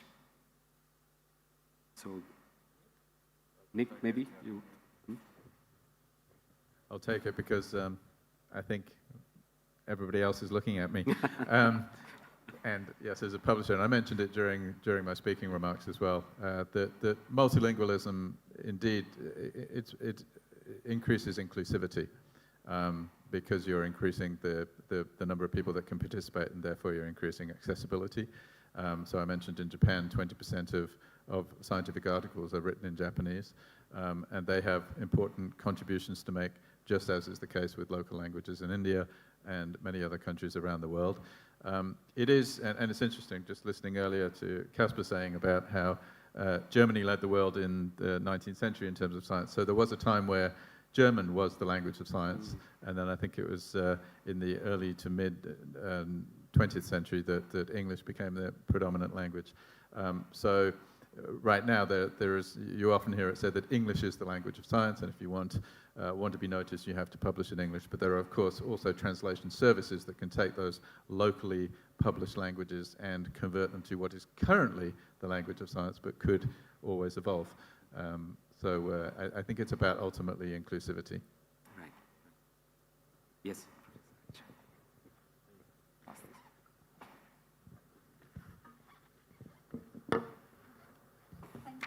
I do want to point out that it's very, very significant, because let's hypothetically imagine that, because we're in Pune, I can talk about the Marathi ecosystem. And if I'm a student grown in a Marathi school, studied there, And I also study in a college or university where Marathi is usually prevalent. Now suddenly you ask me to start writing grants in English. So I have to start imagining my science in English, which is different from the language in which I have studied all throughout my life. So I think it is fundamentally important to really create those ecosystems and leverage the technology tools which are now available to be able to translate those publications in local languages. Because if I have studied all my life in a particular language, I can't suddenly start imagining everything in English now. That is unfair to the scientist community, I guess. So, and because technology is so advanced now, we should just be leveraging those tools that are available. And like I also mentioned in the morning, there is this National Language Translation Mission which the government has launched. And one component is in that is to make science accessible in local regional languages. So no questions on that. It is a must. So keeping, in that theme of inclusivity and accessible science, I think some of you have alluded to the importance that teaching of science has in making it accessible and the value, pedagogical tools, for example, have in how science is being communicated. And the question, of course, is whether those could act as means of collaboration between countries. Tools that have been developed in Pune, for example, if you've been to IISER's Science Activity Center, they've developed remarkable tools to communicate science. Professor Arvind Gupta is based here in Pune, and he's built this big repertoire of toys that can communicate scientific principles. Now, this is implementable or this is usable anywhere else in the world, and the idea that a tool like that is accessible to other countries, other schools and colleges in other parts of the world could have significant impact. We're lucky he's here in Pune, so we have access to him. So I was wondering how does that feature in this collaboration, and how do you see that as a contributing factor in bringing the G20 countries together as well? So, Nick, you want to take that? Would you like? Sure. Yeah, otherwise Sure. So I mentioned that we're looking into bringing German science influences to India, and I think the potential, of course, is that you can share best practices, and I think you have to, or students have to be aware that being a science influencer is a possible career choice, and a very important one. It shouldn't be looked down at, but these are very, very important bridge makers. And the other thing is that these influencers, we hope, will be a window for Germans to look into India and to understand where Indian science is moving. And I think I'm actually quite ashamed to admit that our image of India needs an update. And there are many areas in technology where Germany can learn a lot, especially public digital infrastructure and digital payments. So those of you who have been in Germany know that we still believe in paper money. It's incredible. I don't know how long we can hold on to this, but we'll have to change. And India is a place where we can learn. And then also we have to be more aware of the incredible educational institutions that India has to offer. So once these influences move between countries and also go to countries that are off the radar, I think there's a lot of added benefit to that. We have to motivate them and we have to basically lure them, and there's storytelling, but I think in academic mobility, of course, when you think about Germany, you're also thinking about the Oktoberfest, the Alps, right? It's the entire package. And I've been there myself as a student in Brazil or in Turkey or in China. You make a decision for the entire country, the history. And we have to invest into that with Indians. And I think we need to pick Indian brains and Indian institutions and Indian funding to help us tell the story of Indian science in Germany. Thank you. We're almost out of time, but I wanted to touch on one final thing before we close. And I think Professor Aisha talked about the importance of science leadership and also attracting young researchers to the sciences. We have a reasonable number of graduate students who are here and who all decided to make that commitment to do scientific research. And I was wondering if you had thoughts on how exactly, or what's the best way to kind of make sure that this stays attractive, interesting for young people to consider a career in science. Because it's increasingly, I've taught in IISER for about 11 years now, and in these 11 years, I can notice how things have changed. And so this is likely to happen, but how do we stay at it and make sure that young people want to do science and want to be associated with the sciences? Thank you. I think that's a very tough question, I have to say that. However, I think there are different levels of complexity, so we have to address it level by level. The first fundamental step is to be able to really make it that simple so that people get attracted to it. And I think as we will have more of local, regional language accessibility, more and more people will automatically want to come to science. The second aspect is also to be able to make that science relevant for day-to-day living. Today, a lot of people are scared of science because we don't even understand how science is being leveraged for all daily activities that we do in our life, whether those are household activities or those are other usual activities which are not related to our core profession. So while we are leading our daily life, how science is an integral part to it, I don't think 80% of people understand, except the scientists only understand. So that is the second aspect. And third is also, I think what is really missing in this overall big puzzle is that we're creating a lot of pressure on scientists to just do science, which is important, which is fundamental. However, there have to be additional layers of those scientists to be able to communicate their science, to be able to fundraise, to sustain their laboratories, to be able to manage projects, large projects, so to be able to understand the science of project management. So these scientists also need to be able to become corporate professionals in a way, and corporate doesn't really mean corporate in that literal sense, it's more about being professionals. So I think that opening up of that ecosystem also again needs to happen, and once that happens, I'm sure scientists will start enjoying doing their science, communicating their science and working with other partners as well, because right now I think it is a lot just about, publishing, doing science, but how do you really make your science look good also? So those are a lot of things that need to be integrated, which will, I believe, keep these scientists in the science ecosystem and they will not run away to industries or other places. Thanks. Thank you. Professor Agarwal. Yeah, so if you're asking about how science can be made more interesting for young kids, so I think one of the very important aspects is to make it experiential-based learning rather than just something coming out of the textbooks. I mean, once the people go and see something in the lab or in the field, they tend to understand that or relate to that so much better as compared to whatever theory, whatever amount of theory you would have read. There is no substitute for seeing that phenomena in front of you and suddenly everything you just understand everything. You don't have to really go back to anything after that.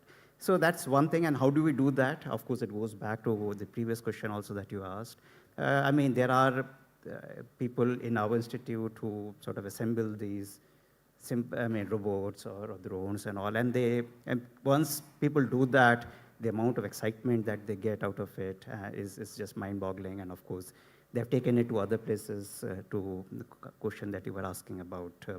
And of course, the other aspect, which at least in our institute we're doing, is makers of space, which means that the students, so all the machines, drilling machine, this machine, welding machine, or whatever you can think of is there, all the material is there, and it's like an open space. You can go, it's like a workshop, you can do whatever you want.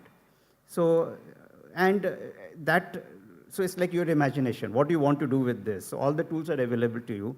And of course, people start putting things together. They may have never welded two things, but once they start doing it, and once you get the fun of it, and then you start thinking, what can I do further with that? So I think that's the type of experiential learning I'm talking about, and I think that would bring people, the younger generation, to science. Can I? Sure, please. Yeah, I just wanted to use the opportunity to tell you of an initiative that we used in Brazil. It still exists for many years, which is based on the idea that a young professional, one of the things that they look after is the opportunity to have enough funding to start their research activity. Sometimes they don't want to go and work in someone else's laboratory. And there are opportunities in the world for that. So at the São Paulo Research Foundation, back in 1997, we created a program called Young Investigator Award, which offers for a young researcher funding for 5 years, which can be multi-million dollars. Equipment, consumables, fellowship for students that are going to work with him or her. And the person doesn't have to be a Brazilian. They can come from anywhere in the world. The one condition that is established, two conditions. The person has to demonstrate they have a potential in research, and they need to also demonstrate that they had a successful research experience, for example, as postdocs, in another country, not Brazil, for 3 or 4 years. We use it to approve between 1 and 2 per week. And we brought persons from Germany, France, Italy, India, Pakistan, Brazil, several. For example, today one of the main experts, the main scientists in oceanography in Brazil is a person who was young when we brought him back in 2002 from Italy. And another one we brought from Germany in 1998. In 2011, he became the president of one of the relevant research universities in Brazil. So it's a program that created opportunities for those young investigators. Great. We're almost out of time, but there's one query. So, sir, a quick question for panelists. So, since going back with what Aisha ma'am has told, that the young generation has to be connected with the scientific community. So there's what I feel, or the question for panelists, all the panelists, there's a leverage that Indian scientist community can use it of social media platforms, which is pretty well connected with the youth of nation. But in other countries where prominent scientists usually come to television and tell the nation about what all things are happening with the science and how that is connected with the nation's growth. In India, I guess that's lacking behind. So if panel can help us understand where G20 nations or Indian nation can utilize the social media platforms through a scientific community where the right amount of knowledge can be percolated, that will help youths to take up jobs and have more sense of scientific temperament in India. Any views?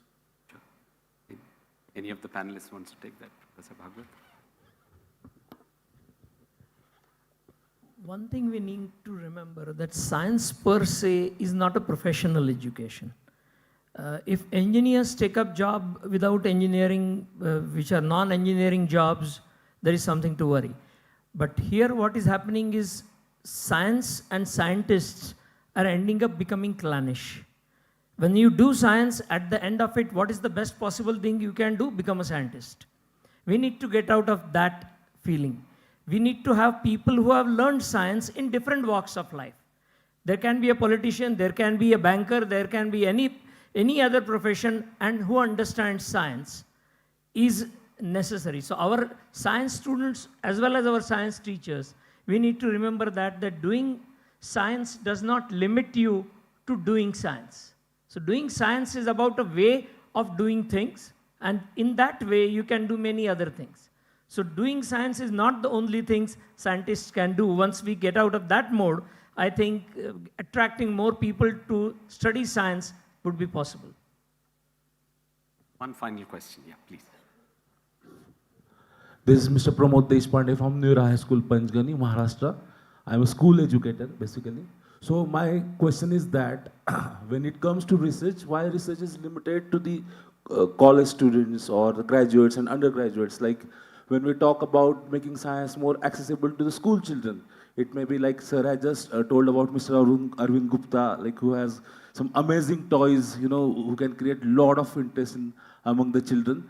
But what about research? Like why research starts at particularly that age itself? Why the interest of research cannot be created from early school ages? Like I had one chapter in chemistry which talks about coal and petroleum, where I took a bunch of students, we interviewed some families, and we gathered some data, we analyzed the data, and at the end we published a book on it internationally. So somewhere I realized that some elements like this create kind of interest among the children. What could be if children from different countries can work on the same project, on the same topic, since we are developed in technology? So before Professor Aisha answers this, I just wanted to mention there is a really interesting program in the Homi Bhabha Center in Bombay called CUBE, which Professor Arunan runs, and he was here a few weeks ago and we were talking about it, and which essentially does what you're saying, right? Which is entirely a research-driven program aimed at school students, which the students themselves collaborate and run. And it's remarkable what they are doing. So you should do check that out if you haven't already. Sure. Yes, Professor. Thank you. I'm very glad you raised this point because today it is not only limited to higher education. I would say research has started to percolate at the school level also. In the last 7 to 8 years, India has seen several initiatives from the government. One of them is the Adult Tinkering Lab from the Niti Aayog, where 10,000 different labs have been set up in schools, where the focus is to how you really empower students to develop a scientific temper, use those aspects of design thinking, innovation to solve problems of your society, leveraging science and technology. So I think that is a very beautiful example of how the government is also understanding that research has not to be limited only to colleges and universities. And similarly, there are other student research initiatives from the Department of Biotechnology. The CSIR also runs these School Student Innovator Awards. So I think slowly and steadily, and in fact, another recent initiative is where CSIR labs are now opening up to school students. School students are visiting CSIR labs, spending a lot of time with scientists and understanding how do these research aspects integrate with their educational learning as well. So we're not there yet, but we're probably on our journey towards making science accessible to younger generation, including school students as well. I would point that out. Thank you. Thank you. I would like to present a book to you all while going. Thank you. I think that's a great note to end on. Thanks again to all the panelists for being here and for taking all these questions. It's been a really informative... Is there time for one last question? Sure. Elsevier and Government of India is working towards making publications accessible in regional languages. I get that, but the case for Japan is different. Their majority of their teaching is in Japanese, but take a premier research institute like IISER, for example. When students enter here, the classes are in English, the courses are in English, assignments are in English. So do you think if you pursue that, giving publications in regional languages, will that actually increase the publications? And also, do you have like rough statistics of the publications that are coming out right now in regional languages compared to English, for example? Sorry, no, I don't have data on that available to hand, but I do think you make a good point, but at the same time, I think it is about inclusivity and it's about providing a bridge then to be able to participate in the global system. So I think those are well-made points though. Sure. It would be that, again, I'm using an experience from Brazil. In certain fields, you obtain more benefits for society if the publication is written in the local language. For example, in agriculture in Brazil, the farmers or the persons who take care of the technology in the farm, they do not speak English. They read Portuguese. So most of the Brazilian scientific journals in the field of agriculture, What they do is they publish in Portuguese, and then they publish a translation in English that can be seen all over the world. So they get both benefits, the benefit of being seen and read all over the world, and the benefit of getting the farmers, the veterinarians, the zootechnicists who take care of the animals in the farm, be able to read and learn and use the knowledge in Portuguese. Thank you to the panelists. Thanks to, maybe we'll take the questions over a cup of tea later. Okay, we're really out of time.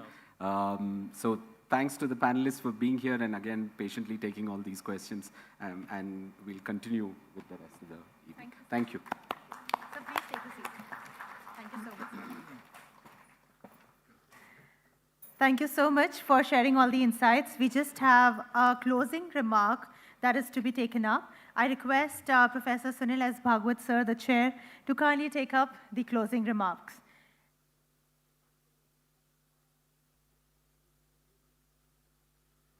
And we understand that Dr. Aisha has to rush a bit. Thank you so much, ma'am, for joining us.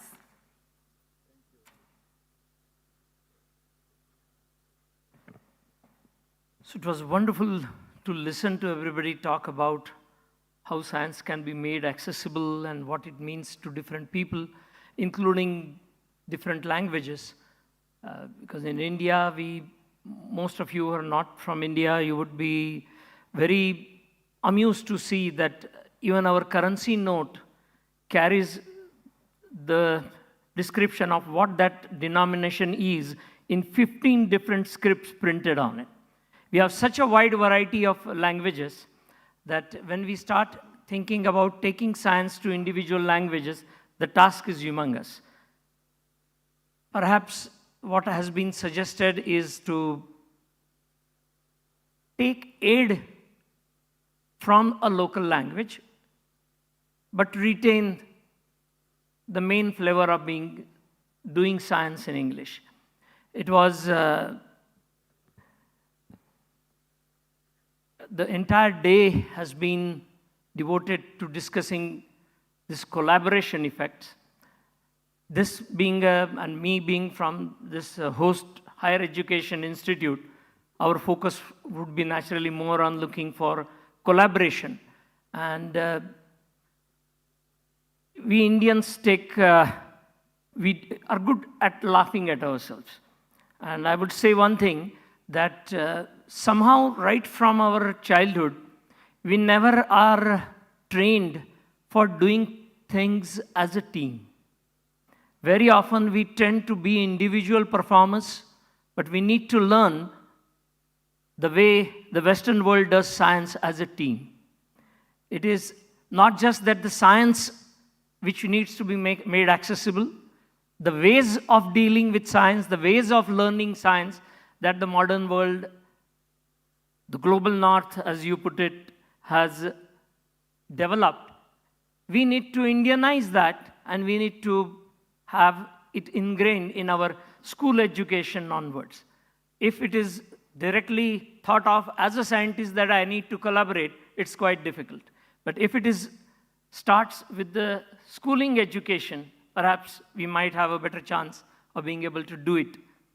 And this occasion of this brainstorming allowed us to think of things which we were not aware of.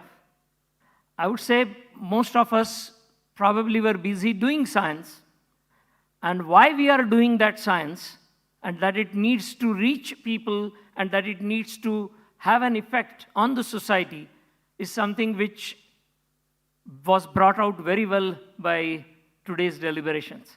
And I would say the panel discussion was conducted by my colleague Nagaraj so nicely that he made sure that the questions were posed to the right kind of people for getting their incisive inputs, and it went really very well. And I would say if we all take this message of collaboration, all take this message of making science education and science accessible globally, I think the entire meet, I would say, then is successful. Thank you. Thank you so much, sir.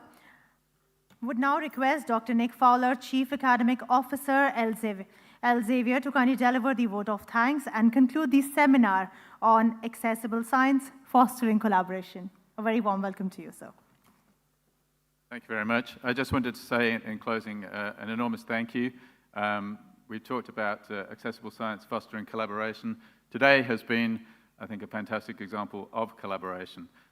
So we've had collaboration facilitated by the Ministry of Education, to whom we're very grateful, for the Minister for attending, and also the Secretary and all the staff. We're tremendously grateful to IISER in Pune and the Director for hosting us here, together with all your team here. And on behalf of Elsevier, I'd like to thank all of my Elsevier colleagues who have worked. I'd like to thank all of the panelists for participating. I know from personal experience that it takes a lot of preparation time to come to present. I'd like to thank our Master of Ceremonies as well for orchestrating so well throughout the day. And I'd like to thank you all in the audience for participating. It's given an awful lot for us to think about, and safe travels as you all go home. Thank you very much. Thank you so much, sir. As we come to an end of this event, it was indeed a very eventful day. A lot of insights that we received, a lot of knowledge that we have received today. And indeed, as sir mentioned, this is going to be a successful event after we understand that what science is all about. Well, ladies and gentlemen, we shall now conclude the event by National Anthem. So I request everyone to kindly stand for the National Anthem, and let's conclude this event. Thank you so much.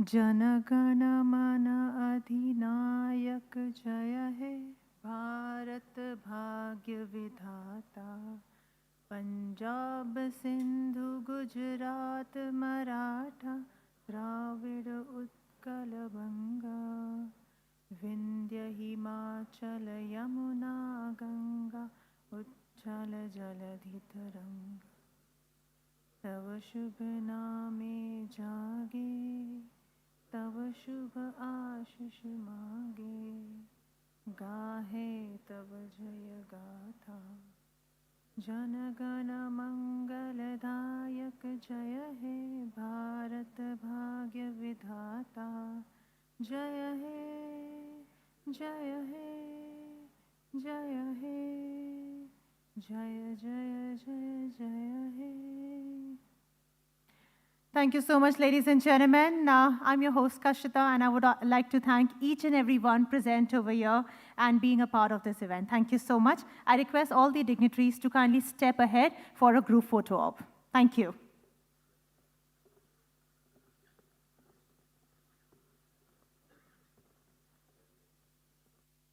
You can ask Mr. Laksh.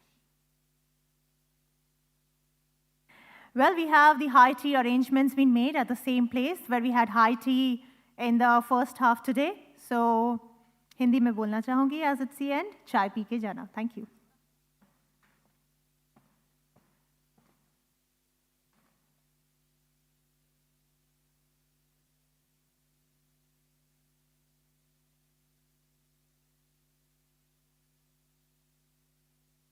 Thank you so much. Thank you.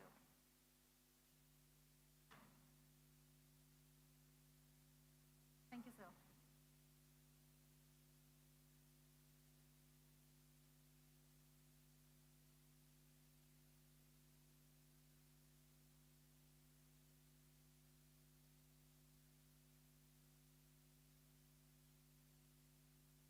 Bhagwat, sir, it was an honor at the campus.